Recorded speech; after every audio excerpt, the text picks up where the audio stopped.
what is happening, Moravia to spoon. Politicians want to make their decision just to spoon. You want to know what happening in the ministry to spoon. Yeah, to spoon. Yeah, to spoon. You from Fonjema, Maryland to spoon. Yeah, to spoon. If you eat kepan, gradually, my brother to spoon. You got a spoon TV, you got a spoon radio to spoon. Yeah, to spoon. You wanna get the news update, to spoon. What? Yeah, Rastafari. Kilibamba, kilibamba, kilibamba. Kilibamba, kilibamba, kilibamba. What I want? Yes, what you about today? Spoon TV. Yes, what you about today? Spoon TV. Spoon Bada. Skibidi dabado. Spoon TV. Spoon Entertainment. Kua. Bese kua, kudileo. Kua, kudileo. To the spoon. Yes, what you want? To the spoon. To be Yes, what you want? Batileo. Spoon television. Yes, what you batileo. Until later with more information and analysis. My name is Yekezi Swoopel, and of course, it is good to be back here, sitting in as a producer. It's been a while. Let's now cross over to Dr. Richardson to kickstart the program. Doc, welcome. Hey, hi, Yekesi, how are you doing? I'm okay. How yourself? I'm fine. It's been a very, very long time since I saw you. Yeah, sure. How are you doing? I'm good. It's good to have you back. Yeah, it's amazing to be back. That's good. So how's Monrovia? Yeah, Monrovia is good. We have we had a friendly weather today. There was just a little bit of a rainfall in some parts of Monrovia, but for the entire day, almost the entire day, we had a friendly weather. But the city is good. Oh, that's good. Well, it's been quite an uneventful day for me here today.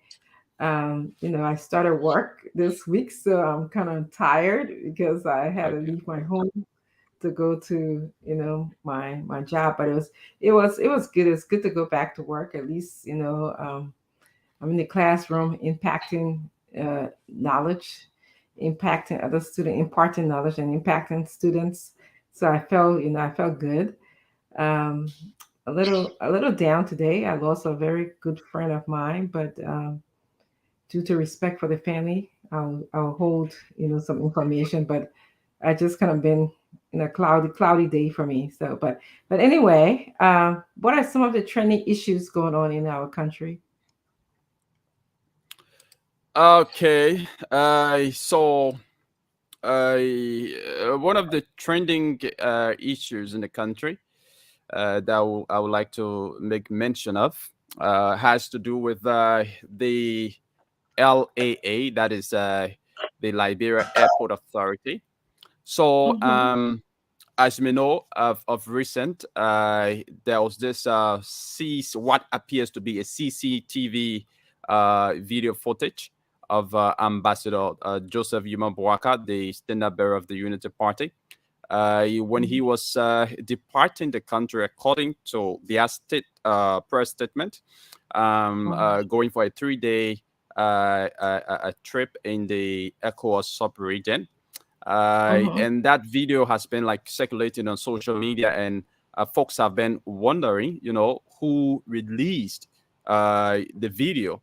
But all Mhm. fingers have been pointed at, the management of the Liberia Airport Authority.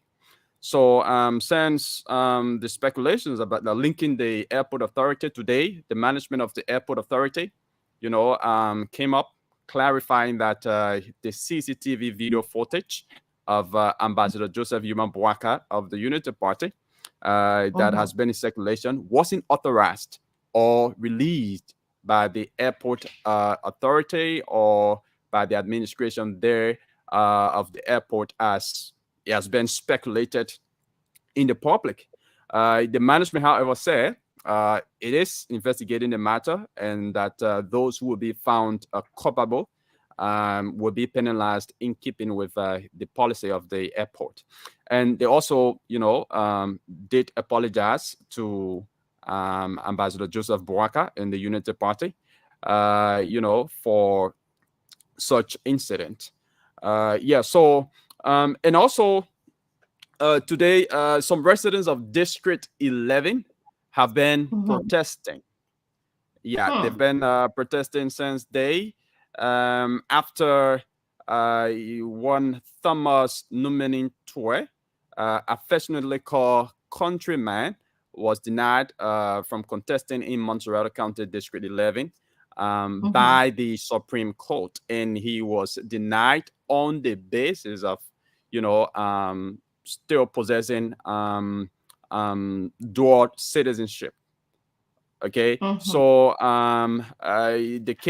the complaint was filed, by one of the candidates in the race, and it was Mhm. taken to the neck. The hearing officer heard it, and the neck board also, concluded by giving the allowance to, contest. But when it was taken to the Supreme Court reversed the entire decision, thereby denying him participating or contesting in District 11 comes October 10th.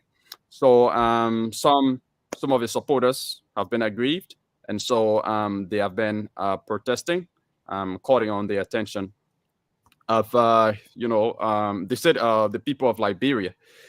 And also, in the news today, as you may know, Honorable Yeka Koloba has been one of the loudest voices in the opposition community. He's always encouraged Liberians, to, not to vote George Weah.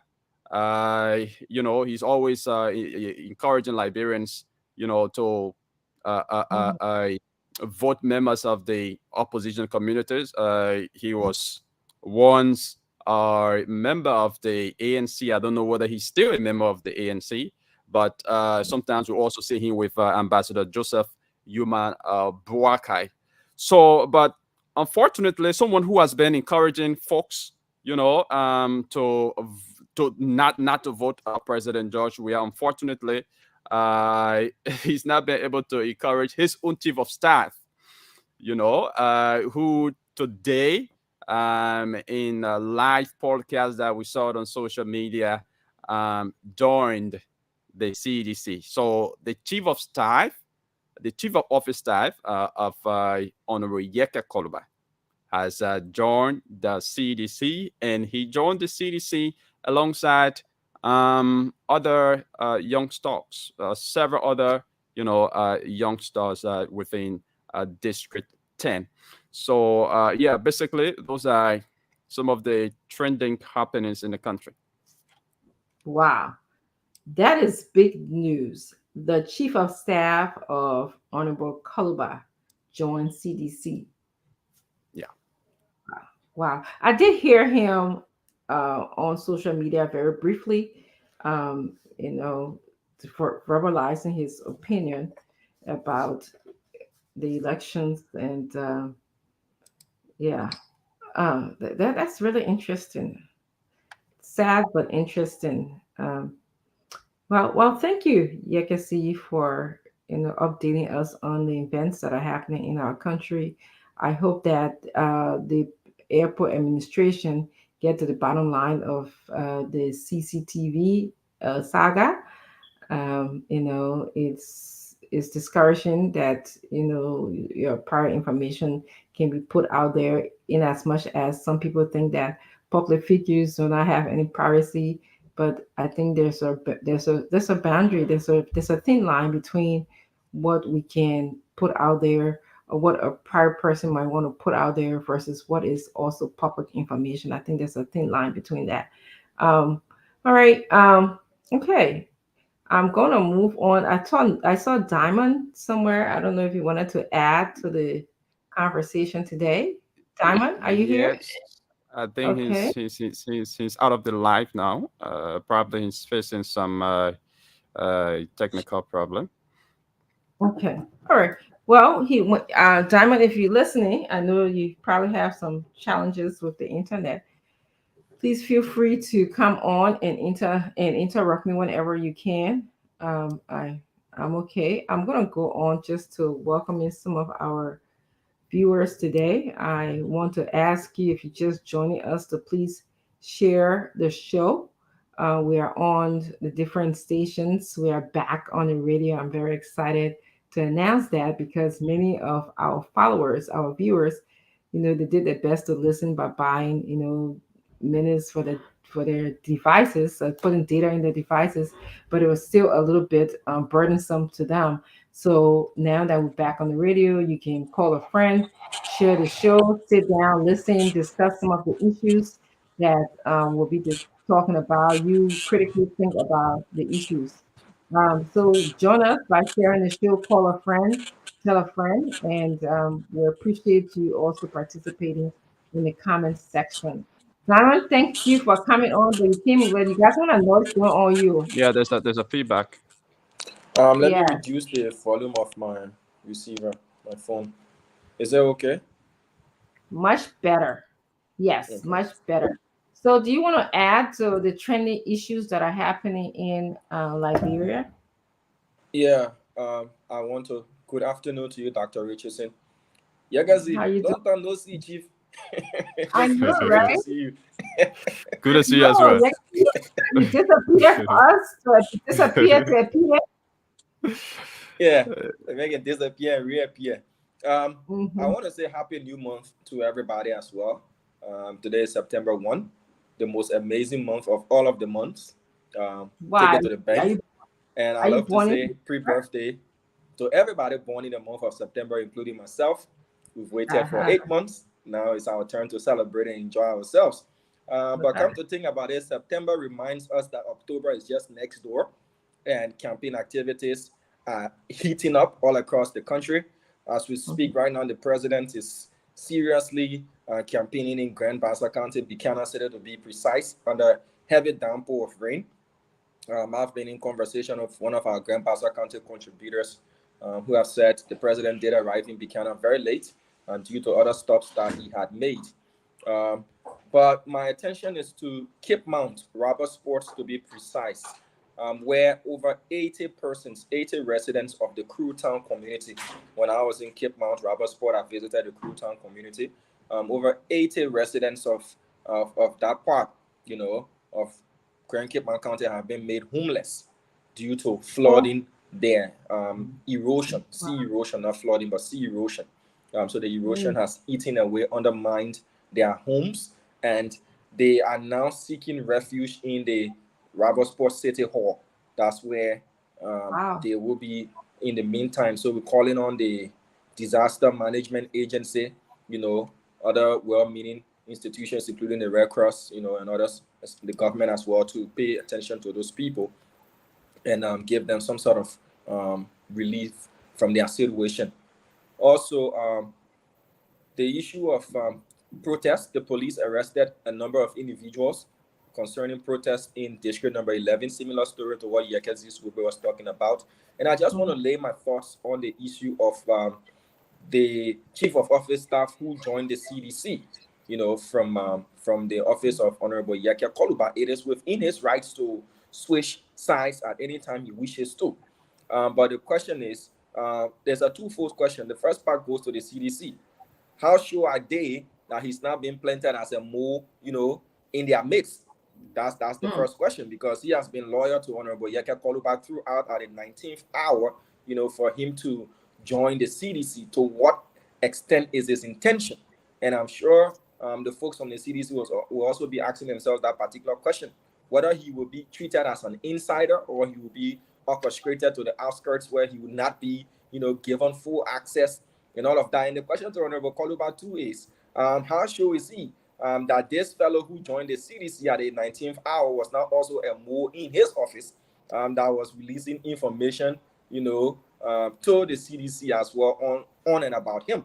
So it just goes to show who are those under our noses, and how much people, tend to flip-flop and all of that. By the end of the day, it is his decision, to join whatever political party of his choice. So Dr. Richardson, I just wanted to speak about those issues as well, because he has laid out most of the trending issues. Mr. Cummings is also campaigning. I also saw a video of Madam Councillor Charlene Bromskin in Grand Bassa County. Bassa now is the hottest spot. Everybody's running after Bassa land votes. But we're following the trend of the campaign trail. We'll be embarking on phase 2 very soon. And we don't want to go to places where political candidates are at the moment, because then the opinion polls are going to reflect based on who's present at that particular moment. So it's not going to be reflective of the neutrality that we want to project as well. So that's why I start my September people. Happy birthday to all of that are really smiling. Simon, when is exactly your birthday? My birthday is on the 23rd of September. The first day of the Libra star. So I'm a full-blown Libra. I got it all packed in me. Yeah. So happy birthday to everyone of us that are registered. Now, where I live. Well, I'm gonna wait until the 23rd to celebrate, so you can begin to celebrate because you have all rights to do that. But I'll wait. But thank you so much for the news. Yes, Mr. Cummings is campaigning. I'm really enjoying his campaign styles. He's walking out in the streets, going to market from market, door to door, meeting people.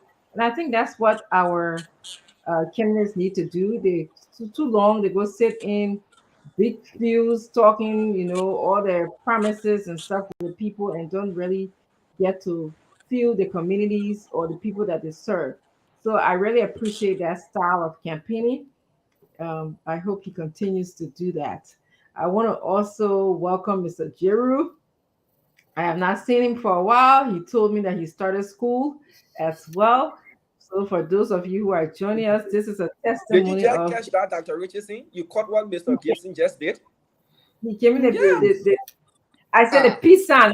Now your two sign. I don't care for your two things. Give me the peace sign. So I know. Are you trying to point it like that? But right now in Liberia is known as the Unity Party sign. During the World War II, it was known as the Ally sign. So that sign that Mr. Gibson just threw, Mr. Jerry just threw, there might be a deeper meaning to it.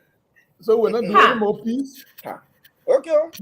You can never say, you can never say anything, but the day Mr. Jerry John, the party, I know about that. You got it with it. The day Mr. Jerry May, I know about it. Don't trust me. Don't trust me. Don't trust him. He said it himself. It might just be. Don't trust me on that. Yeah. Okay. So I'll not trust you on that. Well, okay. Then maybe when you write that two songs, they have some unconscious into that two songs. So that is through the two, the piece and that piece are two. So you write down. There are 2 days I didn't count. So 2 there. How's classes going? The Unity Party put an account. You see? It's good to welcome Daniel Sano. Daniel, where you been at? You been campaigning too? Because every time I see you when you come out, you can tell me, say you been on the campaign trail. We can hear you. You are Put your muted. put your mic on. We are running an Autopause campaign Look at that'll that. be everywhere at the I same like time. that. Look at Octopus. that. And so when Mo Well, Ali is here, mhm. I have to be on other platform propagating the Okay. message of the Oh, rescue mission. You And see that that this Mo is Ali is not. You see that Mo Ali is not here tonight because he's appearing on the Class Reloaded. mhm. So I have to come in. However, I my absence on the Class Reloaded is due to the intense engagement with the campaign because I always love to be here because I know this is a Liberian people's platform so that we can talk some other issues. It's good to be back on Spoon. Okay. So besides Class Reloaded, what part of Liberia you went to? I know you usually go to Bassa. Did you go to the southeast or anything, or you just been in the surrounding areas? Oh, I've been to Margibi. Now I'll be in Basso over the next weekend. Mm-hmm. But primarily we've been focused on the Maserati tour Oh, okay. because Maserati, is a melting point of our body Sure. politic. Yeah. Absolutely. Mhm. Montserrat has like a sizable population of, Talking about of 900,000 plus votes in Maserati County alone. wow. So it yes, if we want to win the election on the first ballot, so we have to intensify the outreach to the rural communities. Mm-hmm. I the initial response from the people, the voters, very positive. And there's a lot of goodwill that our campaign is benefiting from the voters. Voluntary, the volunteerism is overwhelming. People want to volunteer at all levels, pool washers, community mobilizers, and everything. So yes, we are working. Yeah. I'm sorry, Daniel. Zeus Carter, who is often here, you say he mustn't talk about octopus in the context of Prince Johnson and Vice President Boca. So he's saying fun never die. Fun can never finish in Liberia. So that what he just wrote over here. So But you see, linguistically, when someone talks about an autopause, and I think Gibson, who is a journalist here, knows what an autopause is. So we Mhm. simply saying that we are in many places at the same time because the shape of the the octopus, autopause. that's Yeah, the so hands. I They mean have that's what. certain. Yeah, that's what I mean. We in Basso, we in Bong, we in Magibi, we in Nimba. I mean, we in Maserati County. So I mean, and I don't know why somebody would say we shouldn't mention autopause. We just being linguistic or sometimes idiomatic, but it doesn't mean I want to launch another autopause attack uh, to have Yeah, bullets it was. ring on Maruto. That's not what we're talking about. I'm sure Zeus Carter was just actually making fun, joking around. Um, yeah. So anyway, good to have you guys back. It's good to see you, Prince. I want to welcome Mr. Maxwell. I want to welcome you as well. I was also not here yesterday, so I think you guys have a wonderful show. I listened to it a little bit. Jerry wasn't here yesterday either, and Dennis Santa wasn't here Yeah. yesterday. So we're gonna begin. Basically, I'm sure Stanton's gonna come in shortly, and once he comes in, I'll turn the show over to him. And the reason why I do that because a lot of people think he just basically takes over the show. It's not that we have had an arrangement that he would take over the show because I think Stanton has a better grip of this show, and I I'm agree with actually. you. Yes, I think he makes the show. He understands. I actually told him one time. I think he missed his calling. His calling is journalism, and also show business, and also law. He's very sometimes attentive to detail.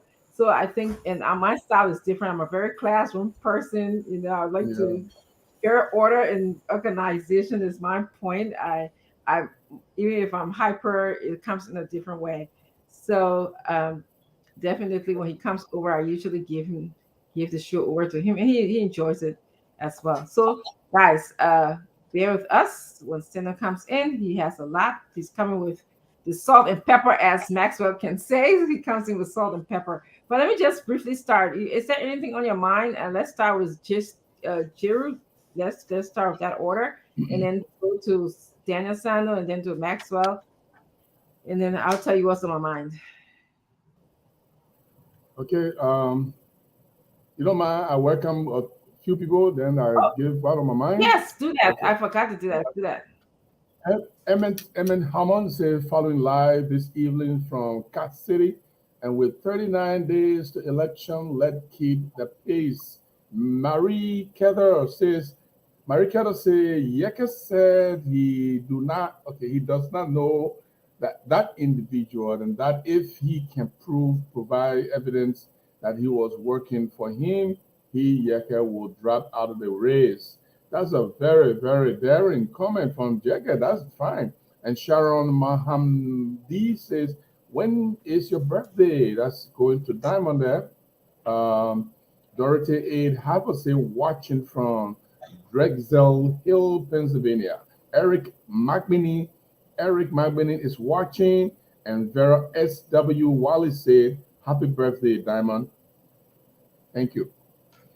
Then we will do the welcome before I give what on my mind. Yes, there. So then actually, Daniel, do you want to just welcome 5 or 10 person, and then we'll go to Maxwell to do the same thing, and then you guys can go to what's on your mind with starting with Jerry Gibson.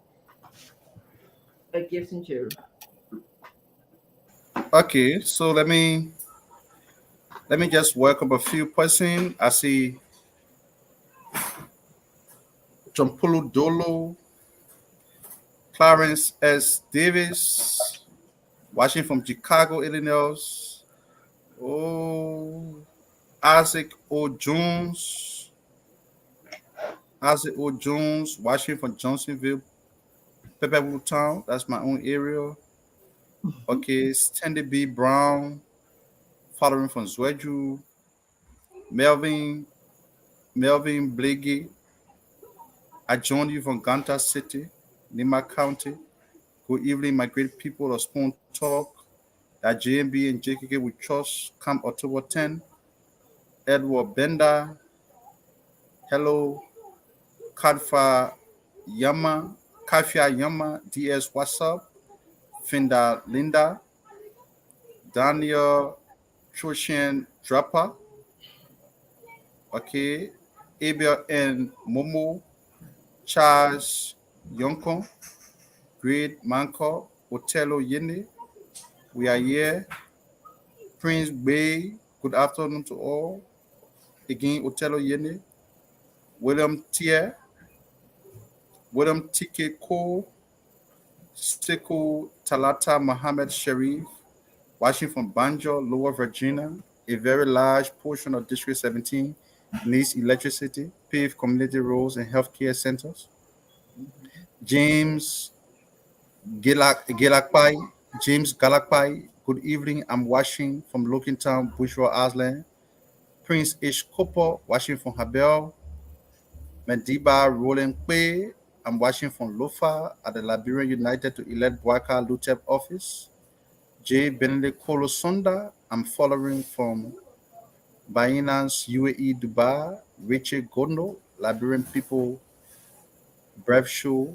Okay, so Roger W. Lu, Bobby Apushi Johnson, Joseph C. Elizabeth Katamba, Falo Samolu, William K. Magnus, and Prince and Henry Passaway Edward Bender. I'd like to welcome all of these people to the Spoon Talk Tonight edition. Thank you very much. Maxwell, do you want to go ahead and do your welcome? I see Diamond, you're back. Are you in to tell us something, or you just go ahead, Maxwell? If Diamond wants, you interrupt me.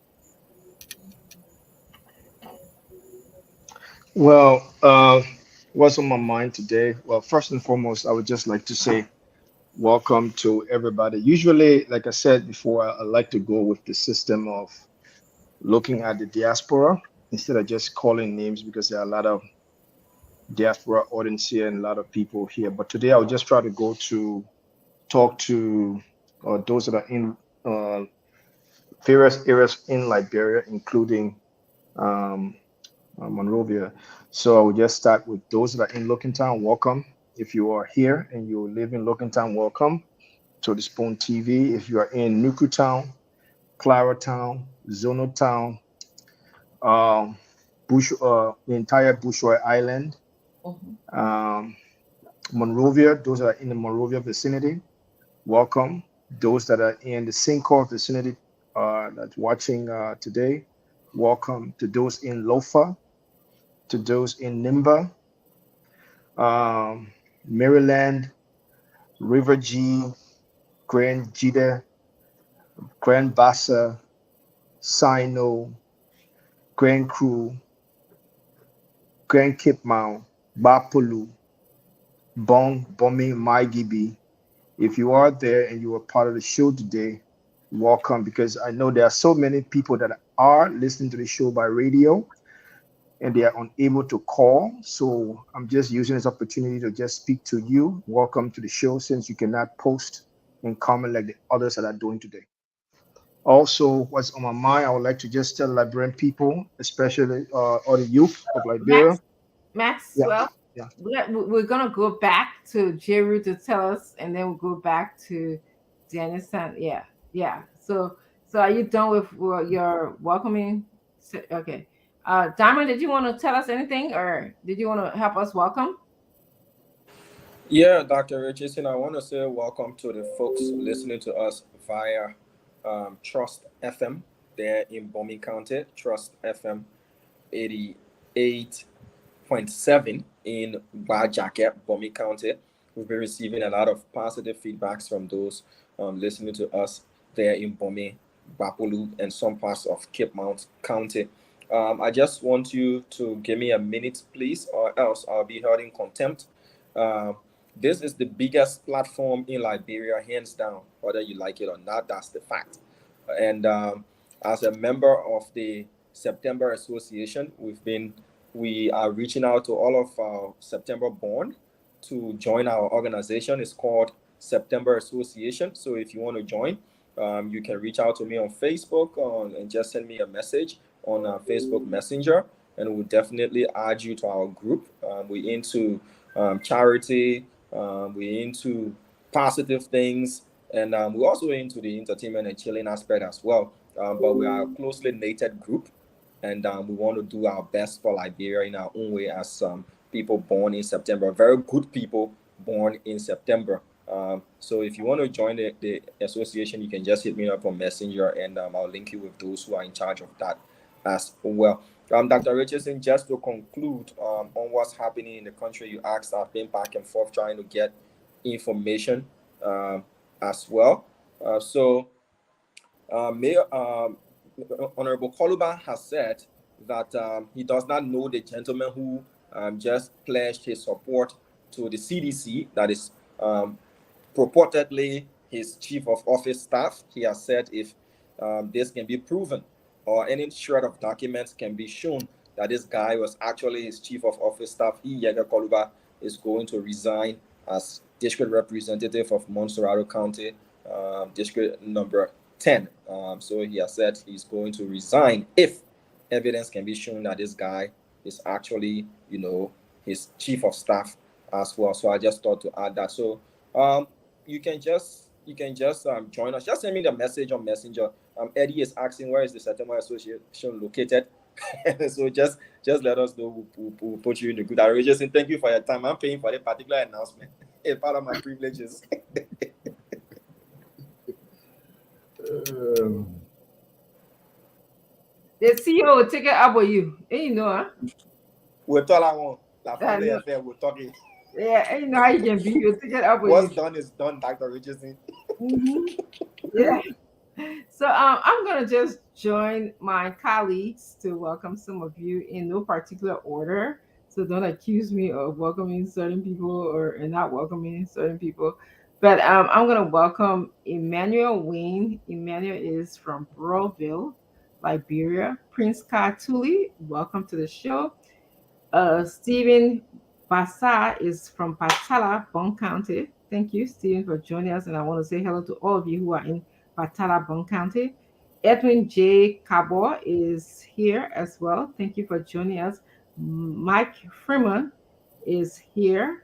Nimle Na Tikbe is also here.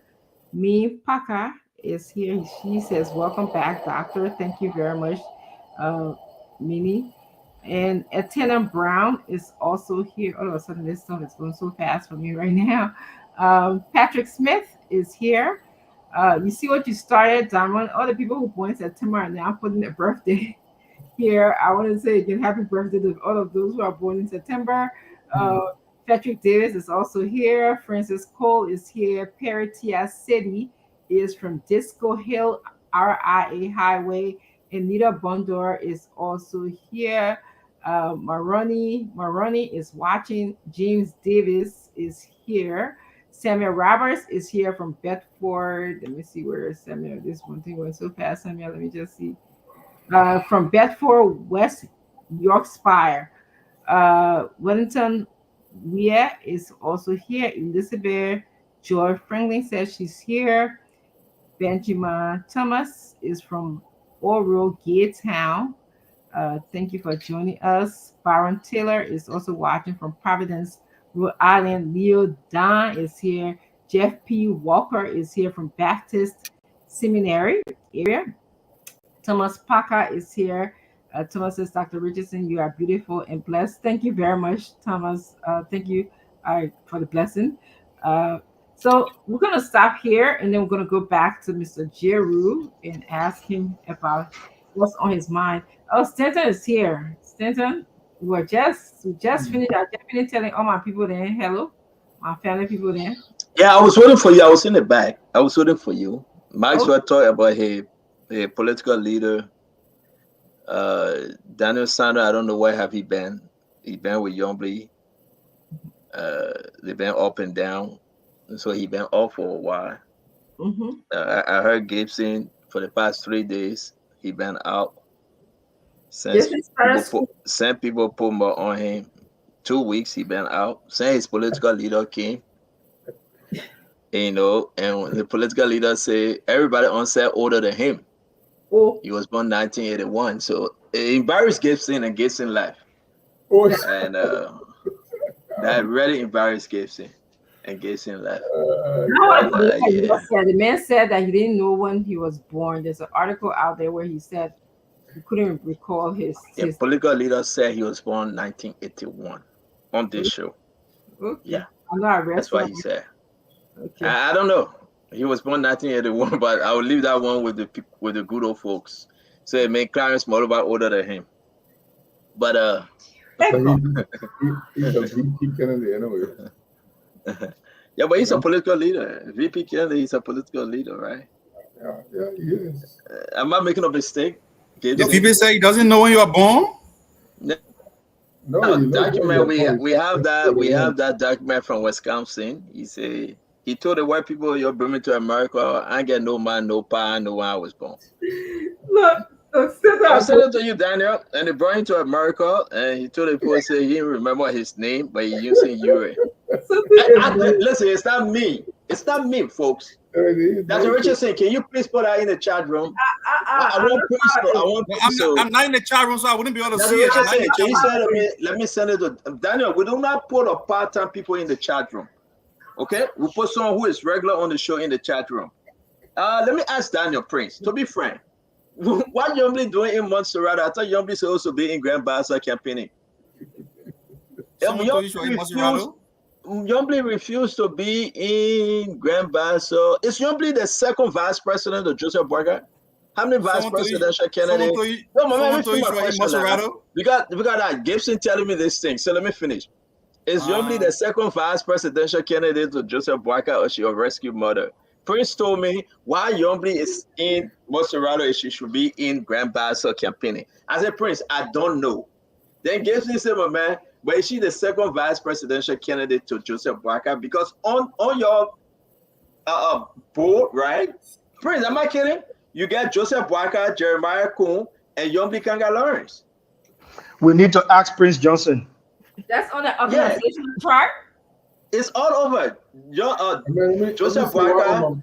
Wait, I beg you, Gibson, let's get this straight, because I was waiting for Daniel Sano. He's a spokesperson for Liberty Party. Why you guys everywhere you go? Why you guys everywhere you go? You get Joseph Boakai, Jeremiah Kuhn, and Yombly. Why? Yombly is the second vice presidential candidate on the ticket. She was the first on. You want me to speak to the issue, or you want to? No, I'm asking. Daniel. I'm asking you a very fair.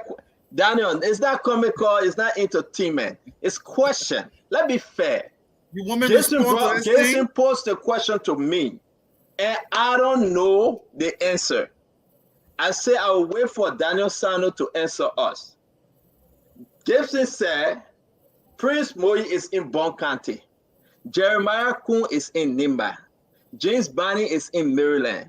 Darius Dillon is in Montserrado. But Yombly is not in Buchanan, but she on the fly. Is she the second vice presidential candidate? I say, I don't know.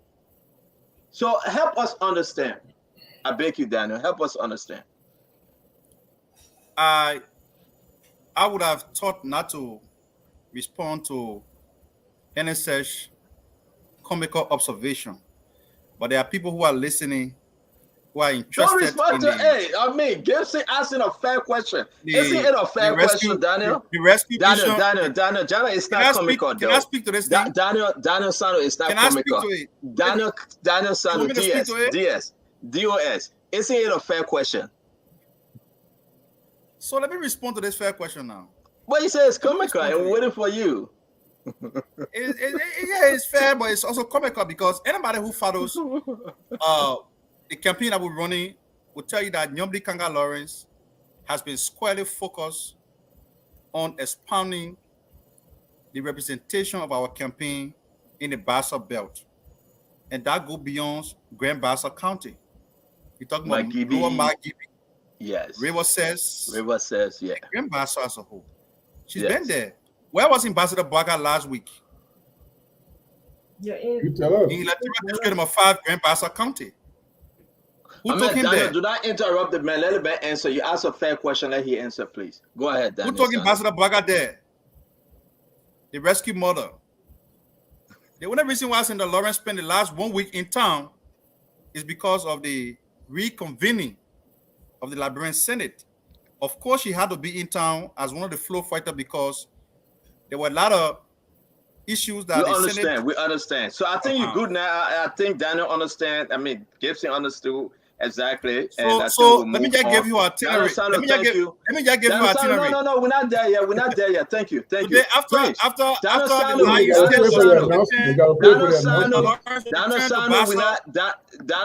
we're not there yet. We're not there yet. I'm begging you. Let's go to Prince. Let's go to Prince.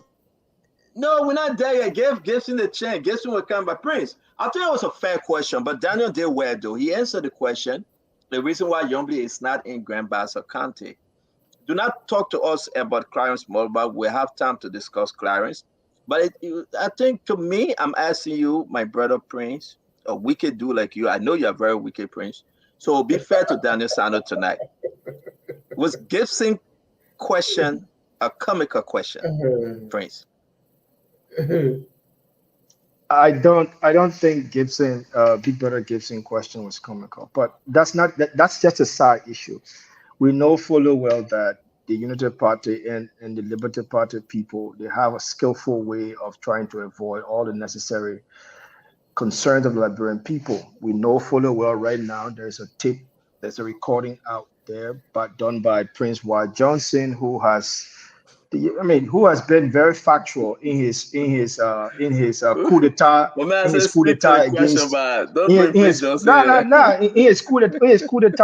against Yombly Kanga, taking over Yombly Kanga's position. These are the kind of things that people should be addressed. These are things to be addressed. No, but you need to address that. That's in Liberian people's mind. The recording is out there. Everybody listening to it. Okay, so we got you coming on the show now addressing that. I don't know why Dr. Richardson started this thing. I came on the show to do my own opening, and you started this whole issue. Let me say this. It's very important. Dr. Richardson said, let me leave. Gibson, Dr. Richardson said, let me leave you alone. It would be a beautiful show today, folks. You know, when we get on Spoon Talk, we come from both ends, and we're here to discuss the issue. What is on my mind, Gibson? This is what is on my mind as we bring in the folks from all over Liberia to discuss this George Manneh Weah and CDC 50 million campaign budget. Daniel, you are off. Gibson, you are off as well. Dr. Richardson were off. And we tried our best to discuss this issue. President George Manneh Weah and CDC 50 million campaign budget. As we begin the show, I know you want to give your intro. We will give you the time to give your intro. But this is scary. This is one of the biggest. This is one of the biggest problem this government face. It is important for us to sit here and agree that President Weah and his team have agreed to rig the election and to steal. Once Sedition heard this, they went to CDC headquarters. They went there today, this morning, and they demanded the $40 each that were promised to them. We have all the documents, we have everything. Daniel will help us dig into it. Prince Maxwell, I believe you have gone over it, and you will explain fully. Dr. Richardson is all over there. The $2.1 million that George Manneh Weah have agreed to give to folks in NEC, the National Election Commission. The money, where is the money coming from? The money that George Manneh Weah brought expert. Some people say the Israelis people came to the country, 7 of them. George Manneh Weah agreed to give them $200,000, 2.6, hire international and local election experts to support the CMT. This is scary. This is bad. This is one of the worst things our country leaders can do to us. And again, this morning, the folks woke up. They say, you know what?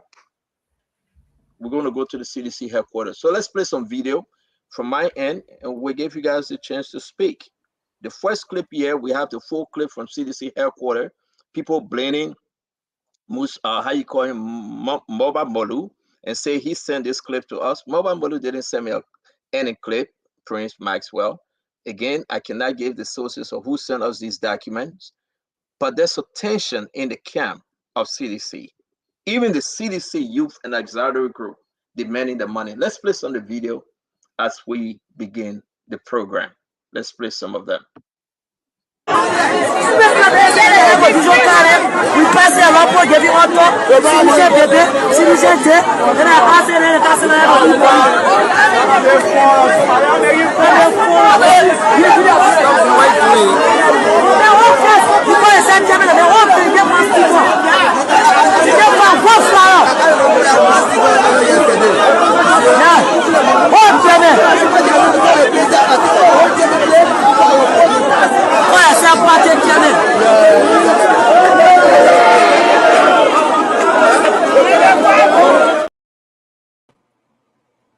The first clip of this video, once it was announced that George Manneh Weah, Samuel Tuah, Eugene Lane Nangbe received $50 million from B Mountain, Asara Mittal, and they squeezed the Freeport of Monrovia. They're squeezing finance ministry. Well, they are not squeezing because Samuel Tuah giving it to them.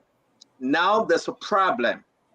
Moba Molu and the rest of the group said that George Manneh Weah have turned his back on them, and he brought in Kalasco Finabando and Eugene Lane Nangbe. Therefore, the Auxiliaries group, the youth, they went today, this morning, to create a problem as to why that which was promised to them, Moba Molu is eating it. So my question to you before we play the rest of the video, is this only on Moba Molu? Is this $50 million that was promised to you that each person will get $40? Each person will transfer you guys and give you $40. We displayed this yesterday. Look how angry these guys were. Look how angry. They're challenging Moba Molu. They call him a road, and Moba Molu want to speak. We got a text message.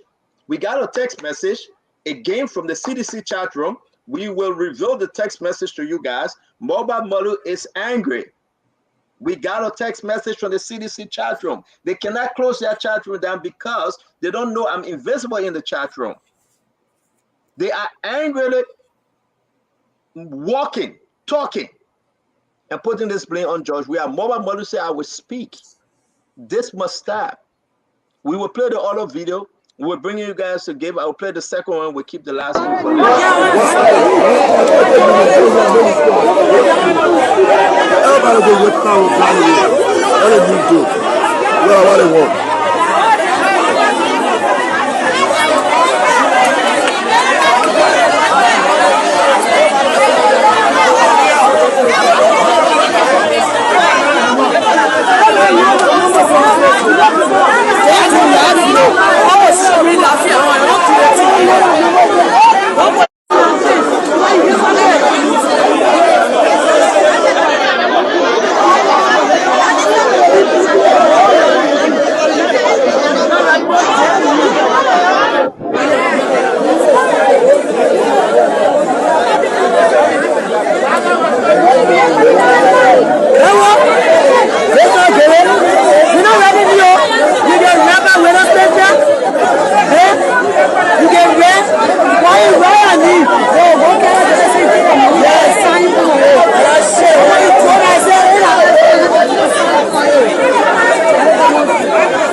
Richardson, Gibson, Prince Maxwell, Abula Mohammed, welcome to the show. I know I see Daniel. He will be back. Eugene Nagbe is coming. Eugene Fagon is coming on. We will be having a great conversation tonight. It is important for us to do this circle real quick. They say you will write your name and they will take your name somewhere else and give you the money, Gibson. But then the money not reaching to the folks. Somebody is caught in shock. What kind of money are we talking about? You remember this? You remember this? Let me show this because this was very interesting to Mommy yesterday. You were off feeding 40. It's right there. $40. 665,600. Transportation, $3.7 million. These are the issues we'll be discussing today. And the young men and women, they are angry. Gibson, you go first. This is totally what we call cash violence that this administration is using.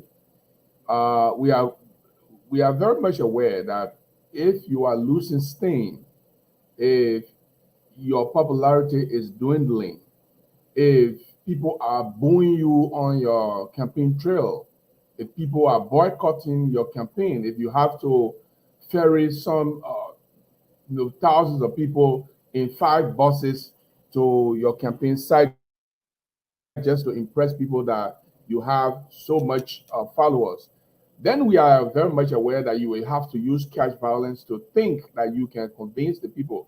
But I can tell you, for those who have gathered to even receive the $40, I'm very much confident that those people just want to get their last chopping. And that's why they are there for. They know very well that he probably on his way out.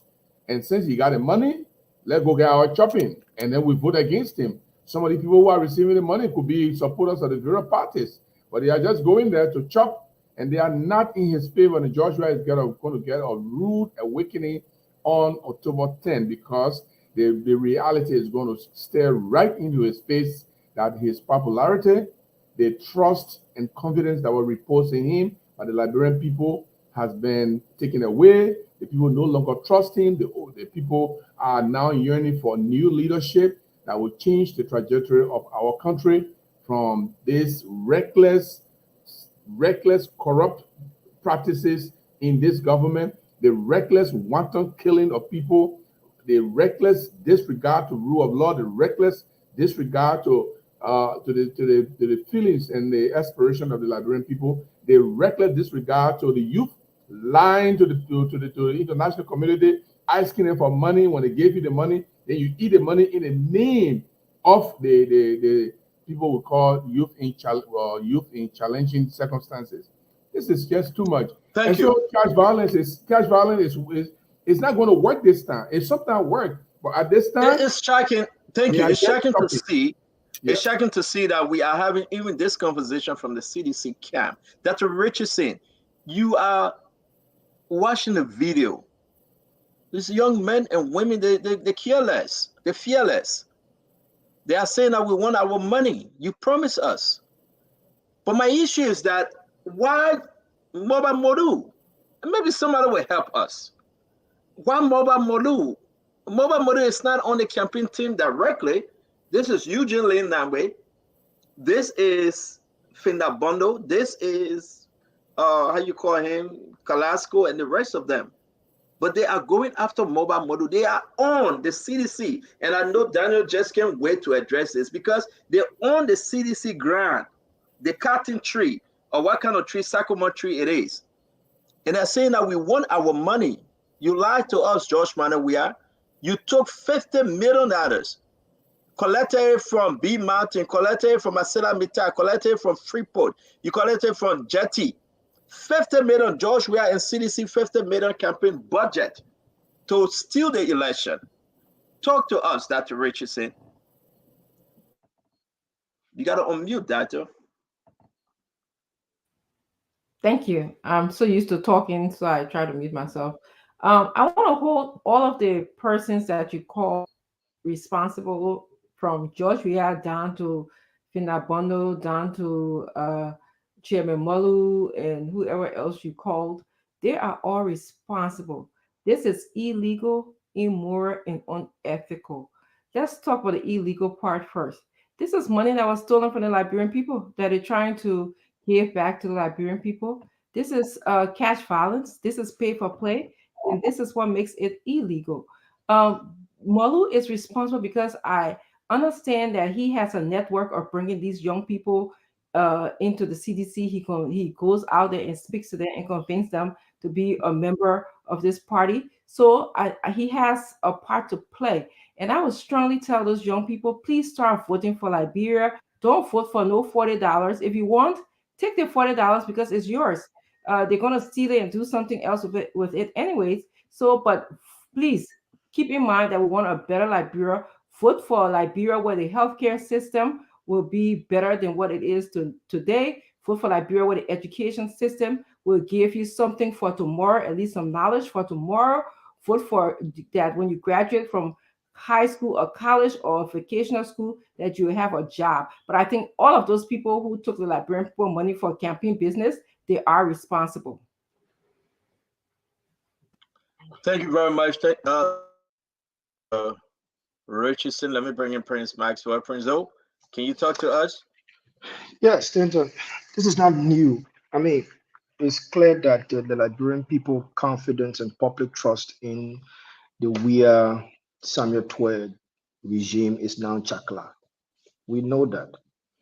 We know that because, like I said a few weeks ago, many weeks ago on this network, I knew the reason why, based on my analysis, why Eugene Namwe was even made campaign chair of CDC. And I tried to signal to you and everybody and the Liberian people that it was never going to work because the undermining from Samuel Twe and the rest of his other group was going to be significantly serious. And that was going to cause a fracture within the CDC party. Now we are seeing it play out in the streets. This is the reason why these things are very, very critical. Now we know fully well that Liberian people right now do not want to see the CDC. We know the youth that were once the base of the CDC is now fleeing because of what they have realized that the CDC is putting them through and the level of embarrassment that they now have to deal with. So this is not new. This is in fact, there is more to come based on the system and procedures and the way in which the CDC is going about our business. Despite the fact that they are sharing thousands and thousands of t-shirts and caps, we know the Liberian people, the Liberian voters have always used that as a teaser to laugh at the parties that are sharing the caps and the t-shirt. But that is just the beginning of it. So let understand something. We're bringing Daniel Sano. We'll go to Honorable Fagon and Mombay. Daniel, the issue about this whole something we ain't even get to the document yet with DOS. We ain't even into the document yet. But CDC going against CDC. Sedition. They're big split. Can you talk to us? Certainly. For some of us who have followed the CDC for its formative days. Are you about a music something playing? Or you cannot control it, right? Well, I think somebody played loud music outside the neighborhood. Okay. I can control that. All right, but go ahead.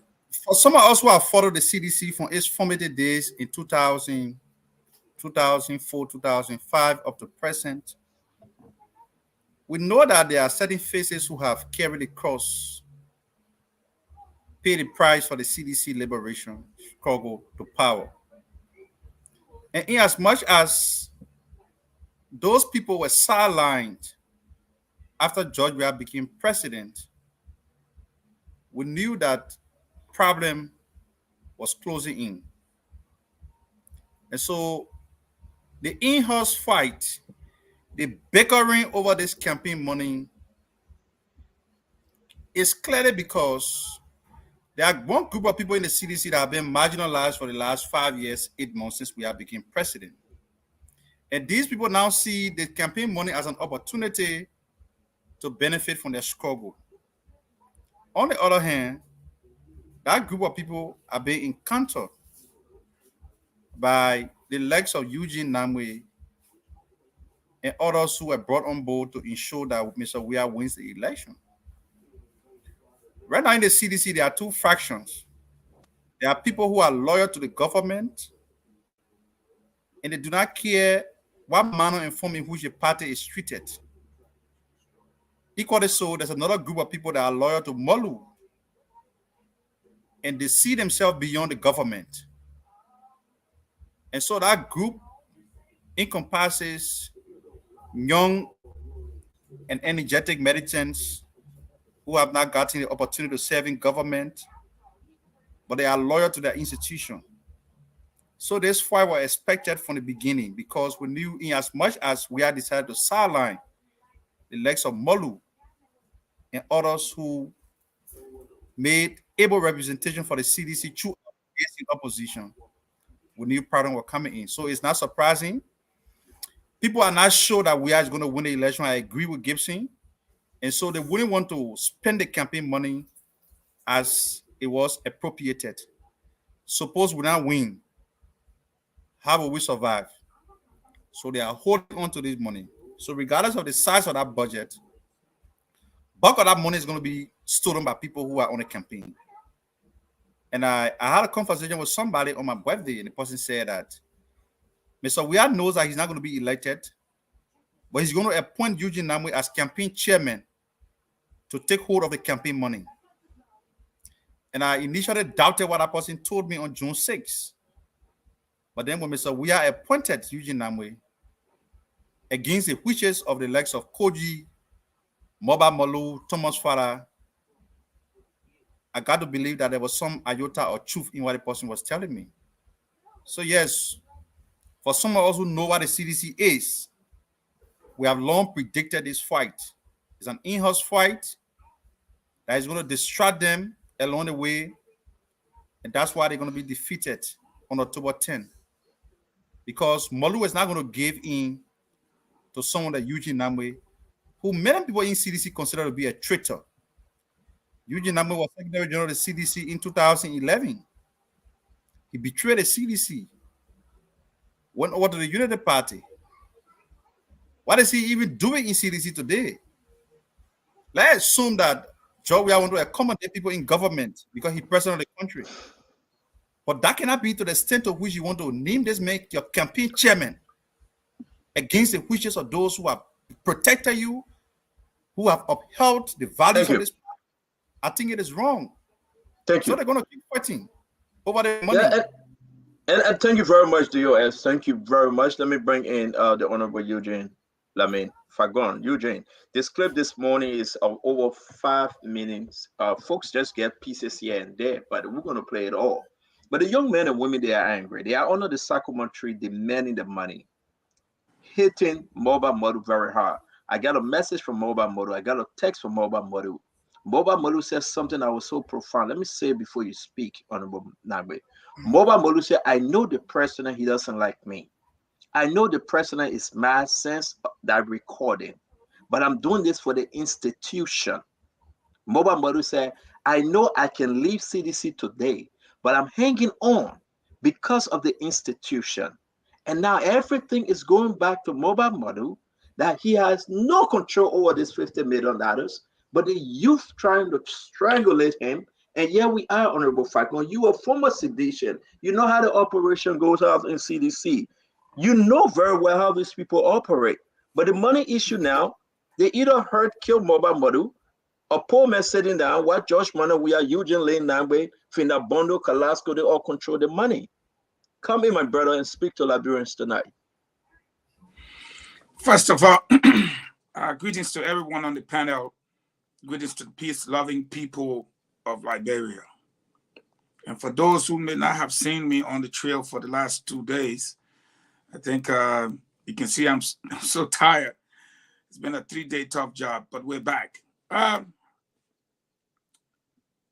in a lot of chat rooms, senior level chat rooms, and I want to state clearly, for all of you who have never been a sedition or did not last long, like Gibson being a sedition, or wherever you are, I want to let everybody know tonight that this was a carefully orchestrated plan against Molu. I read it, and I'm giving you a fact. You have not been seeing Molu on the campaign trail like you will see the Molu that you know. Even the Koji, the Kobe, and all those guys, the guys that carry out the coup, I would call it the political coup, against George Weah in order to take hold of their party. When he was away on the 48-day straight, he attempted to appoint Eugene Nangbe, Wilson Tape, Omen Chukuju, Maxwell Kimia. Those were going to be the appointees for the party. George Manor, we have appointees. George Manor, we have one now. Yes. Okay.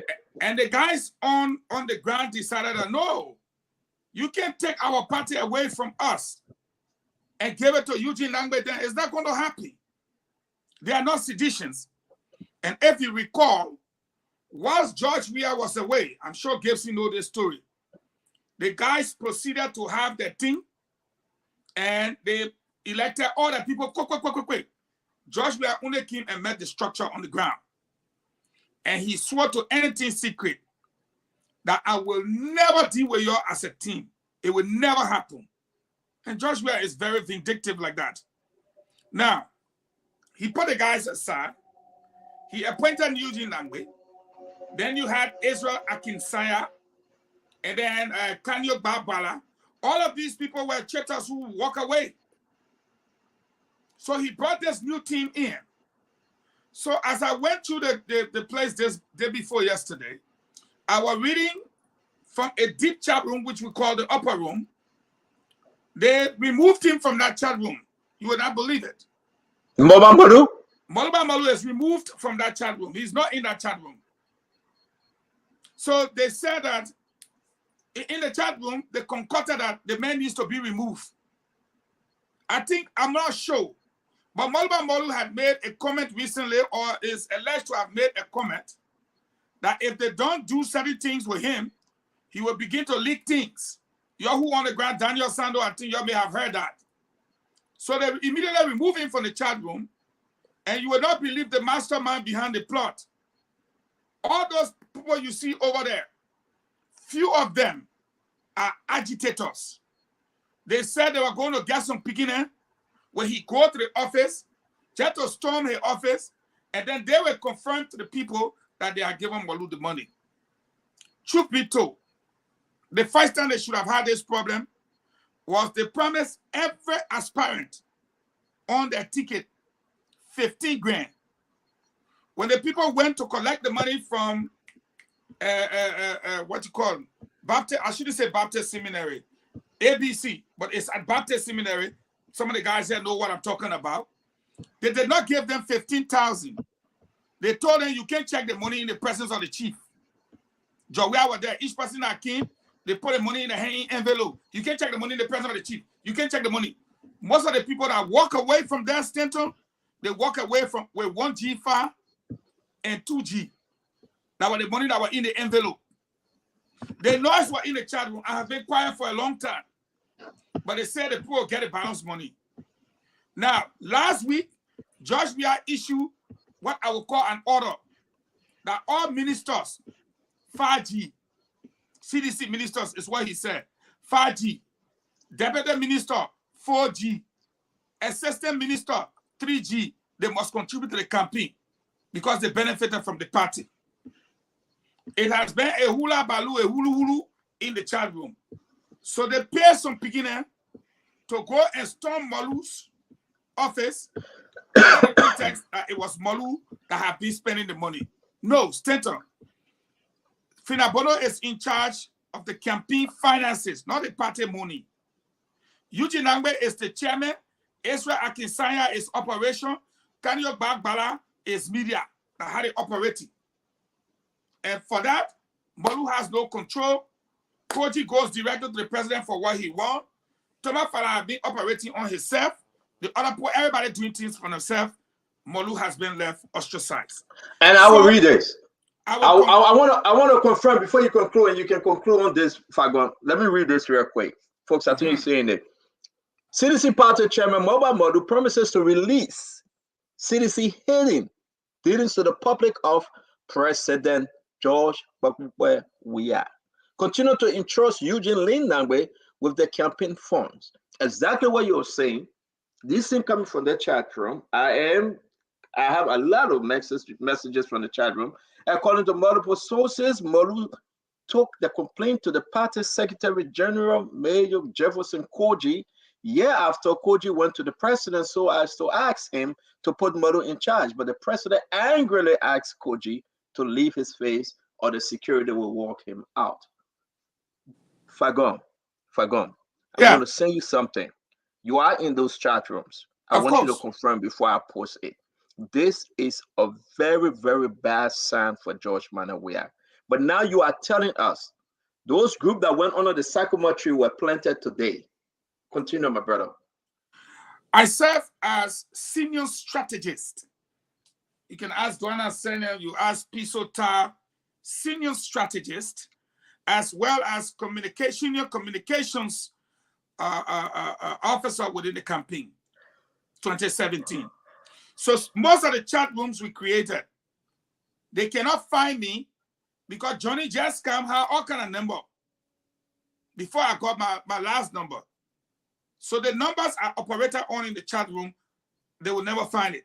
Because those numbers were not my numbers. They were numbers that were given to me. Say, oh, use it, and when you get your start, you give it, but I use it. And from that time, I took the SIM card off. And I still use it today. They will never find me. Eugene Nangbe masterminded it. And these people should know Geraldine Doe, George Solo, that is sitting that happened to those people. So those picking went, they collected the money. They came as agitators. And imagine if I'm standing on and you telling me that, oh, Stanton get your money, oh, Stanton is there eating your money. And I said to you, I said, oh, Gibson, you are so against Stanton, so gonna 5,000 for us. And Gibson said, well, I get him the money. Go ask him, I gave him the money. Why you think so happy? But they gave him no money. The end goal in the chat room is to force him to resign this coming Monday. The end goal is to force let me hold him you to right resign. there, Fago. Let me hold you right there. Now let me bring it up because what I have, you're bringing it out. So I want us to do easy on the show. The people want to enjoy the show. Let me bring in Abula Mambe and we go to our brother El Remy Gray. Abula, something serious is happening. Cities, they are breaking into pieces. Talk to us, Abula. I feel sorry for Molu. I regret the situation he found himself in. I know Molu like I know my ABC. We advocated together. We went to jail together. I know what he stands for.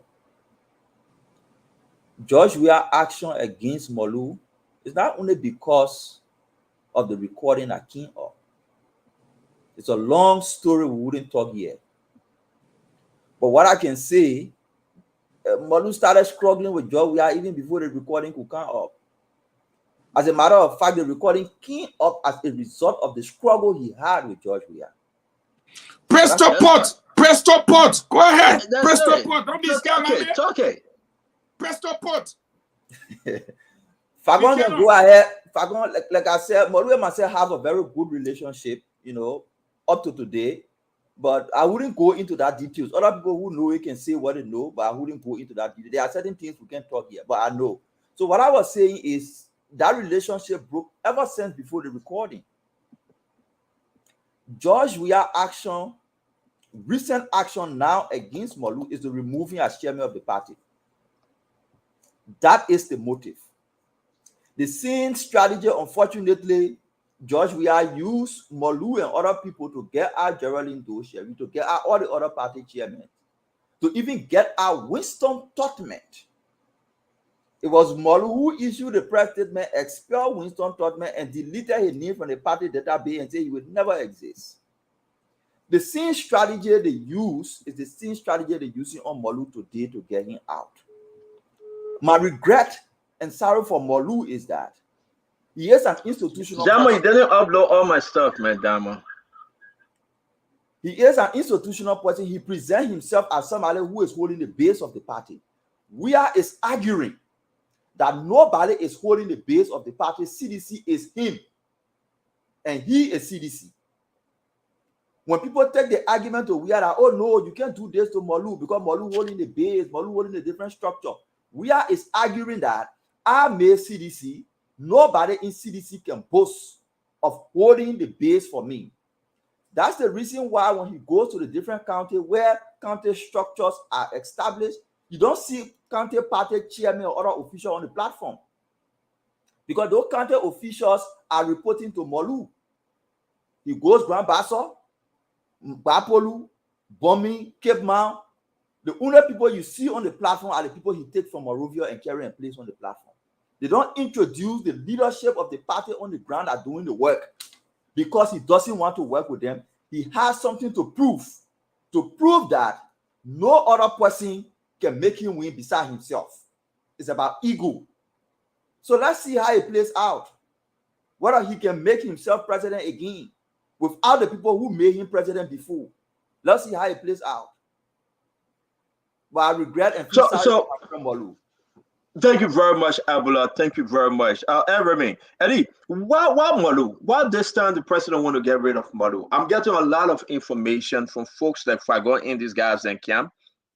It's true that the president is tired with Molu and Molu must go. But the position to get rid of Molu in the middle of the game, this thing will be finished. Fagon, I think it's stupid. And you know, Molu is tired. But last night, Molu sent a text message that it is because of the institution. It's not because of George Manneh Weah. He said it is because of the institution. He remained committed to the institution. That's why he stayed fighting. Molu said, I care less about George Manneh Weah, but because of the institution, that's why I'm still fighting. He said, since I came to this thing, and if they dare me, I will bring somebody on the show that will spill the beans and send all the text messages Molu sent them. Molu says because of the institution. Since I came on this thing, you'll go on social media. How many times the president and myself sat down together to talk? He said, how many times? The only it's the same thing Dr. Lester Tenney said today. Lester Tenney said tomorrow he will talk because it's not about the president, it's about the institution. That's what they are doing. He said it's because of the institution. It's not because of George Manneh Weah. Molu said everything he said on the clip is 100% true. That's the behavior of George Manneh Weah. And he knows that George Manneh Weah doesn't want to see him around, but he is committed to CDC. How damn stupid can you be? You'll forgive my French this afternoon. That the man that is heading this party saying, I don't want to see you. And he said, because of institution. Come on, man, Conor Gray. Talk to your folks. Well, hopefully I'm being heard. I doubt if we have any institution in CDC. So when people holding on to those kinds of false claims, where is the institution in what? I think there's an embodiment in George Weah, and George Weah is right. He's an embodiment of that group. I don't want to hear the word institutionalized, group.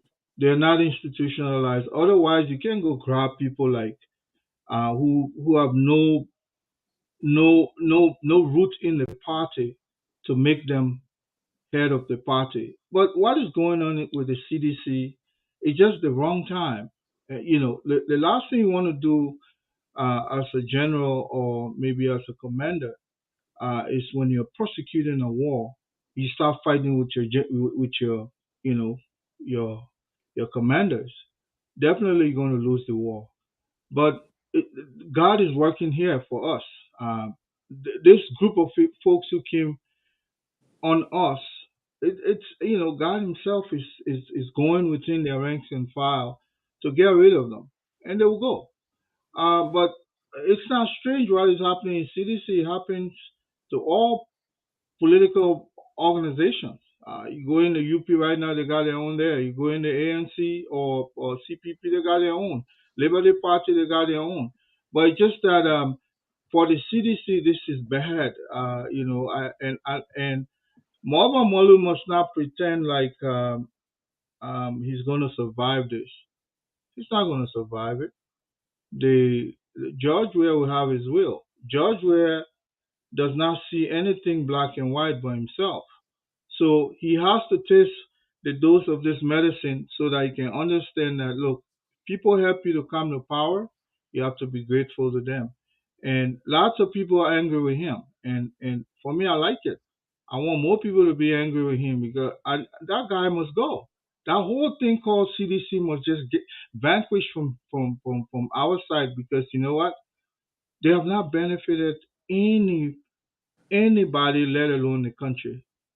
So all this razzmatazz that is going on, rigmarole, people pulling each other, I like it. I just want to even sit on this show and just listen to y'all spilling the beans. I want to hear more.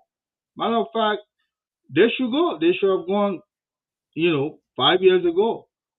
So this is good for us. That's all I can say. I like that position you are taking, Remy Gray. It's true. This is good for the opposition, wherever you find yourself, 100%. John Manawea were in Grand Bassa today. This thing about the 50 million document, Mame, is on his head. He's confused like hell. He's frustrated. This thing is bad for the president. But now let me give you another 2 minutes as we make this second round. Let's play that to Lester Tanner. Again, like Fagon said, they are saying it's because of the institution. They care less about George Manawea. This is not about George Manawea. Well, where's the institution? They got to collecting 50 million they eating the Eugene Lin Nangbe will get his cut. They got to collecting the money they eating there. You understand how it works.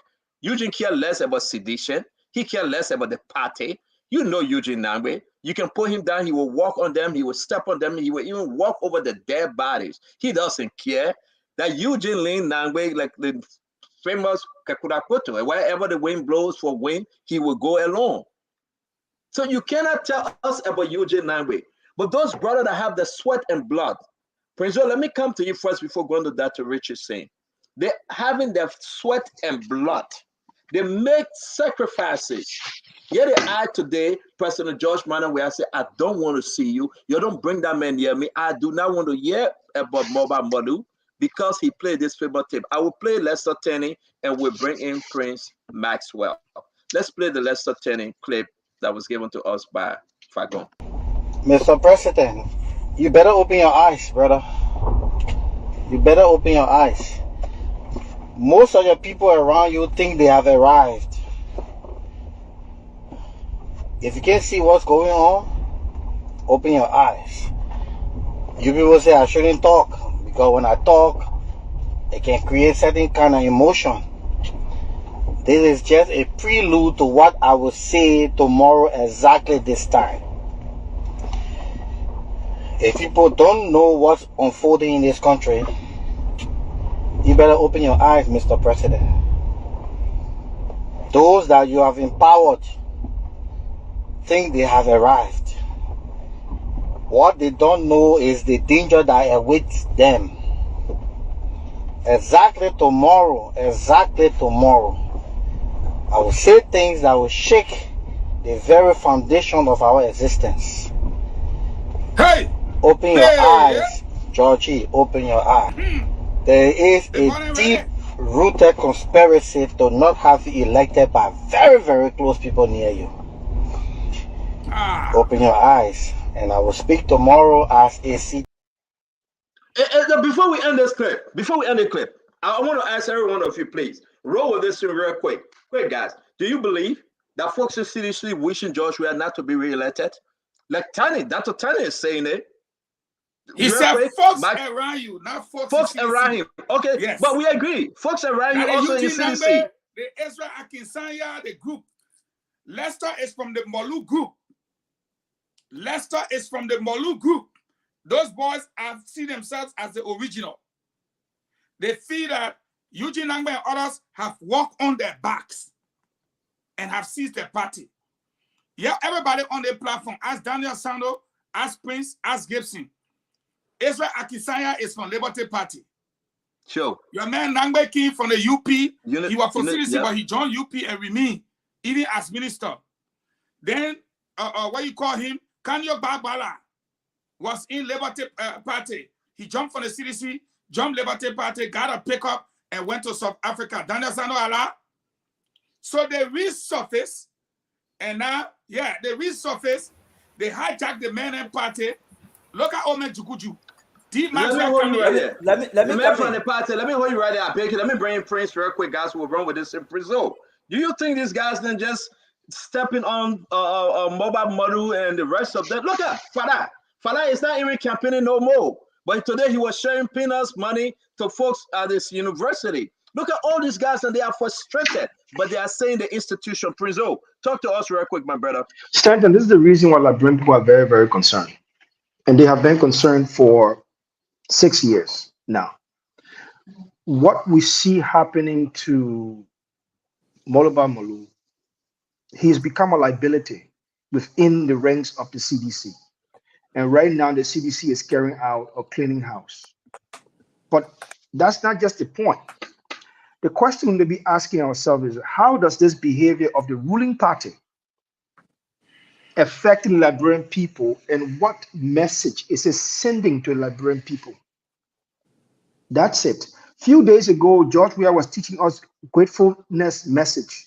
He was on a campaign trail and telling Liberian people they are ungrateful and they need to learn gratefulness message. They need to understand what gratefulness means. What do we see? The history of CDC campaign chairman has always been death. So this is not new. The level of dysfunction we now see in the CDC has always been there since 2007. This is not a new thing. It is just that the Liberian people now are now seeing it for themselves. And this message has been said so many times on the campaign trail. And this is the reason why it's a generational fight. Nobody cannot deny that. This is the reason why it's a generational fight. The same dysfunction that we now see in the CDC, we see the same dysfunction somewhere else. In another party, that recording right now is out. So the question we'll be asking ourselves, honestly, the honest question we'll be asking ourselves is why the level of dysfunction still permeates the political parties that say they are the custodian of Liberian multi-party democracy, CDC, Unity Party. Since 2005, we've had these two parties running, and we see the level of dysfunction side by side in these two parties. And people want us to be silent about it. All right, thank you. Let's move on quick because I know you guys will fight each other as opposition, but I want us to stick with this this thing that happened with $50 million, which is so bad. Mommy, $50 million. Madu is out. Madu is totally out. George Weah doesn't need him. I'm receiving information, like Eugene Nangbe was saying though, and Daniel going to speak on this. My man, I Eugene Nangbe. I'm not eating lobster. You know, 2 times now, I keep seeing that at my wedding. They may not call me Eugene Nangbe 2 times. Why calling me that way? Are you see me eating lobster? Eugene Lamin Fagon. I take that back. Eugene Lamin Fagon said, right, it was because of something that George Manawiya turned his back on Malu. And we all know because Malu went around the man chicken. Once Malu ate the man chicken, the man got mad. It wasn't about the recording. It was because Malu slept with George Manawiya's girlfriend, as the story coming up. And therefore, George Manawiya will forever be angry with Malu. That's the bottom line, folks. You are afraid to say it, say it. George Manawiya trusted Malu. Malu turned around, went behind the man, ate the man chicken. The man looking for the chicken, the man can find the chicken. Malu will come in America and eat the man chicken. Malu will go to Liberia and tell him man and say, oh, I went there. And this is the issue. Malu know that very well. So therefore, Malu saying that I care less about George Manawiya. I will eat his chicken there, but I will remain with the institution. I be like, you said, Malu, that your friend, you won't say it. So I have said it, now go ahead. So on the Lester Tenney recording, Lester said the people don't want Weah to win. And I call Lester and told him, no, Lester, you're making a mistake. The people have realized that Weah will not win. Yeah. Yeah. It's not that they don't want him to win. They actually want him to win. But they have realized that he cannot win the election. So everything they're doing around him is their post-election survival strategy. How do they survive after election? The resources we are entrusted with Eugene, look, people can say we are stupid, you're not stupid. You're stupid on some things, but some things you're not stupid. Kind of money, Bennett and Black D, we are not stupid. You will get a cut. Eugene Nangbe has been the point man for collecting money for George Weah. From FIFA bribery scandal with Ben Haman. You know the story. From the time we were in up, I will send you the picture. From FIFA and Ben Haman bribery, 50,000. From the time Ellen Johnson Sirleaf second term, Eugene Nangbe was the conduit between Noka, President Sirleaf, Executive Mansion, and George Weah. That's how George Weah was receiving money. Eugene Nangbe was that conduit. So he has been a consistent source, a trusted source of receiving money and delivering to Weah. People can call him traitor in CDC because he's sure, but George Weah doesn't see him as a traitor. George Weah see him as a committed friend who deliver on his promises. He did it with Ben Haman, he did it with Ellie, and he will do it with the campaign fund. So let's not tell you just to correct you. It's not that they don't want Weah to win. They have realized that Weah will not win. And everything they're doing is how can they get some money and keep for themselves after the election. The same way Maggie did. Right after the election, he started buying houses all around because he kept good money during the campaign. The same thing Weah did. Right after the campaign, he started building houses all around because he kept some money during the campaign and he took some money from government and built all his houses around. So they saw it. So everybody in the campaign now thinking, how can I get some money and keep so that after the campaign too, I can invest the Maggie, I can invest the Weah. That is the strategy. Thank you. Thank you very much. Dr. Richardson coming before Daniel Sano, please.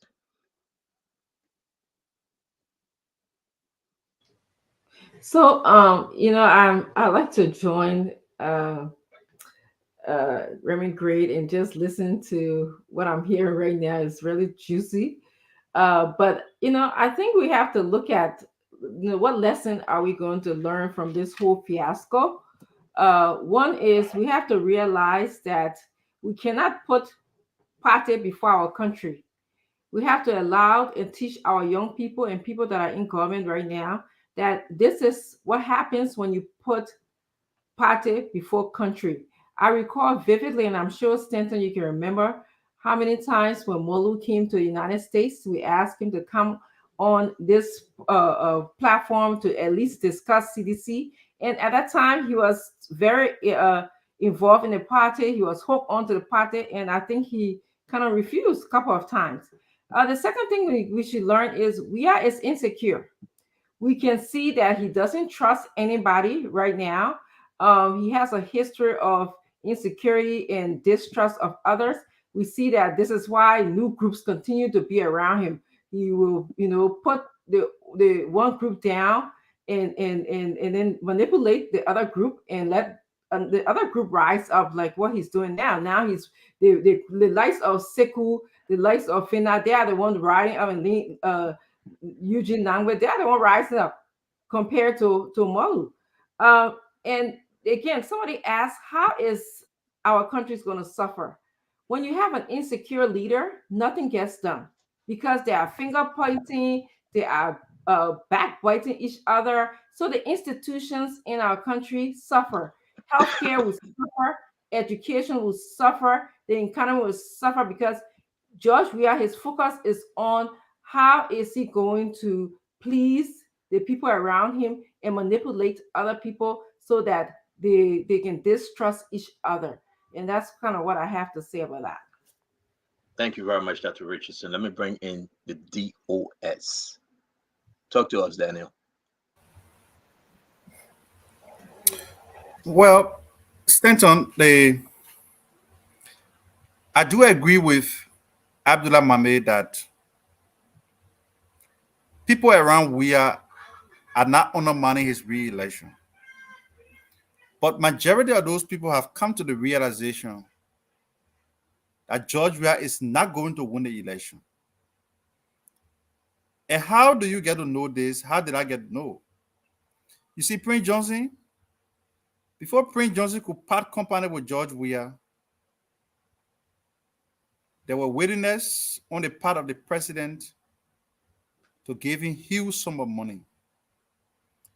But because Prince Johnson knew that the people in Nima County were not satisfied with George Weah, what did he do?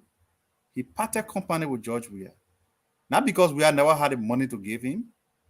People always see Prince Johnson as a controversial person. But I think when it comes to his political calculation, he's very intelligent. He knew that George Weah cannot win the election, and therefore it is needed to be there. So like Senator Johnson, majority of the people around George Weah have realized that George Weah cannot win. Because the experiment that drove him to the presidency, that experiment in the minds of many Liberians, and even in the minds of those within the inner cycle of George Weah, has failed. So they cannot play any magic. George Weah knows that making Eugene Nangbe campaign chair to preside over such a huge budget, it is not a mistake. Eugene has always been an error ball of George Weah. Even when we were going to Denver University, it was Eugene Nangbe who controlled the email, did all his assignment and this and that, So he always been an error ball of George Weah. So all that money in that budget, that I see some of our friends on Facebook say, oh, the budget is for teachers, that 50 million budget, bulk of that money will be returned to George Weah under Eugene Nangbe's stewardship. So it is a smart calculation by George Weah, put huge sum of money in the budget for the campaign, and then follow the money. Through who? Through Eugene Nangbe. So yes, we are in Monrovia. We talk to people every day. There are people who have been on the Ministry of Finance payroll, who have been working for the government, been making all kinds of sarcastic comments against the opposition for the last couple of years. Do you see the people talking today? They don't talk. Some of them will confide in us to say that Tue has told us to back down because we're not winning. So what they are now struggling for is an exit strategy. George Weah knows the exit strategy is to siphon some of the campaign money to start left after the presidency. People who labor for the CDC to ascend to power, like Lester Tenney, Moba Malou, and other staunch members of the CDC who labor to bring the party to leadership, they have not benefited anything. So you can clearly see that clash of supremacy between the two distinct group of people. But to the point that Lester Tenney made, I know he come across as a very controversial person, but I think for the most part, Lester has been very truthful. And people think that the CDC is something other than George Weah. It is not true. The CDC is more like a court. There's no fundamental ideology that underpins the foundation of the CDC other than the popularity of George Weah. So it's a party that is built around that symbolic image of George Weah. So whosoever think that you can stay in there to challenge George Weah, like what Molu and others are doing, they are wasting their time. There's always room at the cross. And you know, Molu may have said there was some things about Omen Bwaka and this and that, but it's politics. We all see how George Weah Let me ask you, has because ostracized you. I'm going to ask you, Daniel, please. You spokesperson for Liberty Party. You also represent the collaboration of Liberty Party and Unity Party somehow. Let me ask you. Folks are blaming Molu, saying Molu is a snitch. He's giving information to Unity Party. He put out this $50 million budget. Sedition are afraid of Molu, most of them, because he's coming out like he's mad. He's frustrated. Is Molu helping Unity Party in this fight? Is he giving out information to Unity Party? I see if I don't turn in his head. That's quick, absolute nonsense. And sorry for my cross of words. No, go ahead. That's absolute. Because it's stupid. Your own child, you born, people telling you, say, but here's the point. Molu, they are saying Molu from Lofa and JB from Lofa. Forget about the counter connection. Anybody who does that to Molu will be very unfair to him. This is somebody who has lived the last 15, 20 years of his life elevating the CDC to where it is today. So for them to have won election in 2017, and then George Weah, look, you see what President Sadi did when Samuka was caught up in a recording? To gossip or to talk about people is part of, it's a natural tendency of every human being. So God will be excused if I'm caught up on a tape talking something denigrating my boss. It's momentary. Okay. When Samuka was heard on that tape saying that President Sadi would drink Hennessy before taking decision, you are not getting that, Daniel. Daniel, it's a fair question. Seditions are blaming Molu. Sedition as someone holding Molu and those I say get. I come to it is wrong for anybody to falsely accuse Molu of snitching information to the opposition. Daniel, these are election time, Daniel. It is wrong. Something is wrong. happening. It's wrong. Daniel Sano, I cannot reveal my sources, but let me run straight to Fagon and come to Remy Gray and Gibson. Hold on 1 minute. Fagon, this thing about the $50 million, I'm not saying Molu standing out. People are pointing finger to Molu. You have only a few folks. But to the budget, do you know where I received the budget? But hold on 1 minute. Daniel, hold on. Budget, I received it 2 weeks ago. Daniel, hold on 1 minute. Hold on, Daniel. Daniel, hold on 1 minute. Fagon, they are saying it is important that somebody from up there, even with the password, right? Share this information because they hate the guts of the president. They just hate Eugene Lim that way.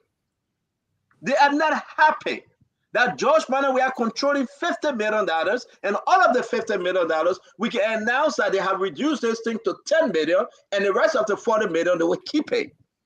And that's a frustration. And that's why they say, Una Molu could have done this. Eugene Fagon, a former sedition, talk to us. Eli, now you're hearing me. Let me speak like brain English. Eli, you really now you're hearing me.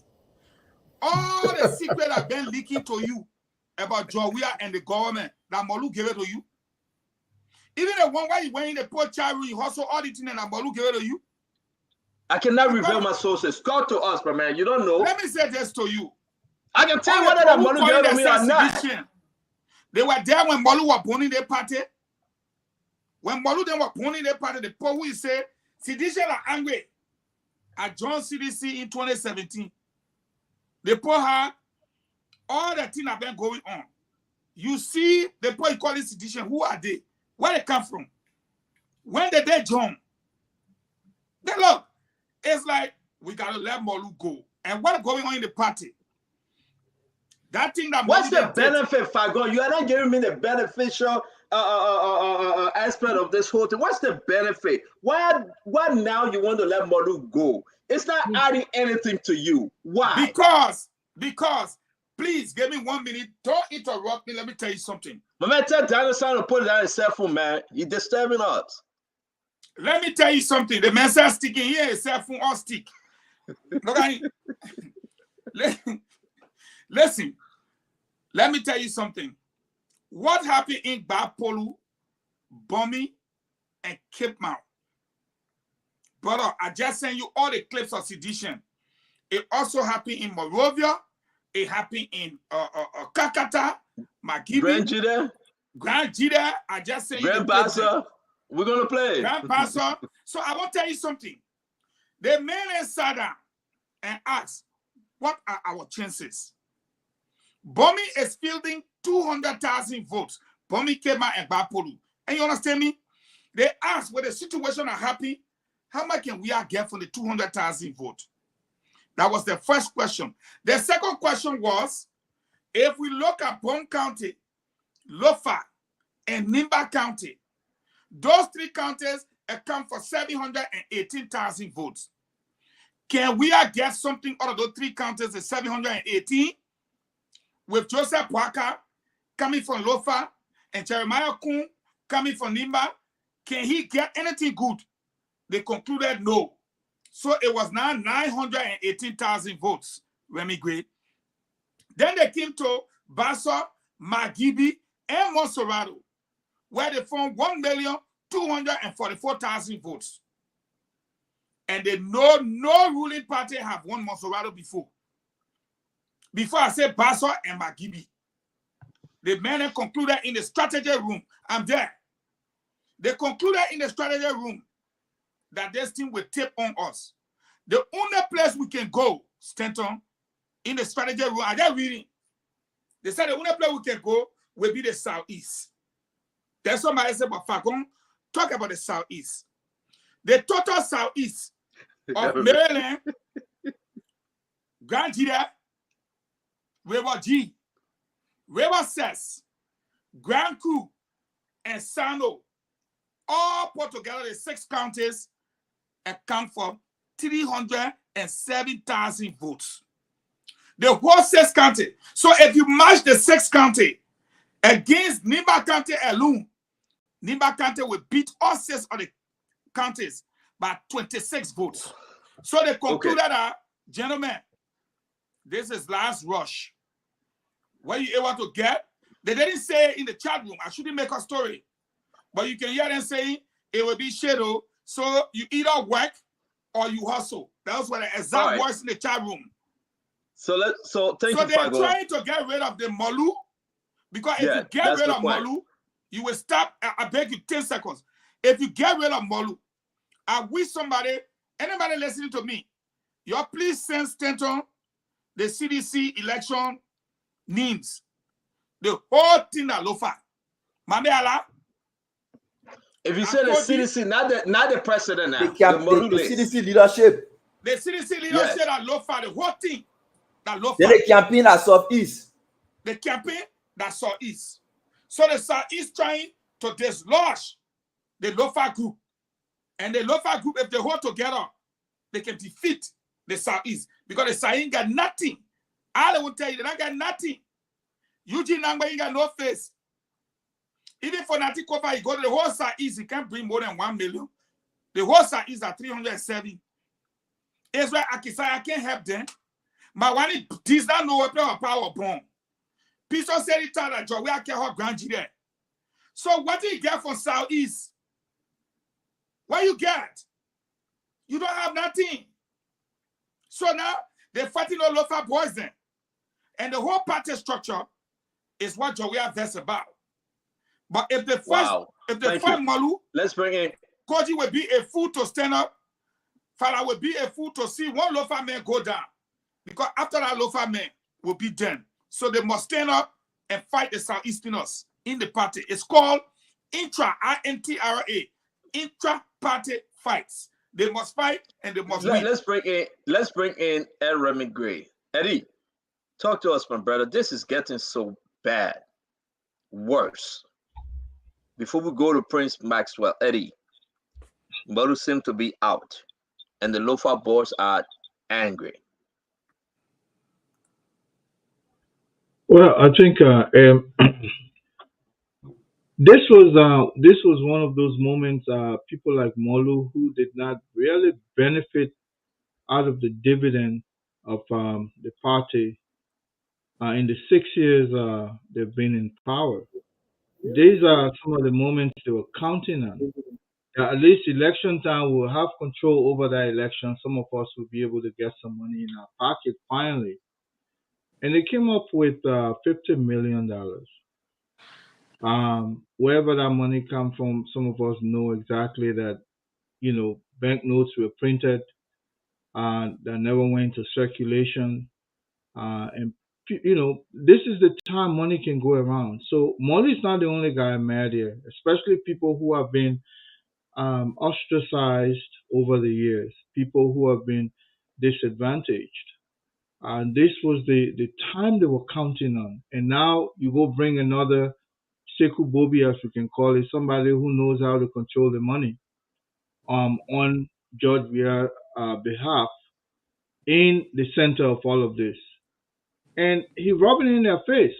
That thing Eugene Fangon can tell about somebody eating lobster, that thing is hurtful more than anything, especially when you are the one in the trenches, and then up there now somebody holding lobster up looking at you. So a lot of people are mad along with Molu. Even if you remove Molu right now, it's not going to make any difference. It's not going to make any difference, and Molu might not go rogue, but he will be spilling the beans through other means.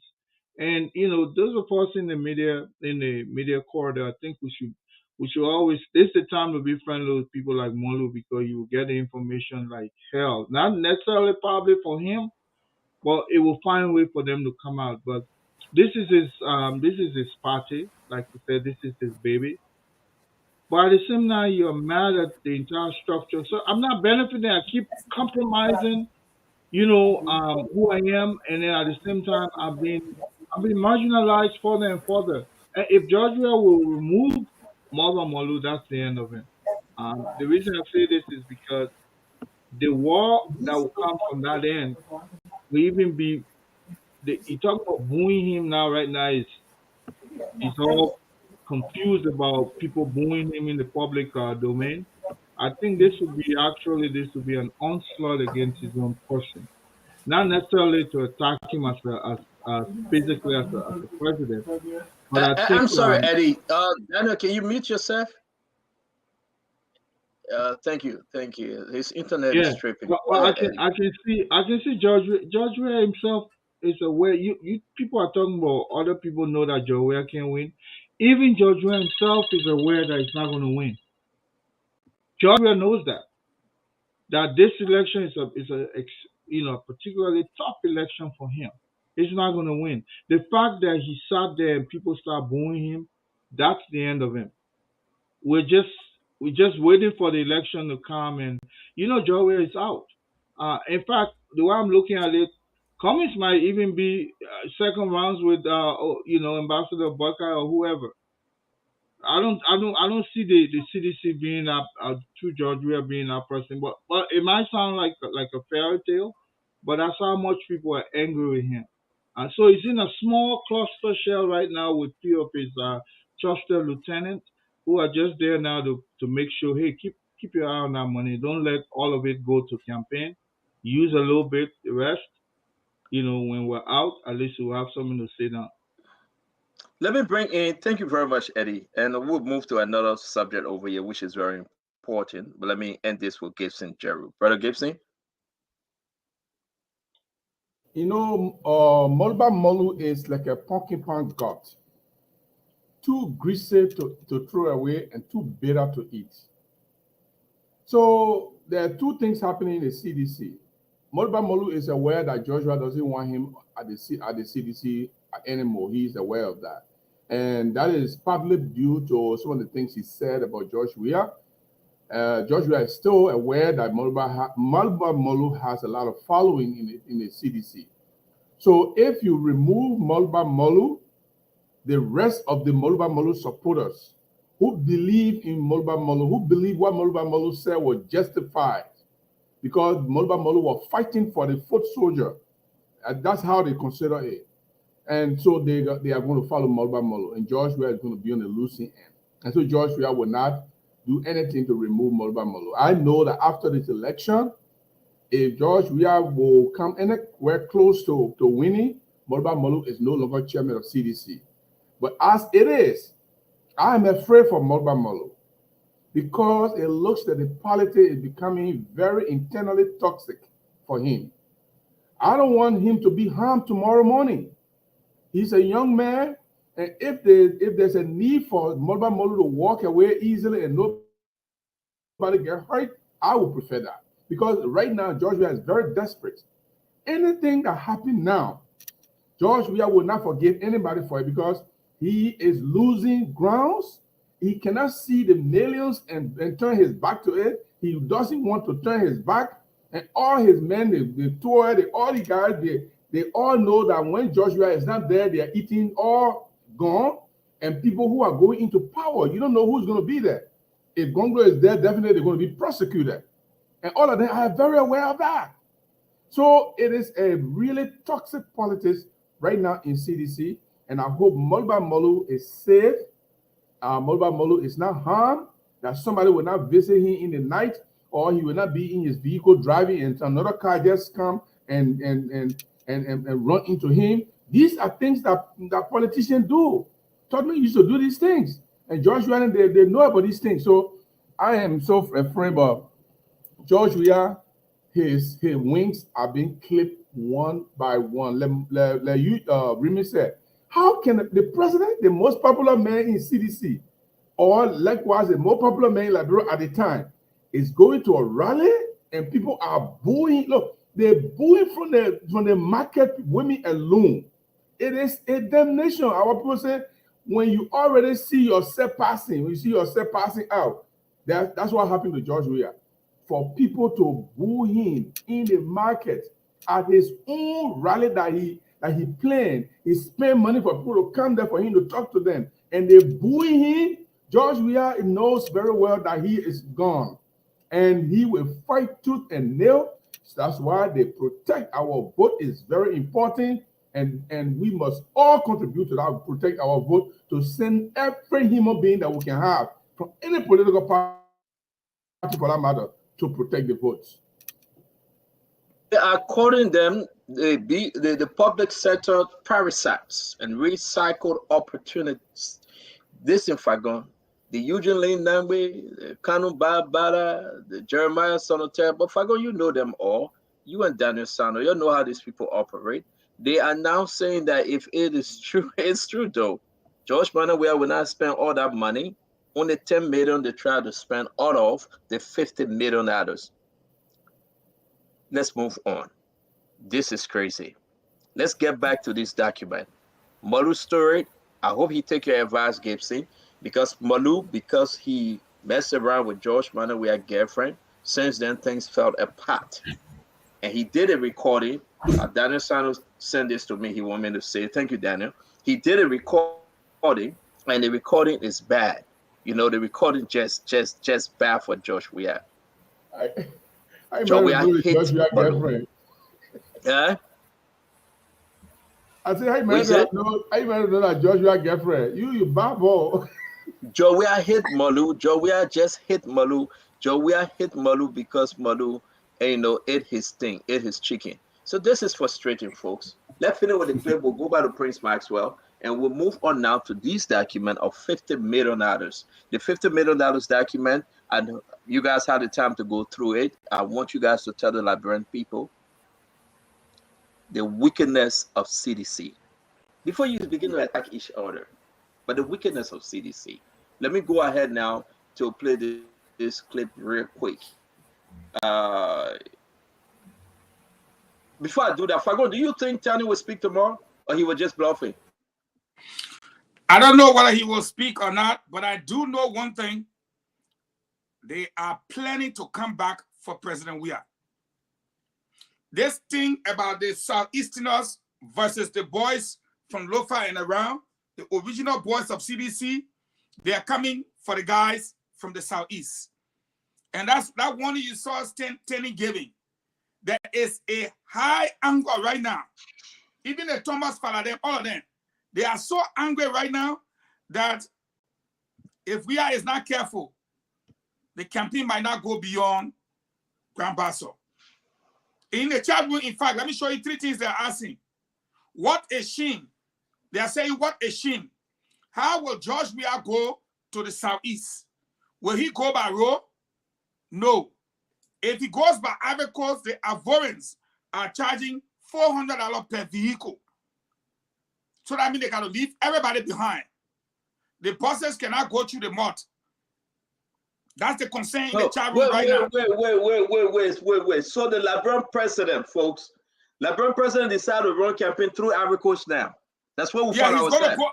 They are asking if he's going to go to Ivory Coast because the southeast, the roads is not accessible right now. He's a viral medicine. Viral medicine can make it. It can make it. So let's stick on this. I beg you, Maxwell. So this guy is skipping the country. I am telling you, they went to negotiate with the Ivorians. The Ivorians are saying $400 per vehicle, $400 US. We in a time they were not from. And the reason they do that, Eugene should be right, because I was in the Abidjan. The reason they do that, when we took our vehicle across, they charged us $525 at the time. Why? Because your vehicle, your vehicle. Is this US? US. Because your vehicle does not have Liberia have third-party liability insurance. In Africa, they have second-person liability insurance. Therefore, that money serves as an indemnity to them. That's how they take it. But hold on 1 minute, please. I beg you, Jason, we'll come back to you. This is bad. Liberians, listen to us. We're about to open the phone line. President George Madden, we are going to skip Daniel Sano, Ed Raymond Gray, Abula. Let's look at Maxwell. This guy that self-honored this government somehow and defend Eugene Lane Nagbe. I'm about to create a problem now. But these guys, they are going by way of Ivory Coast, though. President Weah is thinking, are we able now to carry Sir Joseph buses through Ivory Coast? But yes, indeed, look at the amount. 3.7 for transportation, right? Go ahead, Maxwell, talk to us. Well, first and foremost, Stanton, I did not defend Eugene Nangwe. Let me be very, very clear and absolutely clear about that. What I was giving you was a nugget. I was giving you a prelude of the dysfunction and the crisis you now see in the CDC. I told all of you here very clearly, I say, as long as Eugene Nangwe is over there and Samuel Tuer there, get ready for a fight and get ready for dysfunction. What do you see right now?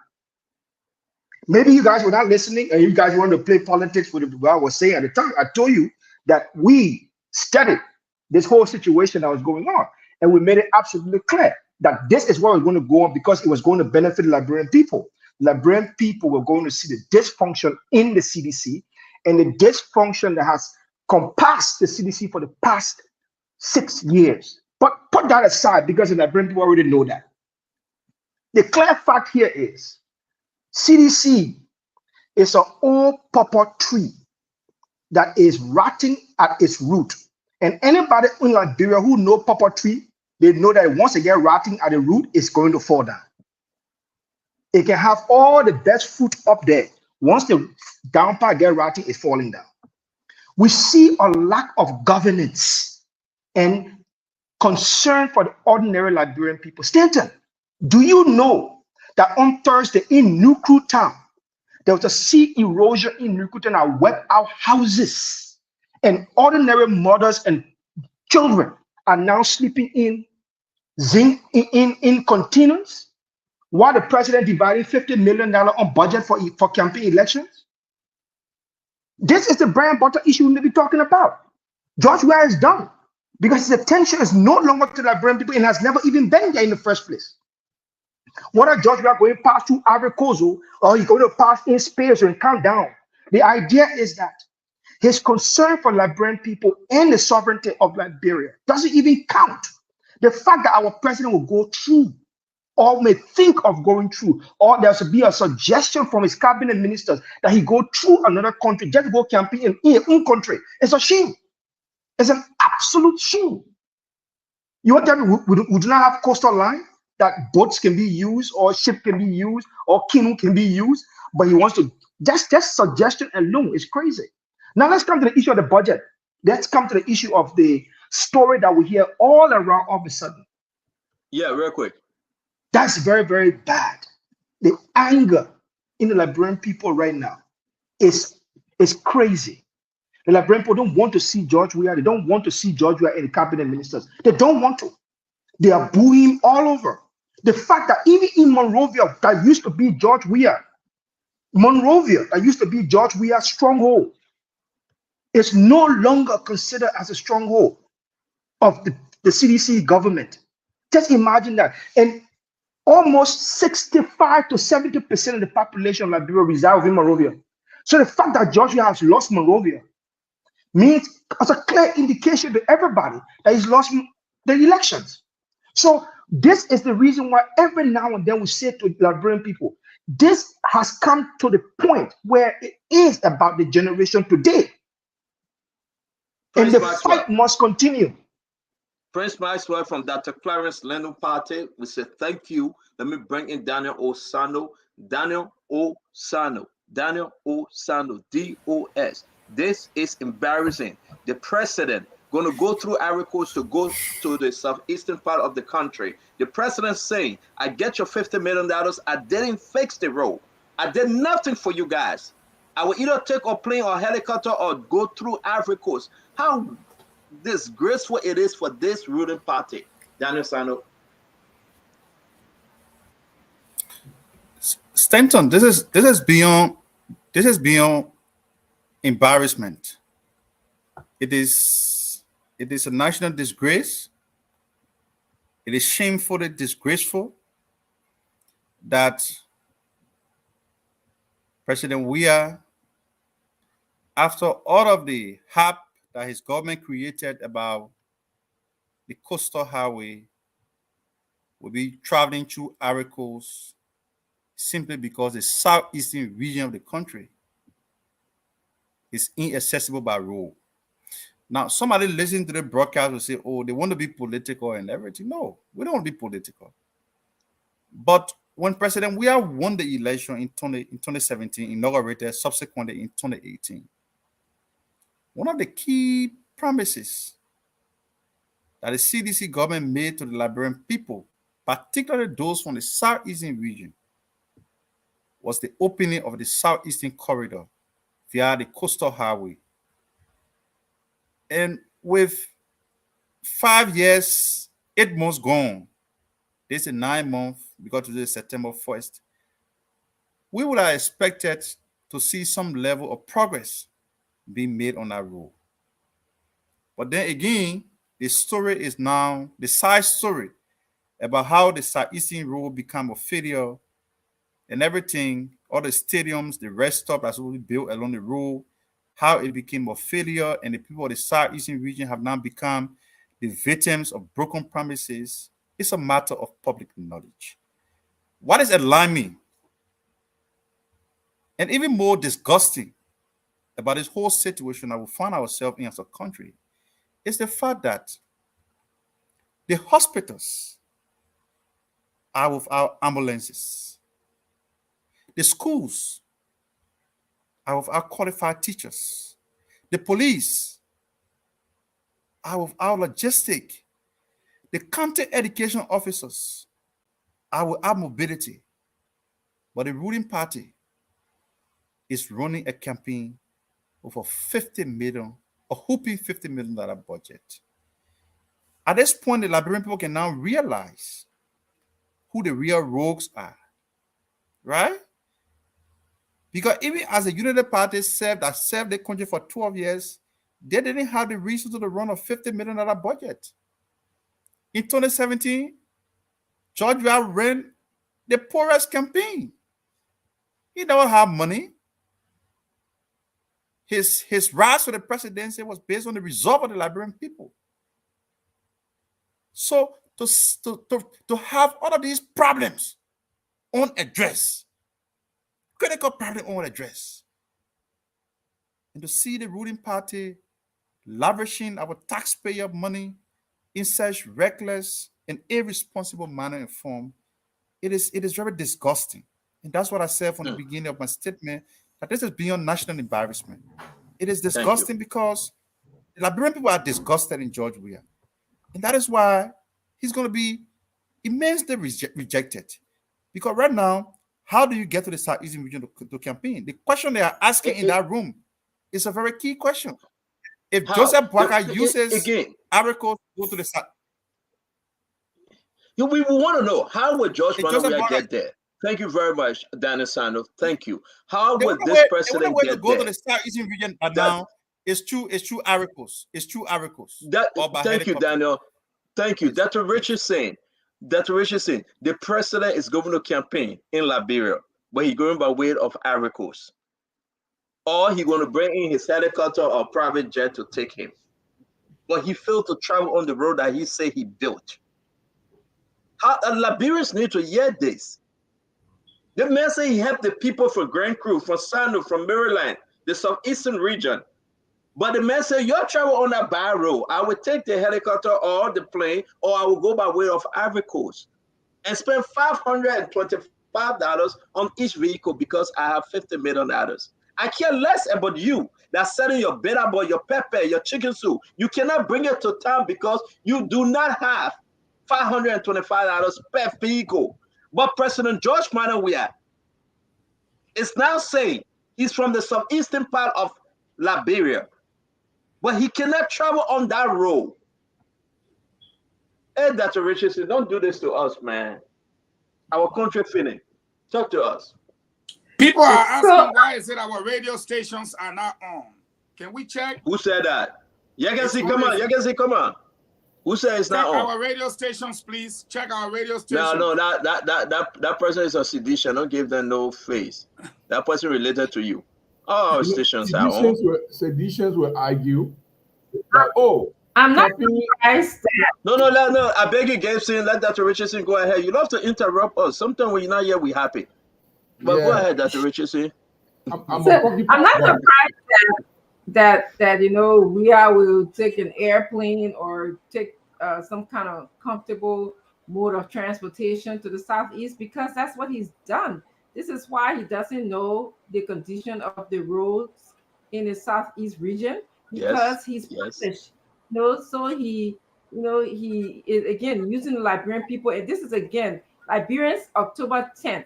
Make the best decision. Don't make a decision where a leader will be riding Serene all day, taking airplane, having their friend give them airplane to boost their morale, to be riding around the country or either West African region while you are suffering.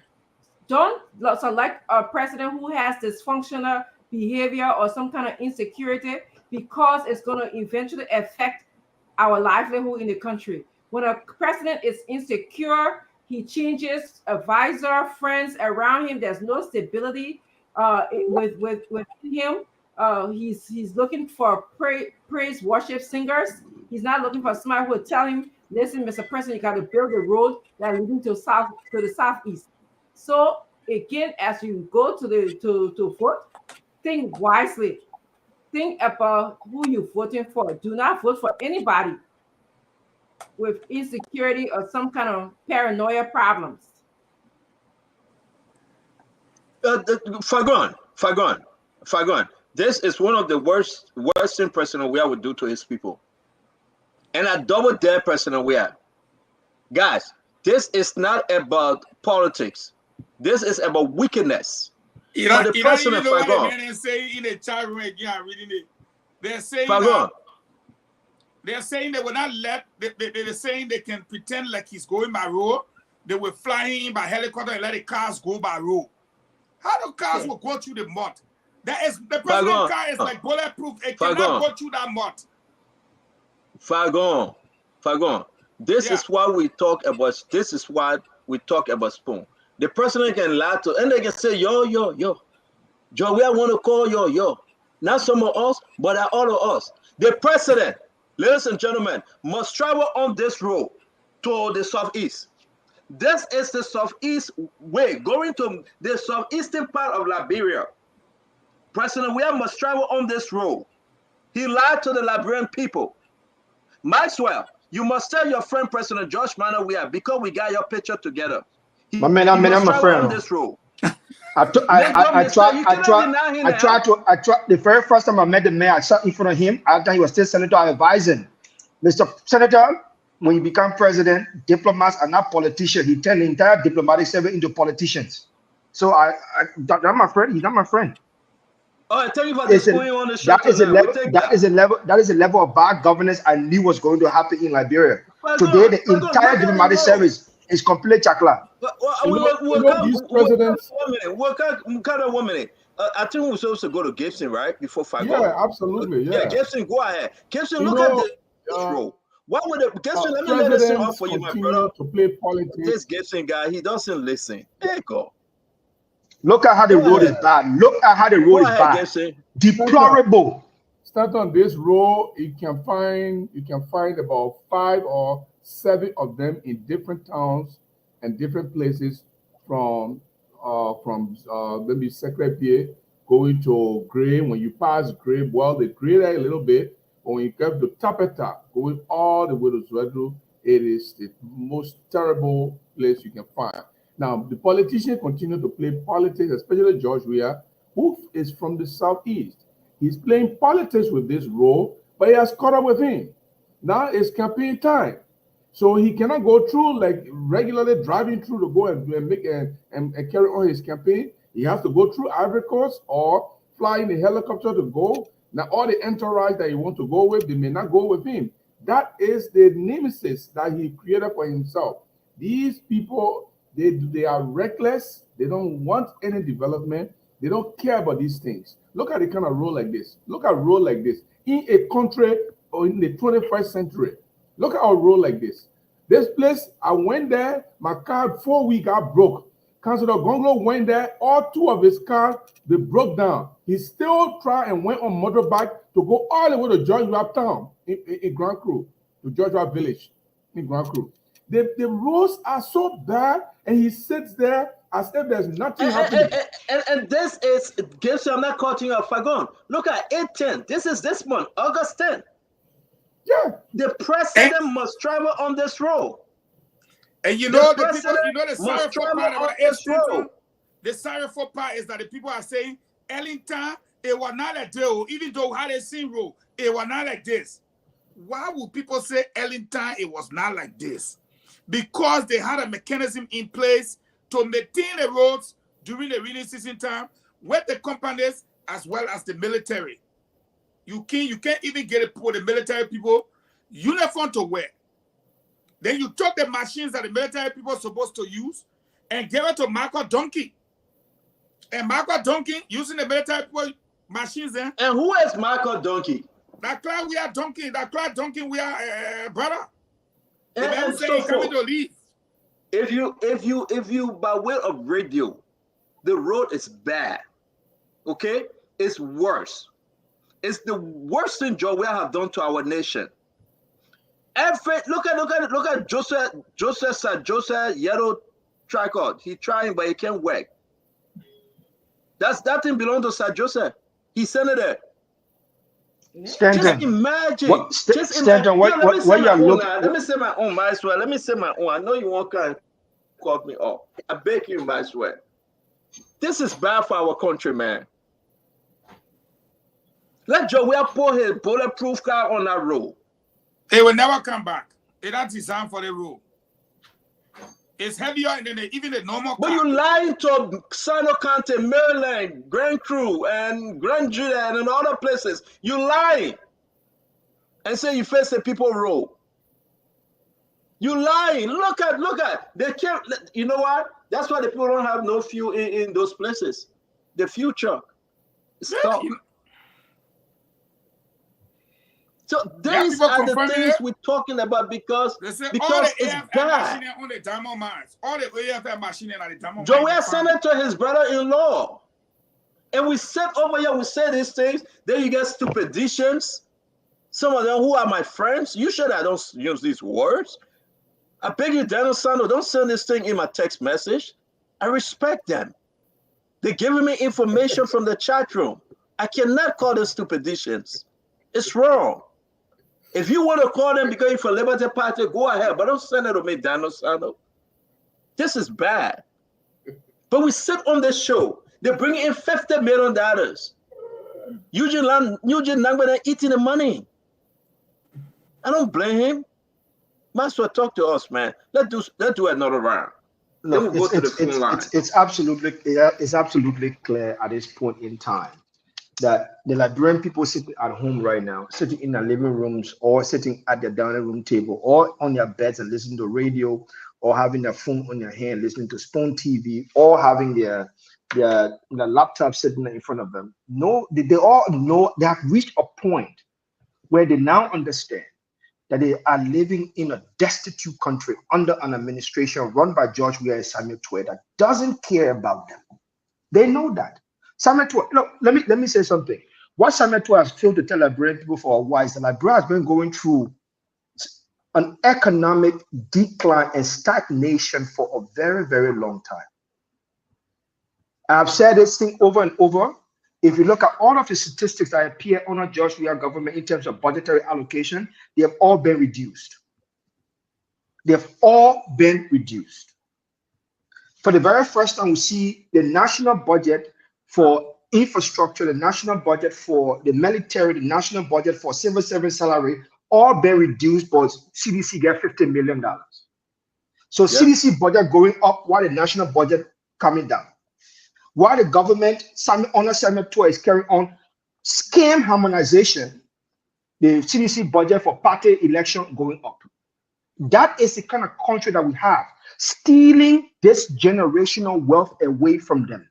Instead of allocating resources to social welfare systems and programs, the government of George Weah and Samuel Tuah is allocating it for re-election, validation, and power grab. That is the government we have.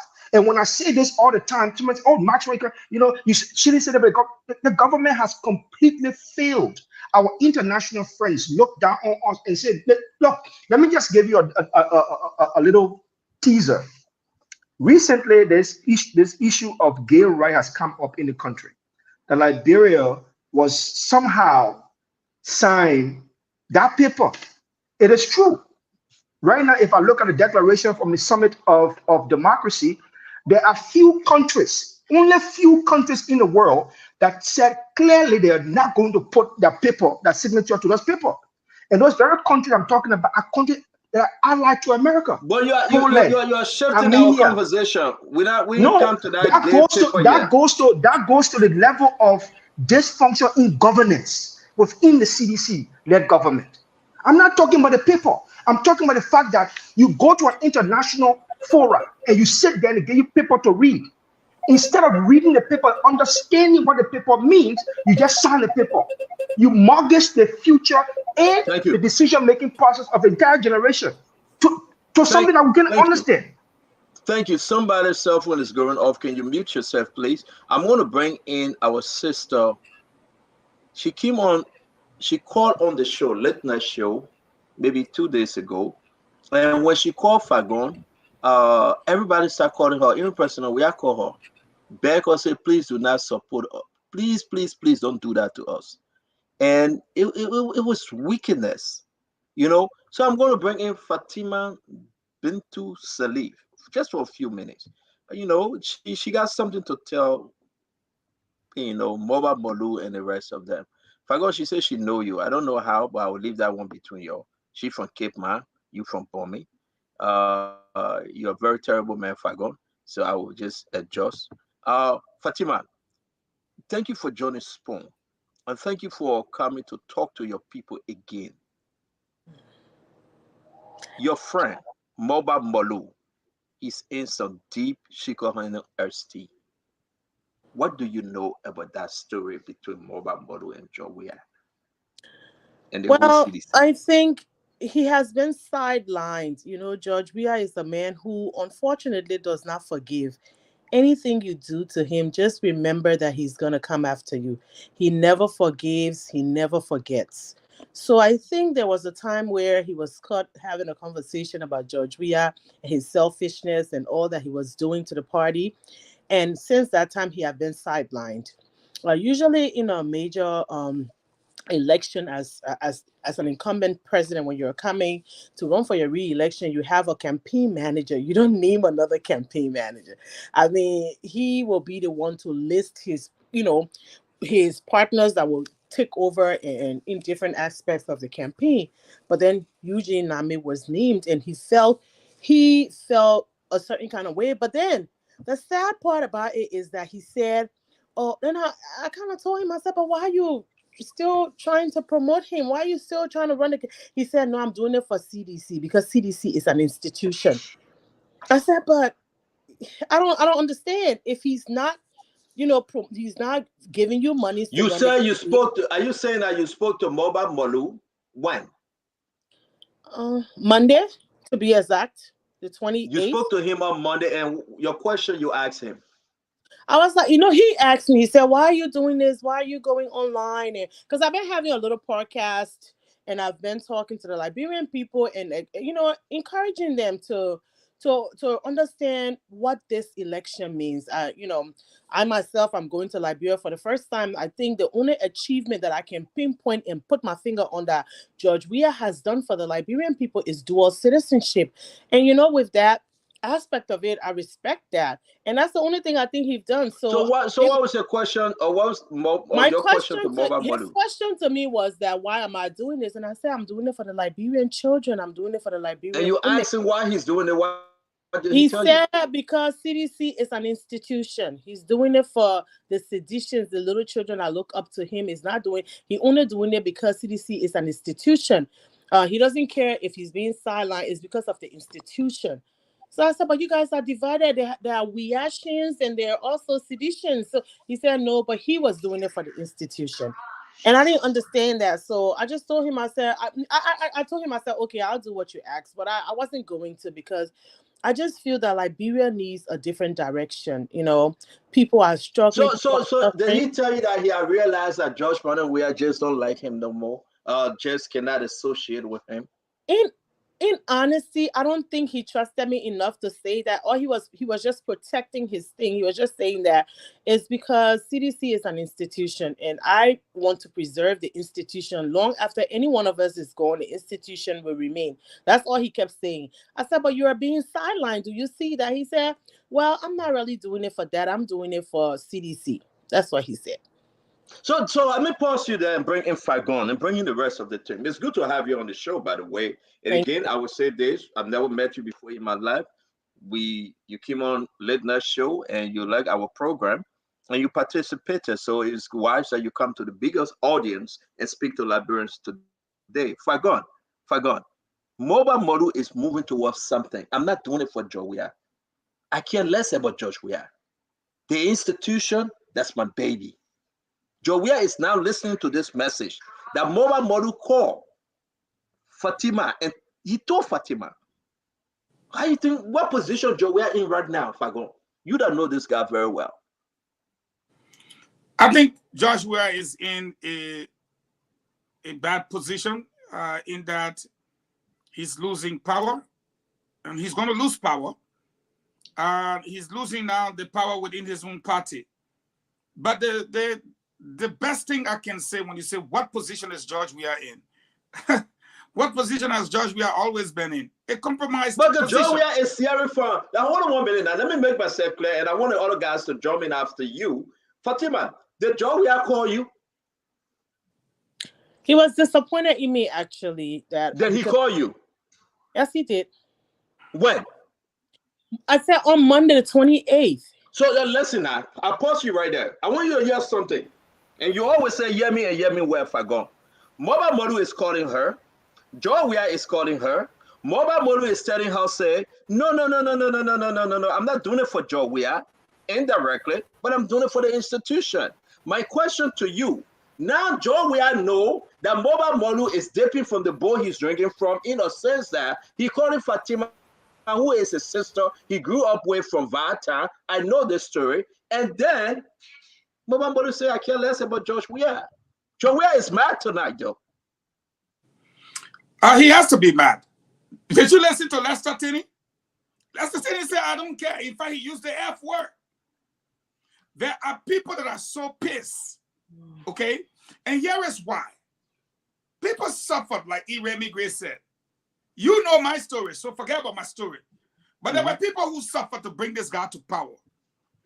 And the people who fought these very people are the people you now say are your friends.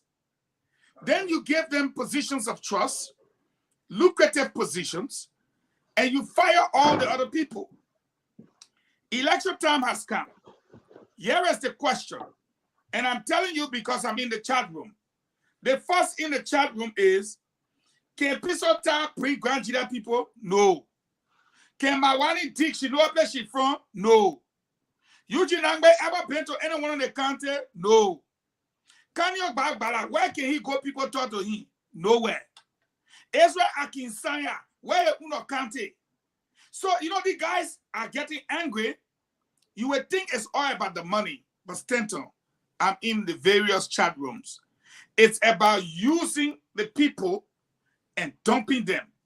Then, you know, campaign time, everybody on their platform, maybe Dr. Francine and you will say, you know, campaign time, I'm telling you, Stanton, if you don't eat, you're not eating again.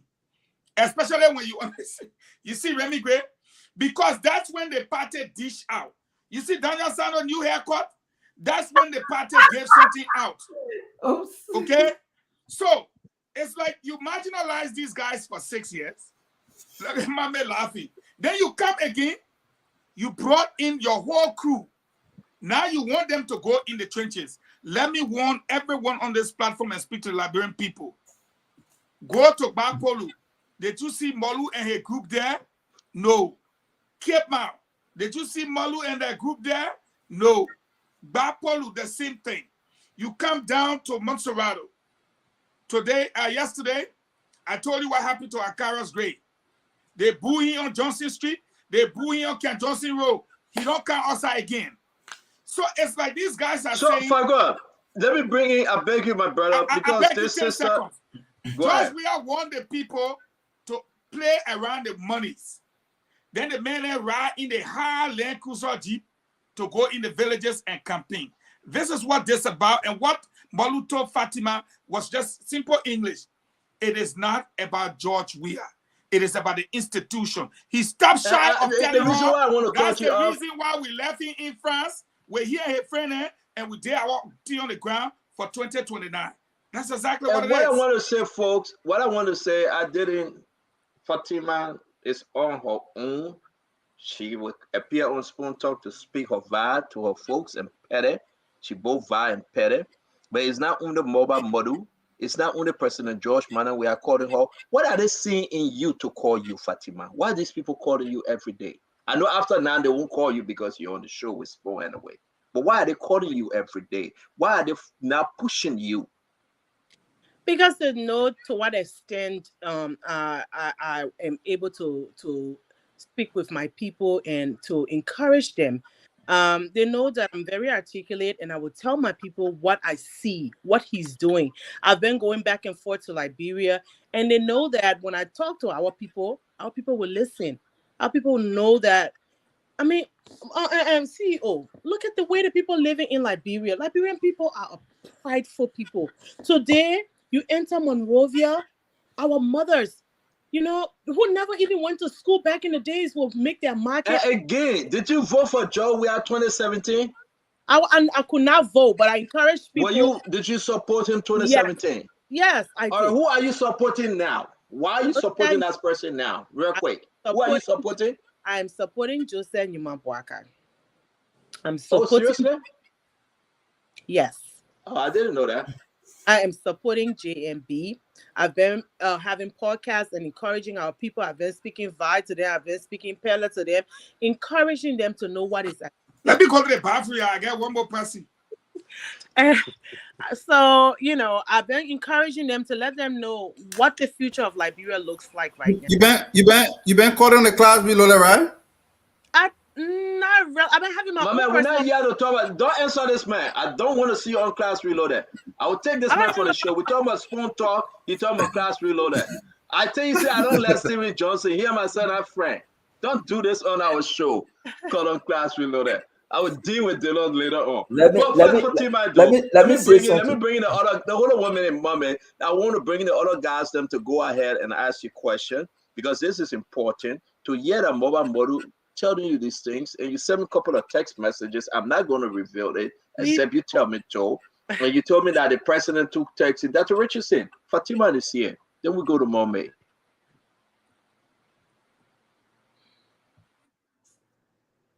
Yeah, I think she's saying that, you know, what is good for the Liberian people. They need to know the truth about, you know, the relationship between Weah and Malu. That's what we've been talking about. Is that what you're asking me? Yes, ma'am. Yes. Yeah. For her to reveal this thing, though, right, Mommy? For Fatima to come in and reveal this thing and say, listen, Moba Molu said X, Y, and Z. He's not doing it for Jowiah. Right now in CDC, right now in Jowiah compound, right now where Jowiah would be, he have lost Moba Molu triple, Mommy. And that's why I wanted to speak to. You know, Molu keeps saying he's doing it for the party, he's doing it for the party. Molu is a political person. Everything he's doing is an investment. That investment, he expects a return on that investment. And Weah knows that. Weah knows that everything Molu is doing, that he say he's doing it for the party, he's doing it for the party, he's making political investment that he hoped to get a return on maybe 4-5 years from now. It is that return that Weah want to cut off now. Weah wants Molu to be in the position as James Silencer Diba, where you have to bow down to him to survive. That is the point Weah wants to get Molu to. But this is what I can tell you about Molu that I know, except he changed in the last 2 weeks. Molu will not go rogue. Molu will not go public on George Weah. No, he won't. Molu will not fight George Weah publicly. I know people are making intervention to get him on the campaign field, to get him to take a picture with Weah. He will do that. Even if it doesn't happen, Molu will not fight George Weah. Molu will not go public. But what will happen is this. People who believe Molu, people who work with Molu across the country, Liberians who are seeing how he struggled for that party from 2005 to today, they will retaliate against George Weah. And they have already started retaliating against George. But Molu as a person, he will not retaliate. But people who believe in, people who see his struggle for the party will retaliate against George Weah because they feel betrayed and they think that one day too, they will find themselves in similar situation. Everybody can now worship you as God. And that's exactly what we are saying. But I'm surprised, Remy Gray, that Fatima Bintu Salif is here to say that, listen, the president calling me. What exactly did President Weah say to or said to you before Remy Gray coming? What did he say to you, Fatima, when he called you? He was only disappointed that, you know, I'm his sister and I'm going on Facebook and making all these statements about him. He was just disappointed about that. And let me just interject as to what the brother was saying. Molo, even when we were talking, he told me, when I kept saying, I said, but why are you supporting? He said, oh no, I'm not doing it. But he wouldn't, like he said, he wouldn't really say anything bad about the president. He wasn't saying any, like he knew, but the president is just waiting for second term. If he wins second term, Molu's not going to be the chairman of the party. He's not. But Molu, as for Molu, was just saying, you know, I'm doing it for the institution. I have to do this. We have to re-elect him because of the institution. That's true. He's not going to go rogue on him at all. He didn't say what did Molu say about the spoon talk or Stanton? No, he really didn't mention you guys. So what did he say about spoon talk? He just said that I shouldn't go on. I should come and apologize. I just say, oh, you know, all the things that I've been saying on Facebook. I was only upset. People like were leading me to Spoon TV and them just want bad things about them. But I really don't mean it. I'm a seditious at heart. I should go back to the CDC. That's all he said. He said, okay, so you had it out that you had that other message you sent to me. I will read it to the people. That screenshot you sent me, I will read it so hard. Remy Gray, the woman sent me all the screenshots between she and the president and Molu. Then now she won't have it. If I read it, then they say I'm a bad person. But Eddie, But Eddie, though, talk to me real quick. It's important for you to talk to me, Eddie. That the Liberian people want to hear from you. Molu left is in danger, though. Gibson said it. People like George Weah will simply not stop, short of being vengeful. Anything that's the kind of he's an evil child, as we say in Oracle world. He's a child who can do anything to appease himself, his ego. I'll pick a fight with Bintu a little bit. She's a sister, and she was one of the individuals who knew George Weah from his humble beginning. I think she owed it to the Liberian people then to even have rejected him as a president. To put Molu in our position now is unfair on Molu's part when she could not do it, and she's a social worker, so she understands exactly where we're going to get with a George Weah presidency. So I'm angry with her a little bit for that. But back to the Molu issue, his life would be in danger, but I think people like Molu have survived. He has an instinct that George Weah doesn't have, an instinct of self-survivability as well. George Weah is a different kind of, he has a different trait or character trait. Molu knows how to survive. So I think the fact that he has come this far, imagine since I think about 3 or 4 years ago, when then Henry Costa broke some of these recordings about Mr. Weah. And we know before that probably he had an extra relationship with George Weah, Pepper Bush, as we can call it in Liberia. So we know that's the bone of contention. He ate a man Jew, so he's angry. But if anything would have gone wrong with Molu, it would have happened by now. But what George Weah is looking at right now, I don't think they will go after his life. I think they will do anything to unseat him so that he can be the face. And I'm gonna put something here, Eddie. It's going to make people mad as we go to Gibson, Daniel Sanders, and Prince Maxwell, right? Yesterday, information. If George Weah loses this election, Gibson, they are saying they will kick him out of the party and bring in, you know who? Mr. Cummings to be the party leader for CDC for 2029. If George Weah loses this election, he will be kicked out of CDC. Then these guys will bring in Mr. Cummings to be a party leader for 2029. Gibson, Daniel Sando, and Prince Maxwell. Make your case, please. Let me ask Fatima a question. Fatima, you say Moluba is George Weah Jew. I don't. But what more we know about that one? Are you want a George Weah Jew? Oh no! Oh, you can't do that. You can't. No. Come on, No. Come on, this is a public no. We take it back. We take it back, Fatima. No. Fatima, we apologize. I can never. Gibson, be serious. I can never Gibson, be ever. serious. Listen. No. My brother Fatima is a decent woman, man. No, I can never. Fatima, please take that back. Forgive us. Let me speak. Hey, this gongo guy. You made Mame shit. Lady like this come on the show and say George Weah can call her and Moluba can call her. The first perception that comes to the people's mind that she has some affinity with George Weah. No, but you don't bring it on the show, man. Gibson. He's my brother. He's my big brother. George Weah is a brother. It's a brother. They grew up together in Vietown. I can say Moluba was your brother.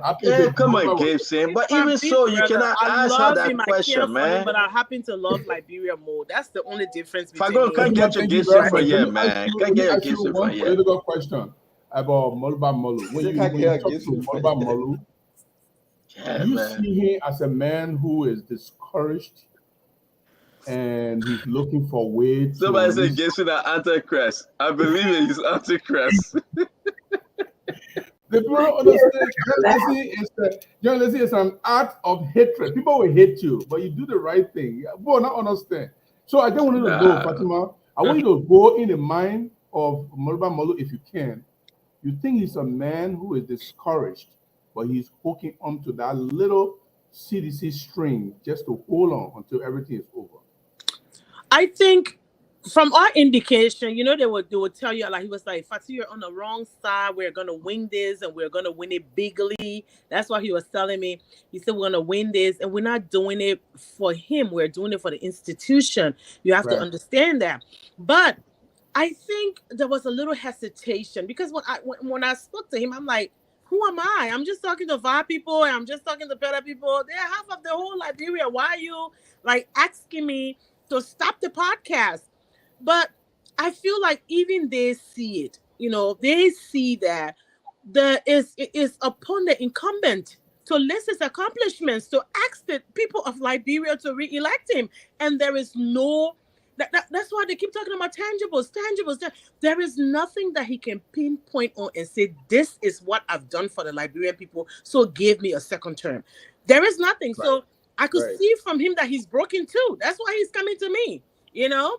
But in all, I felt like I would do. I almost told him that I'm doing this for you too, because all of the work he's doing, he's actually being sidelined. He does not get anything. He doesn't get to see the president. He doesn't get to go around him. You know, so it's like he just stuck, but he wouldn't admit it. But you could hear it in his voice. He wouldn't admit it. He's broken too. Yeah. Thank you very much. So let's move on. Daniel Sano, we want to bring you in. They want to bring you before Gibson asks Atlantis question again. Something that's that not Atlantis. So Daniel Sano, go ahead. Every question I ask is Daniel Sano, please go ahead. If we continue with it, Pape, he will get in trouble. We're going to sign people now. Everybody responsible for their own questions and statements. Before you can press the chocolate button. Man. But let me first of all commend Miss Fatima Bintu Salif. The stand she has taken is exemplary, and I would like to go beyond that to call on other people who know George Weah personally, who supported him as a result of that personal relationship, but they've come to realize after 6 years of his presidency that he's not competent for the job, that he's not able to lead the country further. We call on other people who know him like she does to follow suit. Because the country, like she said, is bigger than any personal relationship. There are some of them who know. They are cabinet ministers. They know. Some of them are benefiting the crops from the table. They know that we are incompetent to lead, but they are still there. So it takes a patriotic citizen to do what she's done. You know, I just want to close by saying on the Molu issue that I would not encourage Molu to switch political or to cross the political line. I think he has paid his due in the CDC. And like Mame said, Molu is playing a smart game. He wants to put the partisan against George Weah. Because if George Weah runs out of patience and tries to do anything contrary, like getting at Molu, there will be an internal revolt instigated by the partisan against him. So Molu is playing a smart game. Equally so, he has to be careful. The other day, we are told when the president was booing, bombing, and they had a late night meeting,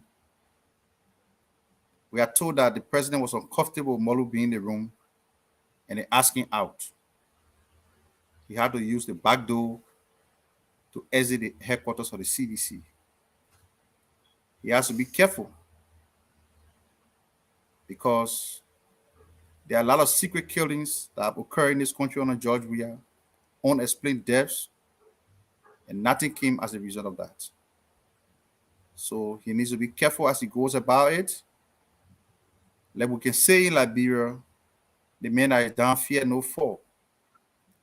George Weah is getting to know by the day that he cannot win this election. And if he comes to the point where he cannot win because people like Molu are dissatisfied, he's going to target Molu then.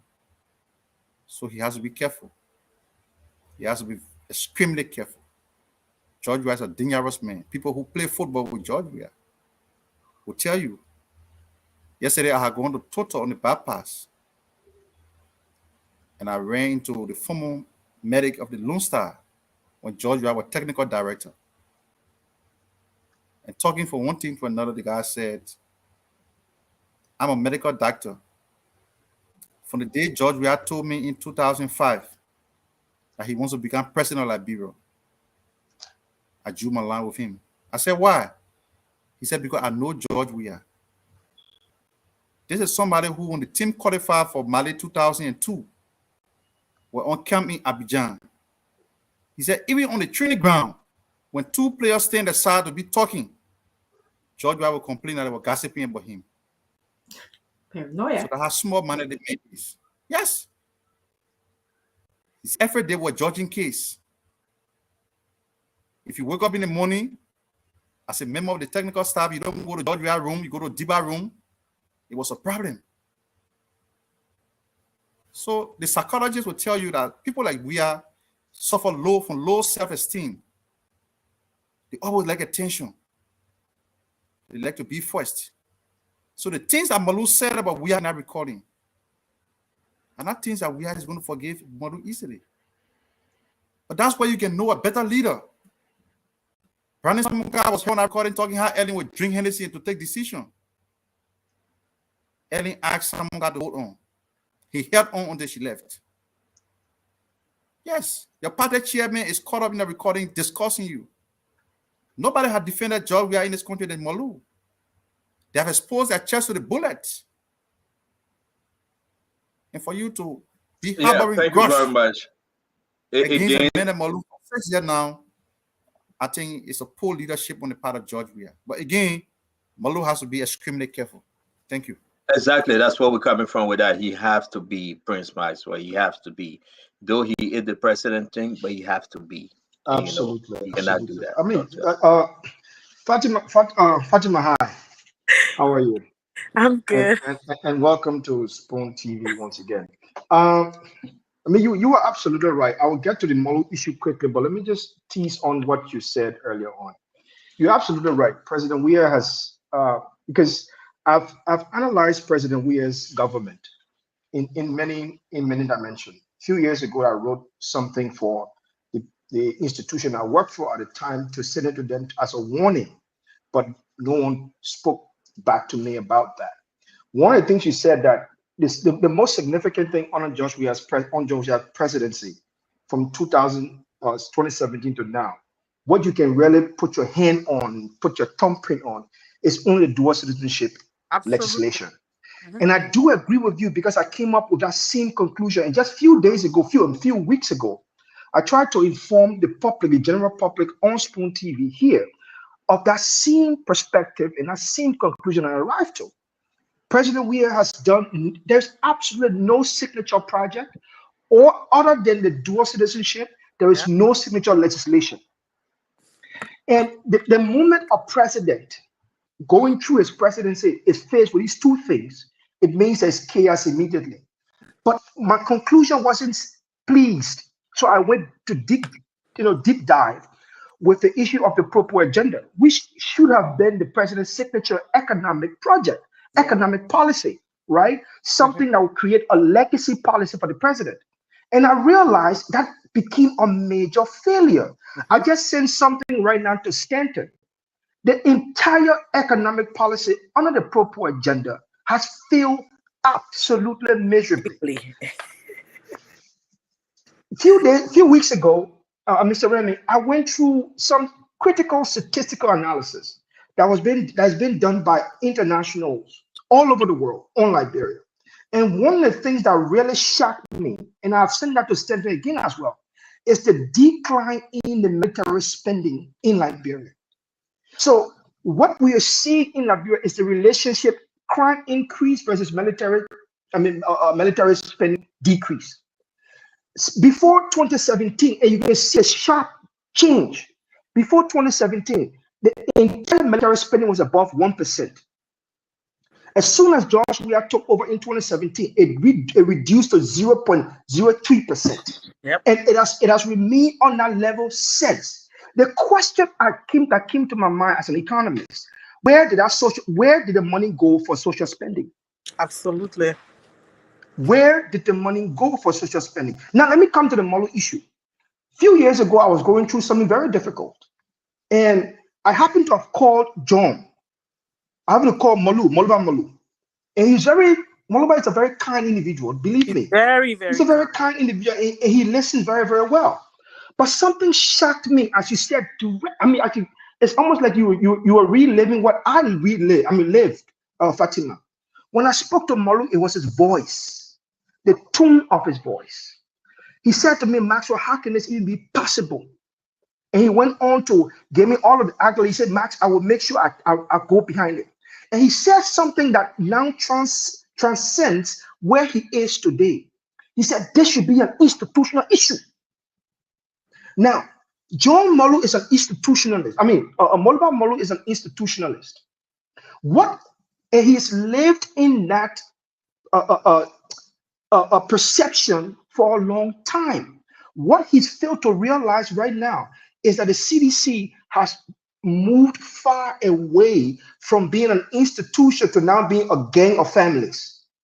They are now operating as a gang of families. The people that they are bringing in, if anybody watched the movie, those how you call it, Italian movie where you got movies. Movie. Exactly. That's what you see happening right now. And I do agree with you, Mr. Remy, when it comes to intelligence. There are some things, there are some little key information that you have to really, really dig deep and look into. And that's what I saw happening. Now, where is John Molu? John Molu knows that he's already out. Believe it or not, he knows that. But Moluba Molu. I keep confusing it too. Moluba Molu, right? Moluba Molu knows he's already out. But now I realize something is happening. This is a new analysis that I've come up with. Moluba Molu is playing the long game.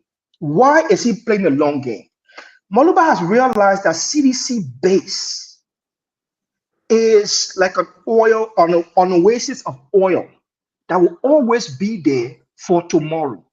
And he thinks that because he's the strongest individual at the ground level, even if he's being dislodged right now from the institutional hierarchy, at the ground level, he cannot be dislodged because he's loved dearly there. He's hoping to use that in the future as a currency for a new position. And this is where the danger comes in for him. And I do agree with you, Gibson. I do agree with you on Remy. He needs to be calculative of the survivability he needs if he wants to play the long game. Thank you very much, Prince Maxwell. Let's end this thing with Eugene Lamine Fagon, and then we'll move to the closing of the show and open the phone line. Honorable Eugene, you have your sister Fatima who have joined the train. And I've always admired the honorable man. I used to be mad at him back in the day when you were propagating CDC. Don't start trouble. Moba is listening to you. The president is listening to you. Don't start no trouble yet tonight.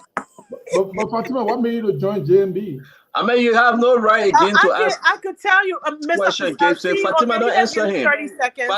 Fatima, don't answer the man. No, don't do it yet. The man broke the rule of the show. Are you 30 seconds of my time? Yes, honorable. So let me tell you. It's my time. 30 seconds. I can respond. All right, let me tell you the simple reason. I went to Liberia in May. I was there for the whole month of Ramadan, and I went and met the former vice president. And I spoke to him and I asked him, I said, why is it that you want to be president of Liberia? And that man looked me dead in the eye and said, look at me. I'm old.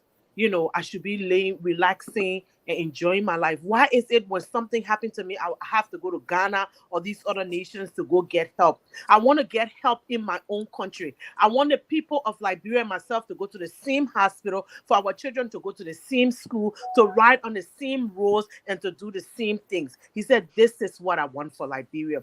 And when he told me that, and he told me how his whole life has been invested in making sure that the youths of Liberia had their way in their country and their say in their country. When he told me that, I was sold. This man believes in Liberia. He actually told me, he said, every day when I sit here, I think about how we need to think about our country, how we need to love our country, and how we need to build it from the ground up. And then when he gave me his arrest plan, that was it for me. Thank you very much. Thank you. Yes. Thank you. Thank you very much for making the UPP plan. Go ahead. Thank you, honorable man. Thank you. Fagon, go ahead. You got another meeting live. Sitting here just listening at the lady. First of all, any beautiful lady that come on the platform, you let us say that my sister. You think I know my man, Cherry? Why will you give Eugene Fagon more time? No, that more time business. Don't be jealous. You can't hear you talk my pay no more. Why you get a friend and Cherry? You want to take Fatima no more? Oh, I want Fatima no more. Okay. Folks, that's what makes the show interesting. Our past, sorry, we made mistake. Our past, sorry, our man fool up. Before any election, the Liberian people can determine who the president will be. And you will know from the song they'll sing. When they tell you, say, you came my man, you came my pa, I will vote for you. Taylor became president. When they say, Monke Yina Ewo, that Babu Ewo, Ellie became president. They say, you know, Poke, you not know Poke. I will vote for you. We are became president. Now they say, our past, sorry, we made mistake. Our past, sorry, our man fool us. It is finished. That's how we make presidents in Liberia. And as I speak to you, I'm about to leave and go pack my clothes from Minnesota, where everything is happening this weekend. The Liberty Party will be raising funds on Saturday on her own. Then you have the UP and the collaborating parties on Sunday. And then people go to the Coca on Monday. Liberians from all over America are trooping in to support this president. What you see happening to Molu, Dr. Lester Tenney. Can you imagine a Dr. Lester Tenney should be deputy to a Safua Gray? I'm not putting her down. At Noka. A Dr. Lester Tenney should be a deputy to Safua Gray, because Safua Gray is the best friend of George Weah in a sense. Then she will connect her best friend Weah to maintain her brother Molua Gray to National Investment Commission, Family Affairs, Family Planning. And so, what I can say to you, if you think that George Weah is having an implosion on the inside, look around you carefully. I told you George Weah got 3 friends. The 2 that I know the most that he loves, that he can go 2 hours with us speaking a French too. That Ali Bongo of Gabon and Macky Sall of Senegal. He and Macky Sall made flour over chicken business.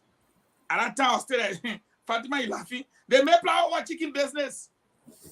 Now, after they made the flour up to now, they shake it. Now, Ali Bongo, he mean man, where every day they must talk. Ali Bongo, he mean man, that he man say, you make some noise. He found himself. The people making noise, then he get fed. Then at the end of the day, you see a situation where Molu them, like Prince was going, he almost got to the end, then he put something else in. Molu then left George Weah. I keep telling y'all, they left George Weah and her crew on the 48-day trip, and they reorganized their whole party for 2029. So right now, Molu and her group cannot walk away because they see that party as a future thing.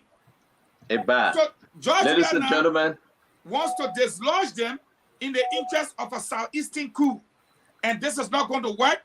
It is not proven that the Southeast only got 307,000 registered voters. Nimba alone got 307,126. Before I say Lofa, Bong, and the other areas. So this thank you very much, Eugene Lamin Fagon. I know because you not see Fatima, you talk plenty and you're not getting anybody a chance to talk. Well, again, I would say that it's a beautiful show. I knew you were a brother. Give me a chance. I knew you were a brother. And after look at Mepe just coming. You found a way to bring Fatima on. Salimatu, you stay relevant, but at this point in time, just like Fatima, we have to take a decision in the interest of the country. No. You're totally wrong. Fatima is here to talk about her policy and procedure. We want to say thank you, Fatima Bintu Salif. And again, we appreciate you joining Spoon Talk. We'll bring you back as always. Forgive our big brother Gibson for that question. I know you're too strong for that question and you move on, but we appreciate you, Fatima. And again, all the text messages you have sent me, I will keep it. I will not share it. Okay? Thank you. I will not share it. I will keep it. Oh, why you can't read it? See, let me just say one last part. 1 minute vibe. Talk to my vibe people see or are baking you. 1 minute. Yeah, go ahead. Speak your vibe. Yeah, speak your vibe. I'm on Walen Fatu Meloke. I will tell him. I'm on Walen Fatu Meloke. Hey, that one man and I will ban that for a year. Can we connect? We both Joey are Comelo with 40 kids. Just said you might walk a year. 140 kids. Just said you might walk a there. Kaya. Can we any ake Jeremiah Kun? Anu wa ni wa boy nya. Anu wa ni wa hospital no nya. Anu wa wale ni ta school. Anu wa ni sokebe wo be wo ye. Wo connect. Wo ma wo bo fi Joey are Comelo. Ama wo lia. Ama pa iwa kwa. Wo connect he na mono. Amenu me afana wo yo. Joey are mani boy akwa. Jose Nima Boaka Muwe, Munuwa Muya support. The second one, Pele. Kule ni Kunani, Kavotike, Jose Nima Boaka, and Jeremiah Kume. Tika Belila, Tika Hospital Toy. Thank you very much. So, thank you. That's it? Yes, so. Thank you very much. And Fagon, to all of our folks, we want to say, we are pleased, we are grateful to have Fatima. Folks, I cannot say, make can say it all. So I will host some Fatima. Fagon. Fatima is on the train. This is big. Thank you. So if Joey call you, if Malu call you, or any of them call you, please send me the message that you've been doing. They know you've been sending it to me. My email, my message up bouncing. And let me say this to you. Oh man, they got it so damn stupid. Oh, sorry, I forgot. They sending all the message to the woman saying it to me. I just look at them laughing. But I wanna say, go ahead, mama. Don't think Ben said Charlie King. Why you always let trouble? Why you don't let peace? I let trouble. I don't want peace. Let's send message to her again. Oh man, they get feeling with it. They got been sending me all the messages a long time, you know. But anyway, guys, we want to say thank you very much, Fatima. Thank you. And I will talk to you after the show, sister. I'll talk to you. You know why? That's what we do. I like to rub it in their faces, Maxwell, because these guys are just funny. You know, I got my connection all over. I'm Stanton. You know, and they're wasting their time here in America. They call this guy. Oh, don't go to Sunday. They get it, but you're little. But you're little. You'll forget that one. But what is I don't want peace. I want trouble. Always. They put that lady, they won't call it. Sorry, why you call me Antichrist? The people, you see the post saying I'm not Antichrist, but I people call you Antichrist. But man, let's go to the phone line. Let's go to the phone. Oh, our sister Mepe just joined us. Sister Mepe, you heard enough. Oh, I can see Casey laughing now. I gotta go to Bible study. Oh my God. All right. Yeah, because Mepe and I can't. He laughed. Casey coming out like he don't want to get his show. Yeah, we finished. Cheese network. How you doing? I would like to say good evening to all of my panelists. Tada Richardson, how you doing with these guys? I feel like you're trapped to all of them. Oh no, let me announce. Thank you for reminding me, Mepe, that Richardson is bereaved. Thank you for reminding me that. Where I beg you, Dr. Richardson. I'm so sorry. I just went into this program. Have my sympathy, Dr. Richardson. I don't know if I can announce it. Should I announce it, Dr. Richardson? Yeah, you can. One of the presidential candidates in Liberia, you remember when Dr. Richardson said Rabi's sister passed away, Eugene Fago.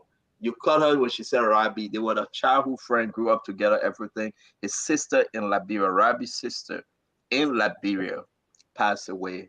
And Dr. Richardson would say sorry to Rabi and the family. We say again, she was one of your best closest friends. You spoke to her this morning. Yesterday or a few days ago, you texted her as well. And it's hitting you so bad. Sorry, I ran into this program without acknowledging. But we want to say to Rabi and the family, sir, have our sympathy. And to you, Dr. Richardson, that was your friend, have our sympathy likewise. Once Mepe Gono came on the show, I just got the flash. Well, so Dr. Richardson, my deepest sympathy. I pray that the angels hasten to the gate to receive her gentle soul, and that she is in the bosom of Abraham, where Lazarus is no longer poor. Sometimes we do not know what it is to cross to the other side, but my deepest sympathy with you, and good evening to all of those gentlemen on the show. Yes, they wanted me to the missionary tribe, but I'm teaching us a heart. I cannot see a kata being placed next to Okono, so I stay with Kou. Comfortable zone. The religious sense, that was very comforting. Yes, but in life and death, I read a philosopher say it's like when you are nursing a baby on the breast. And sometimes you change the baby from one position to another. When you're changing the baby from the left to the right, the baby cries. But sooner or later, when you put the breast in the baby mouth, the baby comes to find consolation. That the same thing that we're giving on the left is not giving on the right. So we do not know what it means to be on the other side. But I believe that, the good Lord will transition all of us to a better place. So I pray that the Lord grants eternal rest and mercy to your friend, and that we will meet again at the resurrection. That is our faith. That is what we firmly believe as Christians. Thank you. And I would like to say good evening to all of our listeners, those people without whom the Spoon Network will not be what it is. Even to our general manager, Titi Cannon, who's been the engine and the brain behind everything that we do, without her hard work, especially to get us back on the airwaves. Without Titi Cannon, sometimes there are people who call it unsung hero. Even though the CEO will mention her, but that's who Titi is. And I would like to pay tribute to her tonight. To Dama, who is going across county lines to make sure that Spoon is reliably informing us. And tonight, I want to say thank you to those people. They are the unsung heroes behind the platform that we will represent. And so, CEO, we owe these people a debt of gratitude when we are on. You're right, man. You completely 100%. They're doing extremely well for the network, and we appreciate them. They get us ready. But we have a new contract. We have a new contract from how you call it, Madam Titi. That's Spoon Talk. Spoon Talk is a private talk show. Got nothing to do with the network. And our dear Dr. Richardson, I forward it to you. We need to sign that contract. They are building us. We will have to pay for our own program, 3 hours program every evening. We got nothing to do with the network. And once you sign that, and then we will be an independent. We have to do this because everything. So Jason, you saying Jerry will pay? Everything Gibson gonna ask over here about whether those kind of questions you'll be responsible when somebody coming after. It's not about promo. No sweeping in Spoon, you gotta pay. But no sweeping in Spoon, you gotta pay. If you charge everybody here $1,000, I will give you $1,200. Cheryl, we are incoming government. We can sell paper. We have reliance to pay. We don't know about you. From my end, we're gonna open Yakazi. Yakazi, can you come on? We're gonna open the phone line. Want to appreciate you, Prince Maxwell. Something is happening to Prince. Whenever Fagon appear on the show, Fagon can suppress Prince Maxwell. No. Don't let us begin. I refute that. But I let me refute finish. that sentence. You I will refute refute that. it, but let me finish. I But let me refute that. That's my time. Yes, That's my I'm time. Let not me talking. talk. I'm not. I refute that. I'm not talking about the Let me party people talk. that Prince Johnson talking all kind of ginger, but then someone, hey, come here, I'm scared, man. I'm big here. They all scared to talk about it. They act like that what they're doing. Legacy, can you open the line? They're talking around it. Way, No. Second, I know you have power steering, but let me register this. It's in a lack of understanding of the political environment that PYJ statement. Is that a statement that Prince, the other Prince, lack Sumo of Prince? understanding. Is that a Sumo Prince? That's that what Sumo Prince is referring to? Well, hold on 1 minute. Small Prince? Yeah, the man I tell Why you calling You about small Sumo Prince? Prince Small compared to PYJ, you are Sumo Prince. I beg you, don't compare me with PYJ. Don't compare me with PYJ. Don't put me in the same room. Don't put me in the All right. Let's go to the full don't do that, Gono. Okay, Small Gono, don't do guys. that. Small Gono, don't do that. Don't do that. Let's go to the phone line. Okay. I can see please open the phone line. Again, I'm a close observer. I felt for my brother Prince Maxwell. Once I got to appear on the show, Prince is subdued. Prince just go in and share like something like chicken that you wasted. No. Go to the phone line. We are all talking about CDC here. That's the reason why I'm letting everybody do that thing. Don't even try that. 1075. They're scared to talk. You know. 1075-055-101075. Let's talk. Nobody tell that. No, Prince. Chief. Don't do that. Don't call me small Prince. Be respectful. No, compared to Prince Johnson, it's not a disrespect. He's a father. I'm not comparing myself to him. That's the thing. That's exactly what we can do. After a beautiful show, we get into this small forcing thing. Yeah, guys, you go to the phone line, please. Your name and why you join us from, please. I know how to set it up. Hello. We lost that call. Let's talk to another person here. Hello. Yeah, Hello. Your name and where you join us from? Yeah, my name is Fidelity Colley. I love to be called Honorable Nukwe. I call from New Georgia. I want to say hats up to the team. I want to say thank you to the CEO and everyone. You know, the next president. It's just like the common parable says that when the children come outside in the morning time with a diaper or pamper this day home, the one with the toilet in the diaper, the dog will follow that person. Meaning the incoming president, Joseph Boakai, has to answer all the questions, the top questions. So we are not feeling deterred when they are criticizing all kinds of things. So I'm happy that he is back in country. Tomorrow we're going to receive him at Iron Factory. I want to say hats up to Honorable Lamy, to my vice there. Thank you so much for joining the team. Thank you. Thank you very much. Thank you very much. I can say I have to go, folks. I can take the call. Dr. Richardson is on to you. Thank you again, folks, for joining us. It's time for Bible study. Prince, wake up, Prince. Don't be afraid. I'm here to protect you. Thank you. Bye-bye. Hello, your name and where you join us from? I ever did it make Is that you? Yeah, let me tell you, evening to the family. My name is TBS. You see that your business if I go to Bible study, Casey? Okay, let's hear you. Let me appreciate everyone. You know, the issue of President Weah going to the southeast and into I think it should be more clear to the people. And this particular message shouldn't be called biomedicine. I classify it to be off-the-road medicine. Because if you call biomedicine, then why you should pass Africa? Instead of him passing on a thing biomedicine that they claim to be, for him to be. You see? So if he pass through Africa to goodness of it, the money that Africa will collect from them. So for that rally will be coming true. Okay. Thank you. Let's hear another person. Your name and where you join us from? Hello. My name is Fatma Kamara. You know the Labyrinth was started. A couple of Casateros Congo. Casateros Congo is the way for the Labyrinth properly.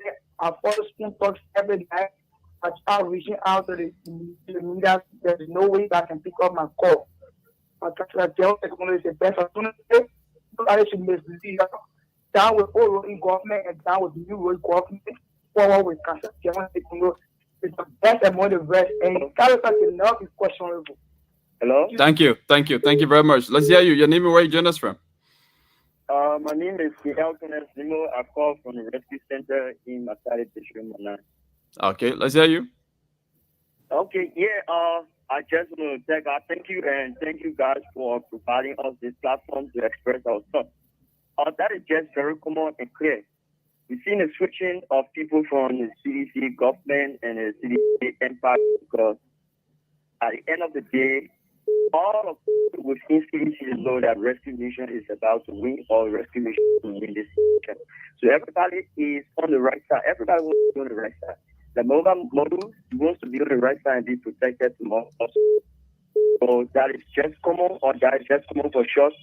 Everything is been happening within the CPC arena concerning him. So I want to tell you guys, thank you for the platform, and also Honorable B. Melo Karakai, our next representative in District Number 9. Thank you. Let's hear you. Good evening. Good evening. Let's hear you. Good evening, Jefferson. And let me say good evening to the panelists. My name is George Rezetano Jr. I call you from Traco Lajo, Kawa community. Let's hear you. Thank you very much. Let me say good evening to our incoming president, the most respected incoming president of the Republic of Liberia, Ambassador Joseph Nyimabwaka, who happens to be the most talked about, who has the wisdom to redeem this country from this dead man. And let me say this, there are serious issues in CDC. We are not deterred, and we are understanding what is going on. We want to remain calm. We take our campaign to the people, the door-to-door community in this district. As we are saying, we have endorsed Ambassador Joseph Nyimabwaka. We have endorsed Amos Stewart, the Secretary General for the party, to be the next lawmaker. And we want to take time to encourage our people that this country needs redemption. And the next person that they are in this country is Ambassador Joseph Nyimabwaka. We are calling all young people, the first-time voter, Thank you. friends, to come out and Thank you. vote Joseph Nyimabwaka. Thank you so much. Thank you very much. Let's hear you. Your name and where you join us from?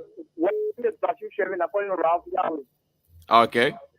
What I have to say is that Joseph Walker is impeccable candidate for this election, and no political evil person can stop it. We can give a look who can all the way. And I highly appreciate that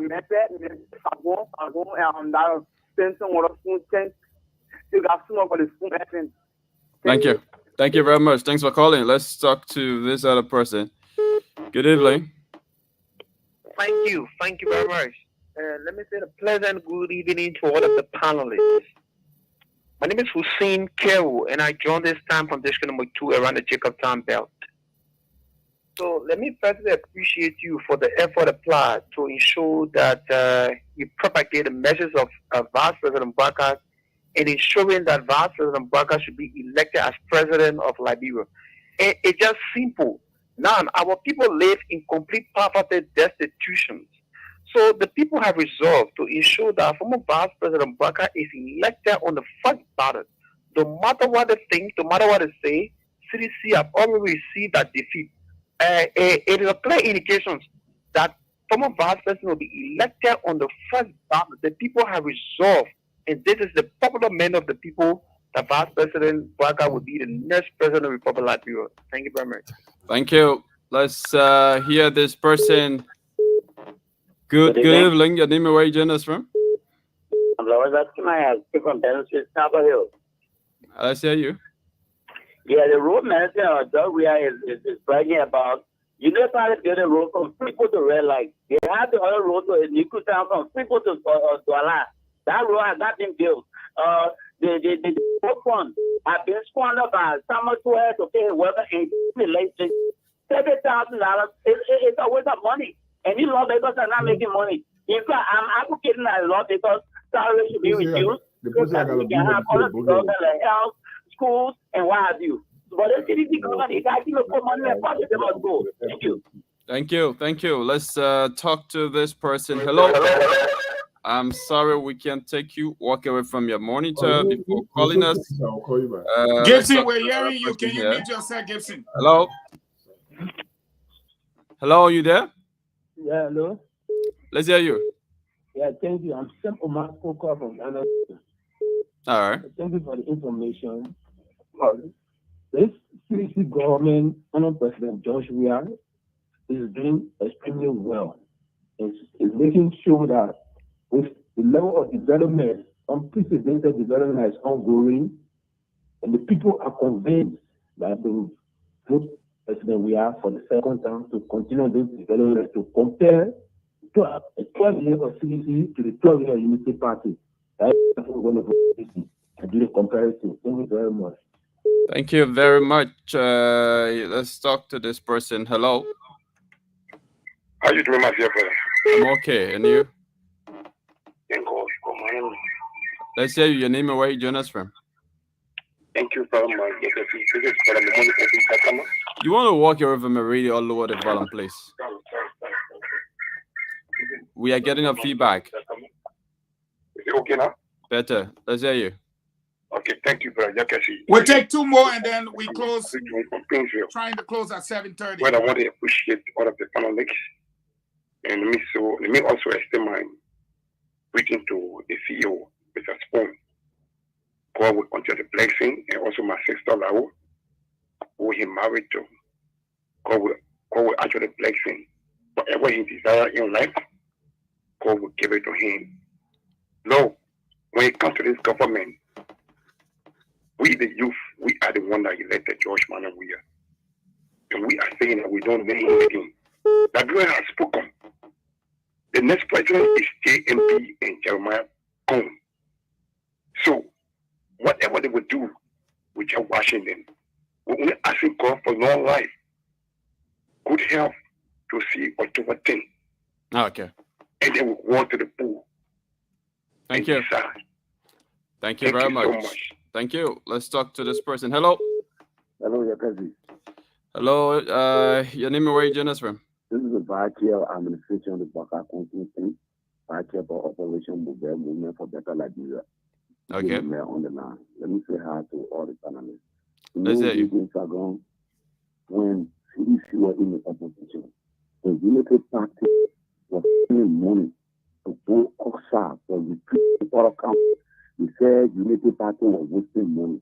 This was the time when Ma Ellie and the cabinet work of the two in Grand Gillette, they will make sure that Greater is on our road. To that only celebration in all the counties, they will make sure Greater is on our road. Dream Ma Ellie said it Johnson said it time, the rule was not deplorable like this. But at that time, they said Ma Ellie Johnson was sporting money. Today, they're going to pass through agriculture to enter the city. It's basically so it is. We call it then the Empire Road Medicine. That is the from the bridge from Fatan to Kuala. In the third position, then they are saying that the main viral medicine. The people who look to speak on 11 people, children at the auditor laws are better than the three missing boys. Up to now, the people will pay for it. No matter of level that CDC can see election. Thank you. CDC one time election with you, and then we see people we see how they want to win. Thank you. Thank you, DJ Lomes. It's been a wonderful time having you. Let's take the last call. Hello. Hello. Yes, Chief. Good evening. Good evening. Let's hear you.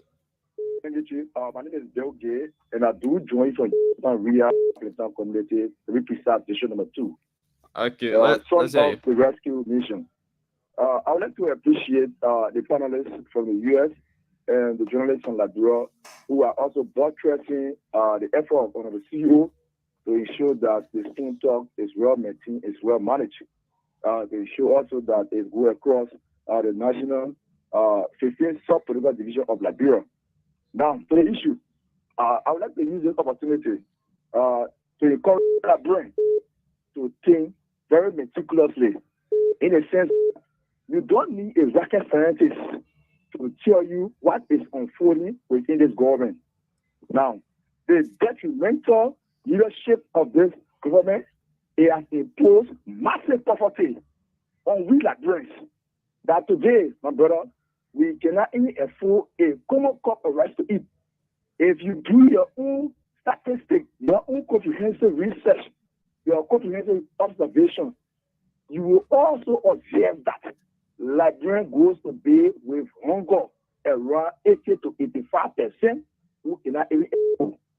Now, as a Liberian, you are experiencing this kind of massive poverty. Your life is engulfed with this kind of massive poverty. Thank you. I would like to encourage you. Please vote Honorable Joseph Boakai. Number 2, in order to redeem this country from the hands of this evil cartel. Thank you. Thank you. Thank you very much. We have to go. Thank you. We will now proceed to Madam Nyapa Gonu for her closing so that we can go home tonight. Madam Gonu. Thank you so much, big brother Eugene Falcon. I would like to speak on 2 things quickly.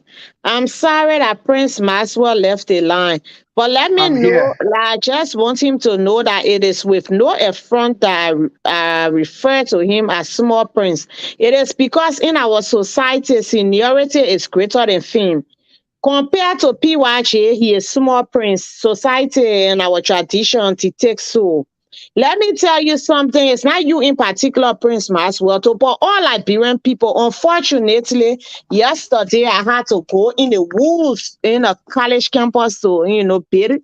Wish happy birthday to my daughter. But let me tell you something.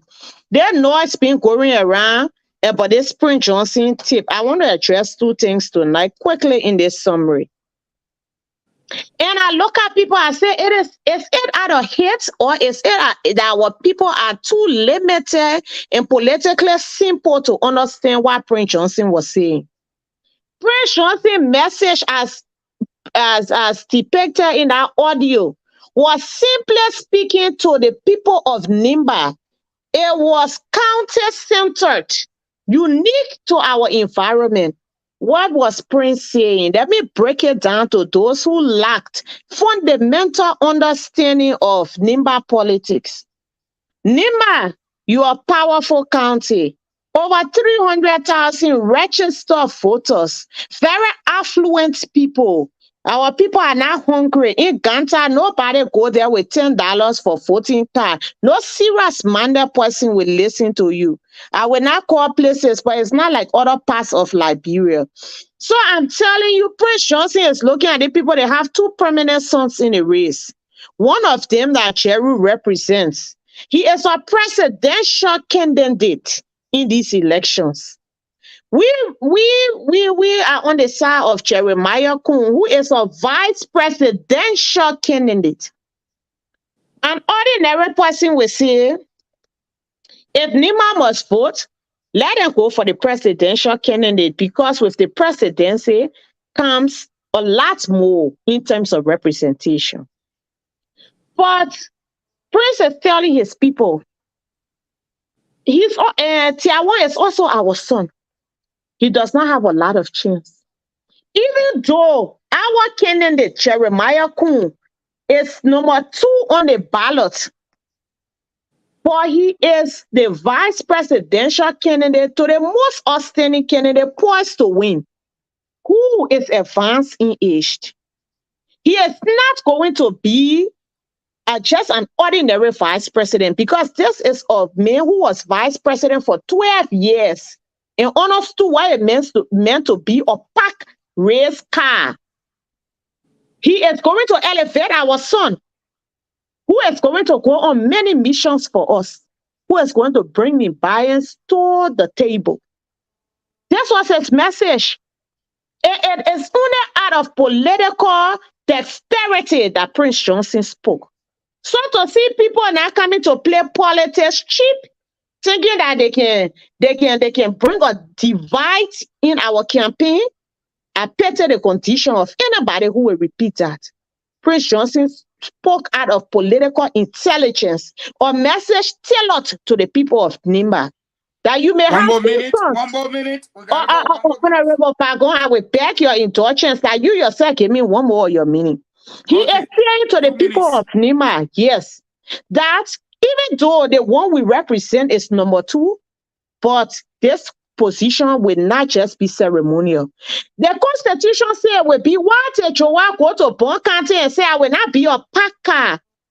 She saw George Weah. She said this man is not politically sophisticated, intellectually he may be deficient. So I being around a political setting, when I become vice president, I will have so much power.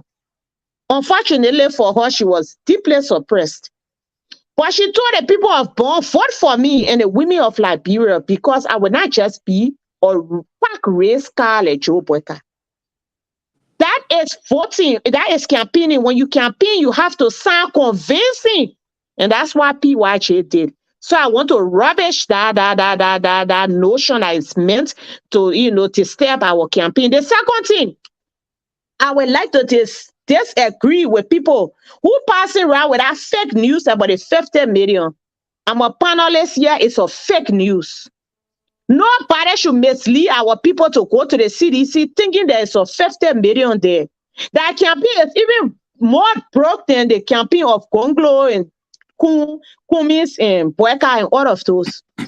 George, we are that Eugene Fagon. You was a deputy minister of information. You think George we will get 50 million to an election when they booing here around the country?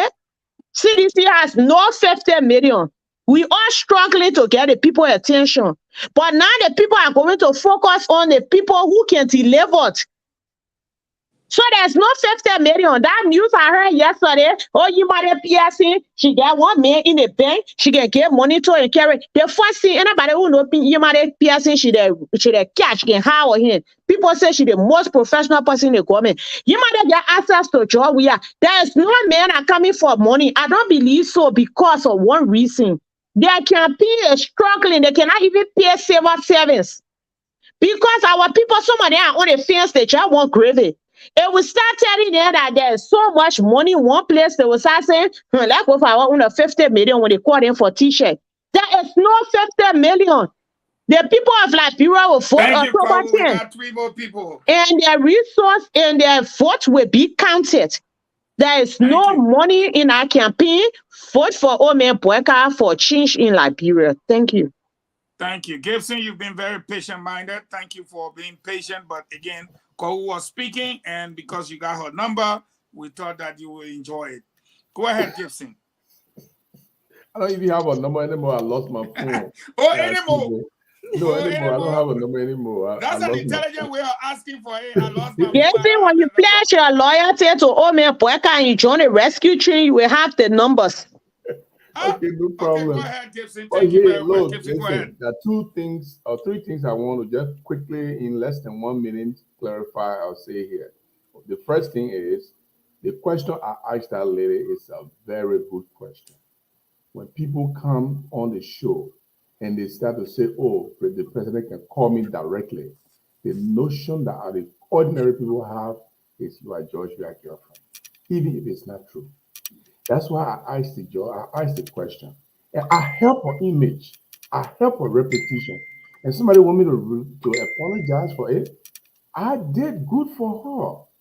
Now that she clarified, nobody can go out and say that George, you are girlfriend. To say she said it on TV, on Spoon Talk, that she's not George, you are girlfriend, just start lying on her. That's what I did now.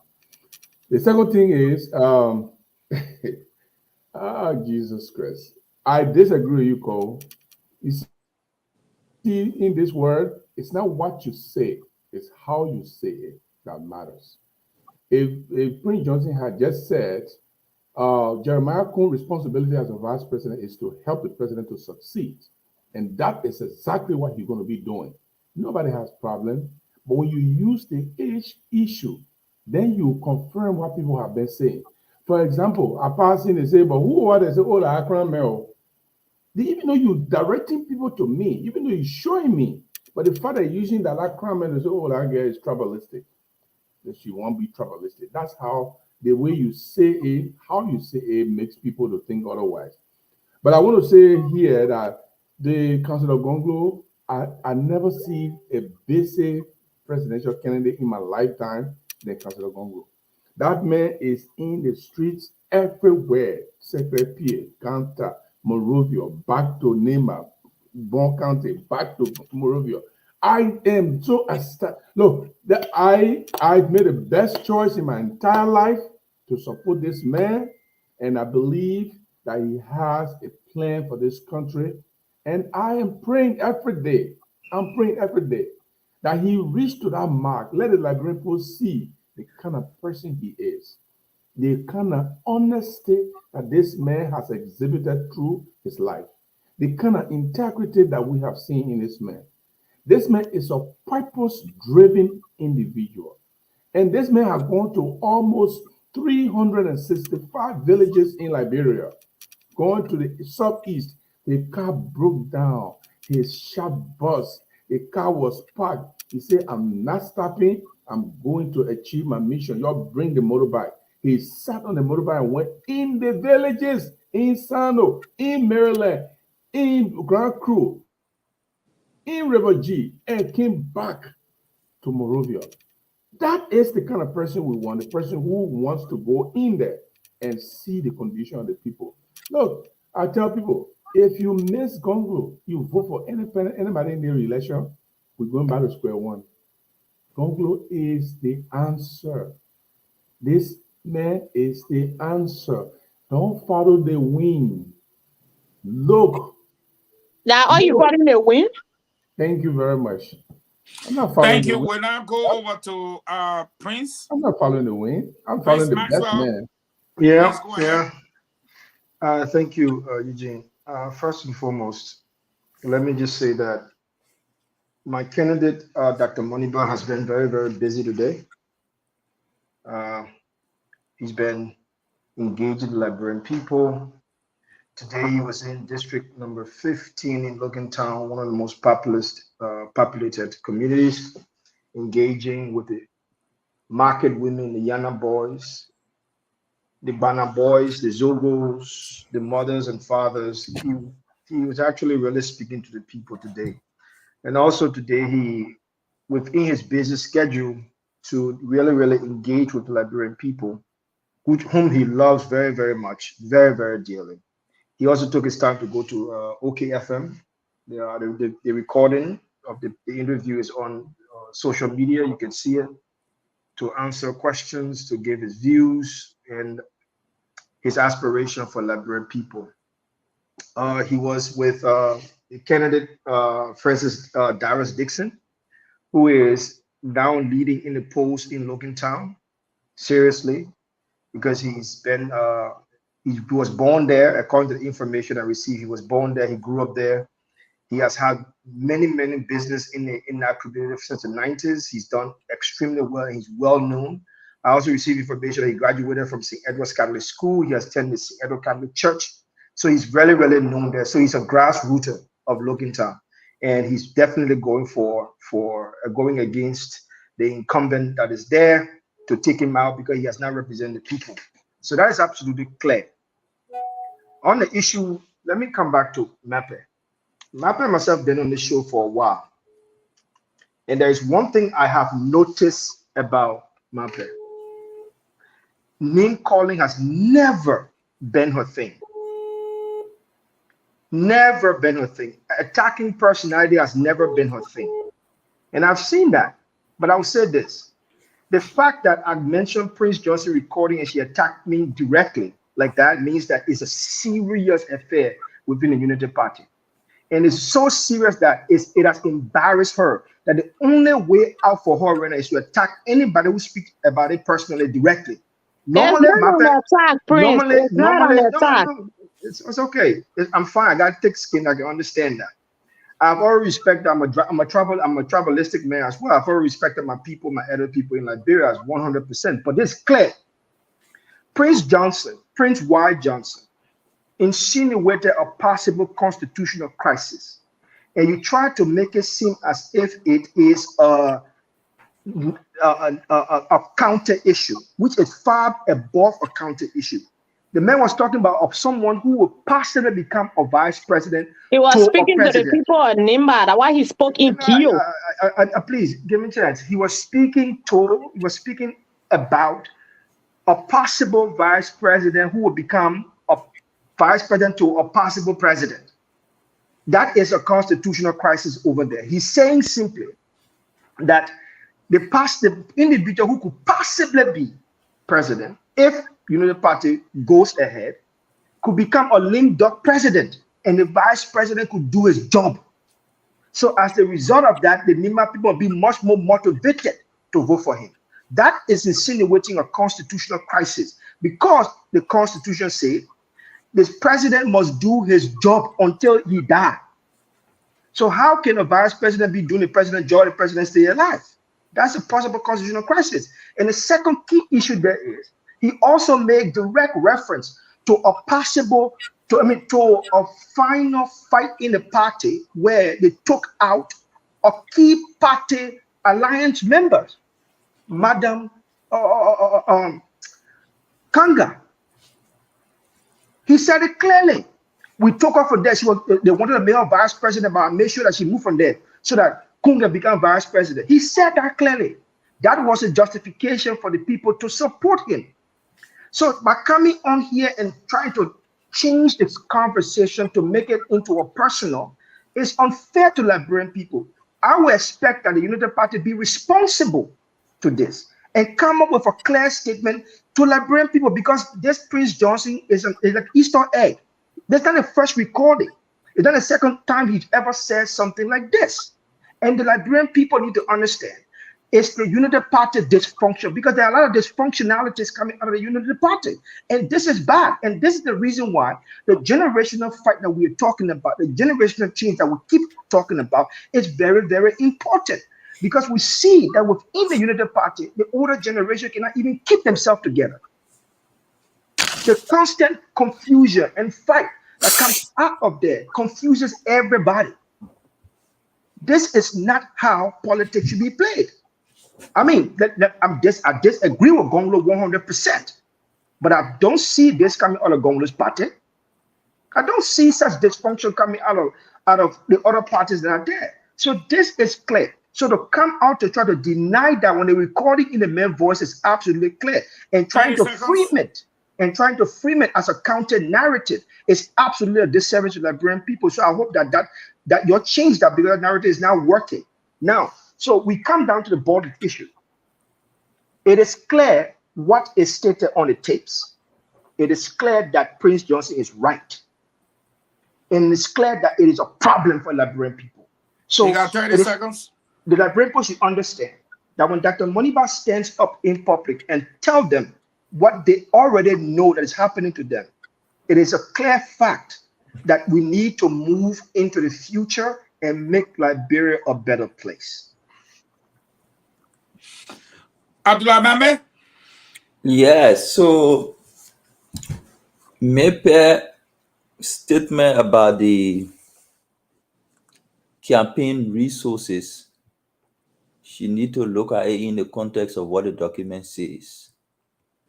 The document says CDC budget. They not say CDC money. What we are criticizing is even the thought to think to raise 50 million and spend it in the way they have, that's the way they have structured the budget to spend those resources on campaign. That is why it's scary. That is why it's making people angry. No drugs in the hospitals. People go deliver, they born their baby, they can't get out because they not pay bill. They go to hospital, they have to buy their own glove, carry their own chloride. But their government is budgeting, is planning, because budget is a plan.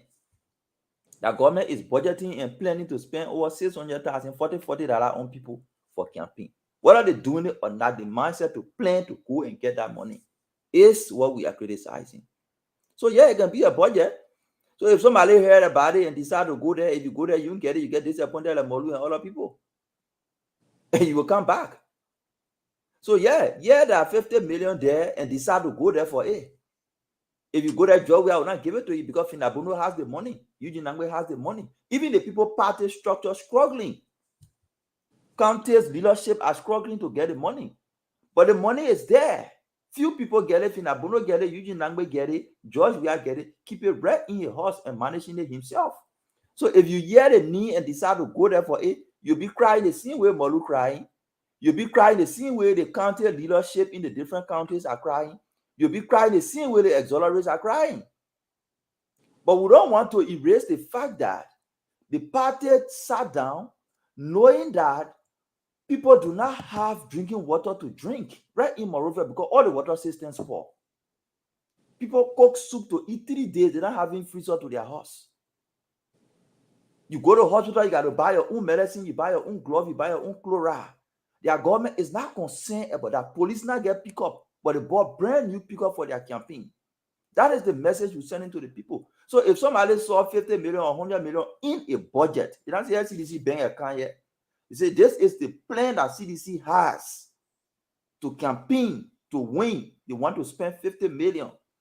They want to spend over 600,000 for food for people to eat. If you dare and decide to go there and see what will happen, because the people they're already crying. You saw the video from the youth from the auxiliary today on the party ground. They're complaining.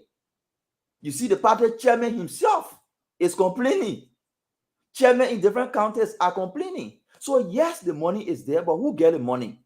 Joe, we are Vinabono, Eugene Nangwe. Those are the people that are having the money, and you can't get around these people easily. So you will not get it when you go there. The only thing you can do is let's get these people out easily. Put in a new government, especially a government led by Councillor Congo, that will take the money from them because they stole enough. Take the money from them and invest into schools, into hospitals. So when you go to hospital, you don't have to be buying your own gloves. That's the message we're sending to the people. The second thing on the Prince Johnson recording, people, for me, I want us to be careful before there is an unintended consequence. No, Nima people, when you highlight so much how Jeremiah Kun is likely to be a powerful man, Nima people say, oh, but hey, all right for all. Thank God. And they might just go and just waste the vote because of what you're hearing. So the first thing is, when I heard that message, two things went to my mind. I said, but this is leading us to a crisis.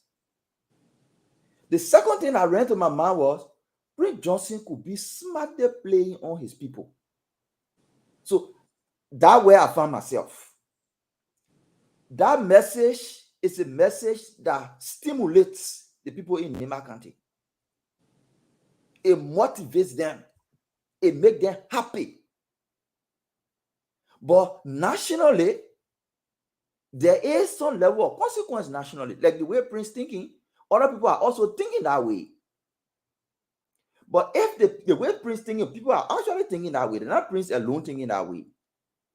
But if the Nima people think the way Prince Johnson wanted them to think in that message, that their son will not be a PAC car, will not be a PAC VP, that their son will be an influential person, that the president will assign him to execute tasks, he will be quote unquote powerful. If that message get in their ear the way people trying to push it get there, they might just go do what Prince Johnson wanted to do. But this is what I want to tell the people of Nima. Having your son as president doesn't guarantee the development you need. Job we are at the son for the Southeastern people in Baden Road. They get company they're working. They get job. No. Because just having your son in the mansion does not solve the development problem the country is faced with. As senator, I was on big hospital for a lot of things. Yeah, I come in. Then Nima people have vice presidents before. Did the vice president, just being vice president and the son of Nima, did they solve the problem they had? No. Nobody other men been doing cuckoo thing. Good. So what we're saying is the decision of who to be president for us at the Liberian People Party is what the problem we face as a country. Can this person solve those problems?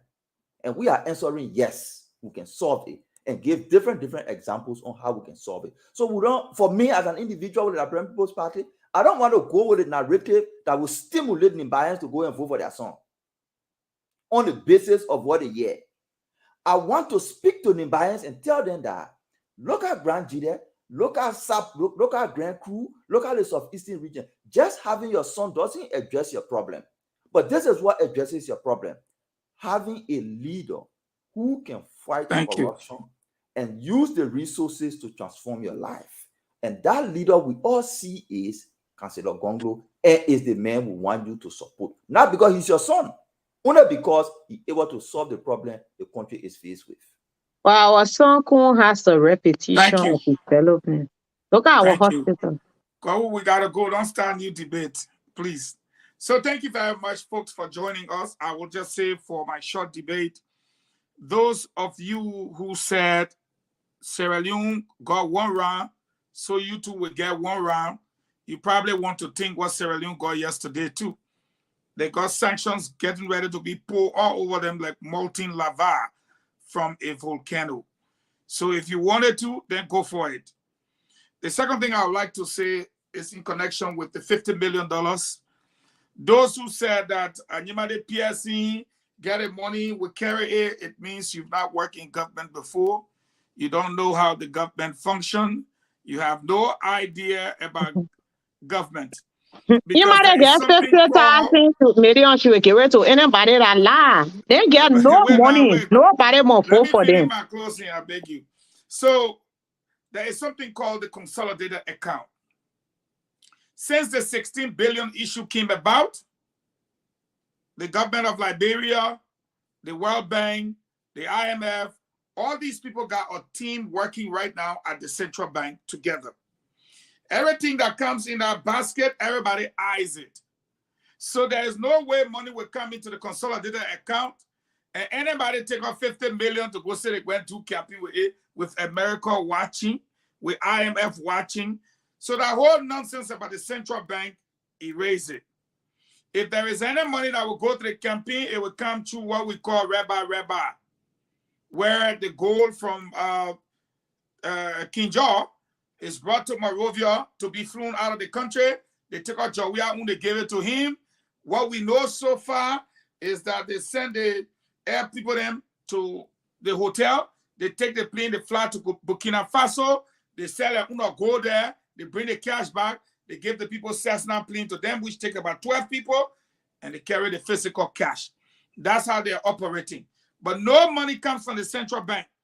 No money coming from there. That central bank empty. No money there. They don't fool the voters. No, you can fool the voter. Let me finish. You can fool the voter, but you must get the fact. It's easier for me to tell you I get 50 million, but I really don't have it. I'm on a way of conjoining you. No, you might not get money to get anyone. It's a lie. No, but why about the man who say he took 27 million out of poverty? Why about the same man who say he exporting electricity?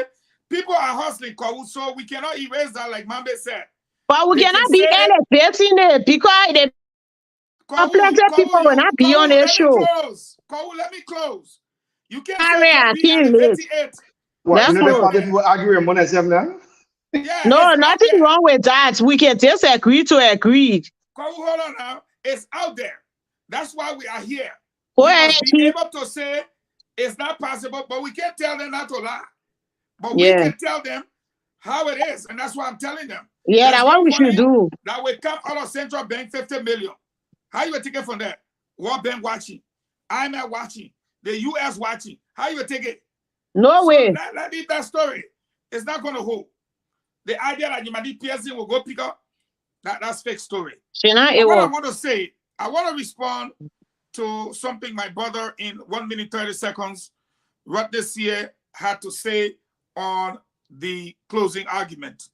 I thought there were intelligent guys on the closing argument to hold him to that because he closed, and I will double down on it tomorrow in a special podcast. He had this to say that the American government may not likely work with Joseph Boakai because they put sanction on Prince Johnson, and Joseph Boakai, is operating with Prince Johnson. He said that on the closing argument. He said, imagine, that's Rhodesia speaking. But Rhodesia could not have said that in front of me. No way. Because you are saying, because they sanctioned PYJ, and Joseph Boakai went and took PYJ men from his party, so the U.S. government may likely not work with him. But then you talk about Dwight Howard Taylor, who cannot come to America. Then you say PYJ PYJ is all around the campaign. And I'm wondering, I'm looking at the guys sitting there. If I was there, I would have said to you, okay, I agree the American government sanctioned PYJ. And you are saying that Joseph Numa Boakai is walking around with PYJ. When the two get to know this, who was George Weah walking with in Kakata? Was it Nama brother Nathaniel McGill? Was he sanctioned by the Chinese or the Americans?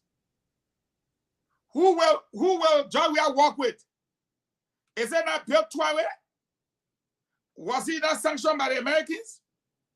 Is he Chinese? The Joy Howard Taylor today that is with the president, her principal deputy, if you say that the Americans are afraid of Jeremiah Kuhn because he has link to Prince Johnson, don't you think they will be afraid of Joy Howard Taylor because she had link to Charles Taylor? So if they're not dying because of Joy Howard Taylor, whom they have already sanctioned, and he worked with her for 6 years, and he's going to work with her again for another 6 years. I thought Rodney said a lot of things, but in 2005, Prince Johnson was a saint.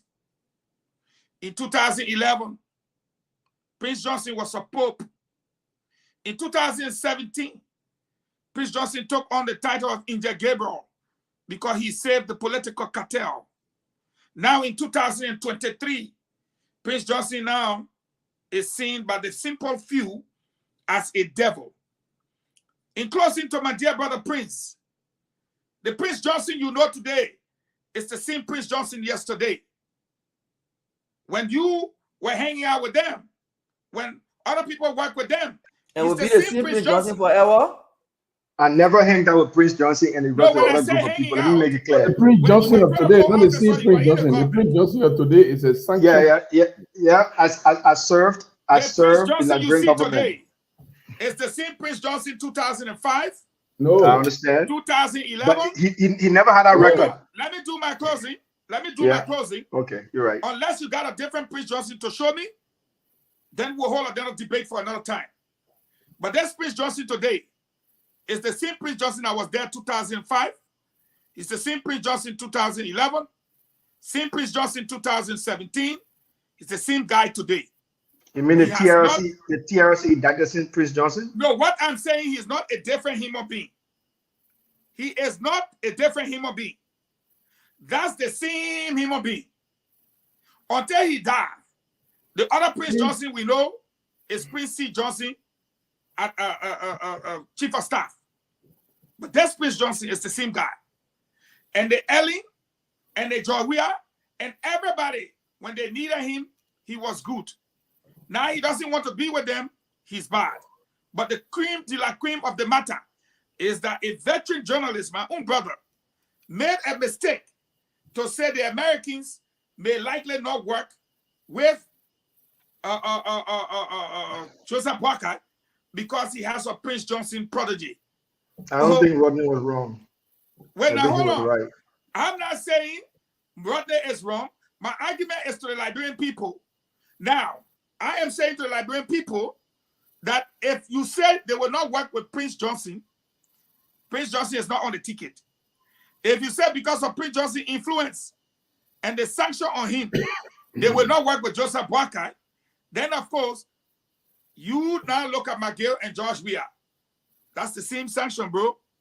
You look at McGill and Bill Twawe and George Weah. They put sanction on Twawe. So we are working. You look at Joel not being able to come to the States. She is his vice president. And you look at Joel, the former wife of the Charles Taylor, it's the same. So that's the reason why we say we need a generational change. That is the reason why we say we need a generational change. Repeat the same mistakes. Let me preach for my man. You preach for your man, your time feeling, you preach. You say you want generational change. You preach. You said Gibson and our old people. Yeah, but let's go end now, I'm ending on this note by saying the politics of fear cannot grab the Liberian people. You cannot tell them one day Prince Johnson is a good guy. In 2005, he's a good guy. In 2011, he's a good guy. In 2017, Then because he said, you know what, I won't be with you. Oh, that man, I witchcraft. The American will not work with him. He's sanctioned. Prince Johnson is not on the ticket. Prince Johnson is not what JMB picked. That's my point I'm making.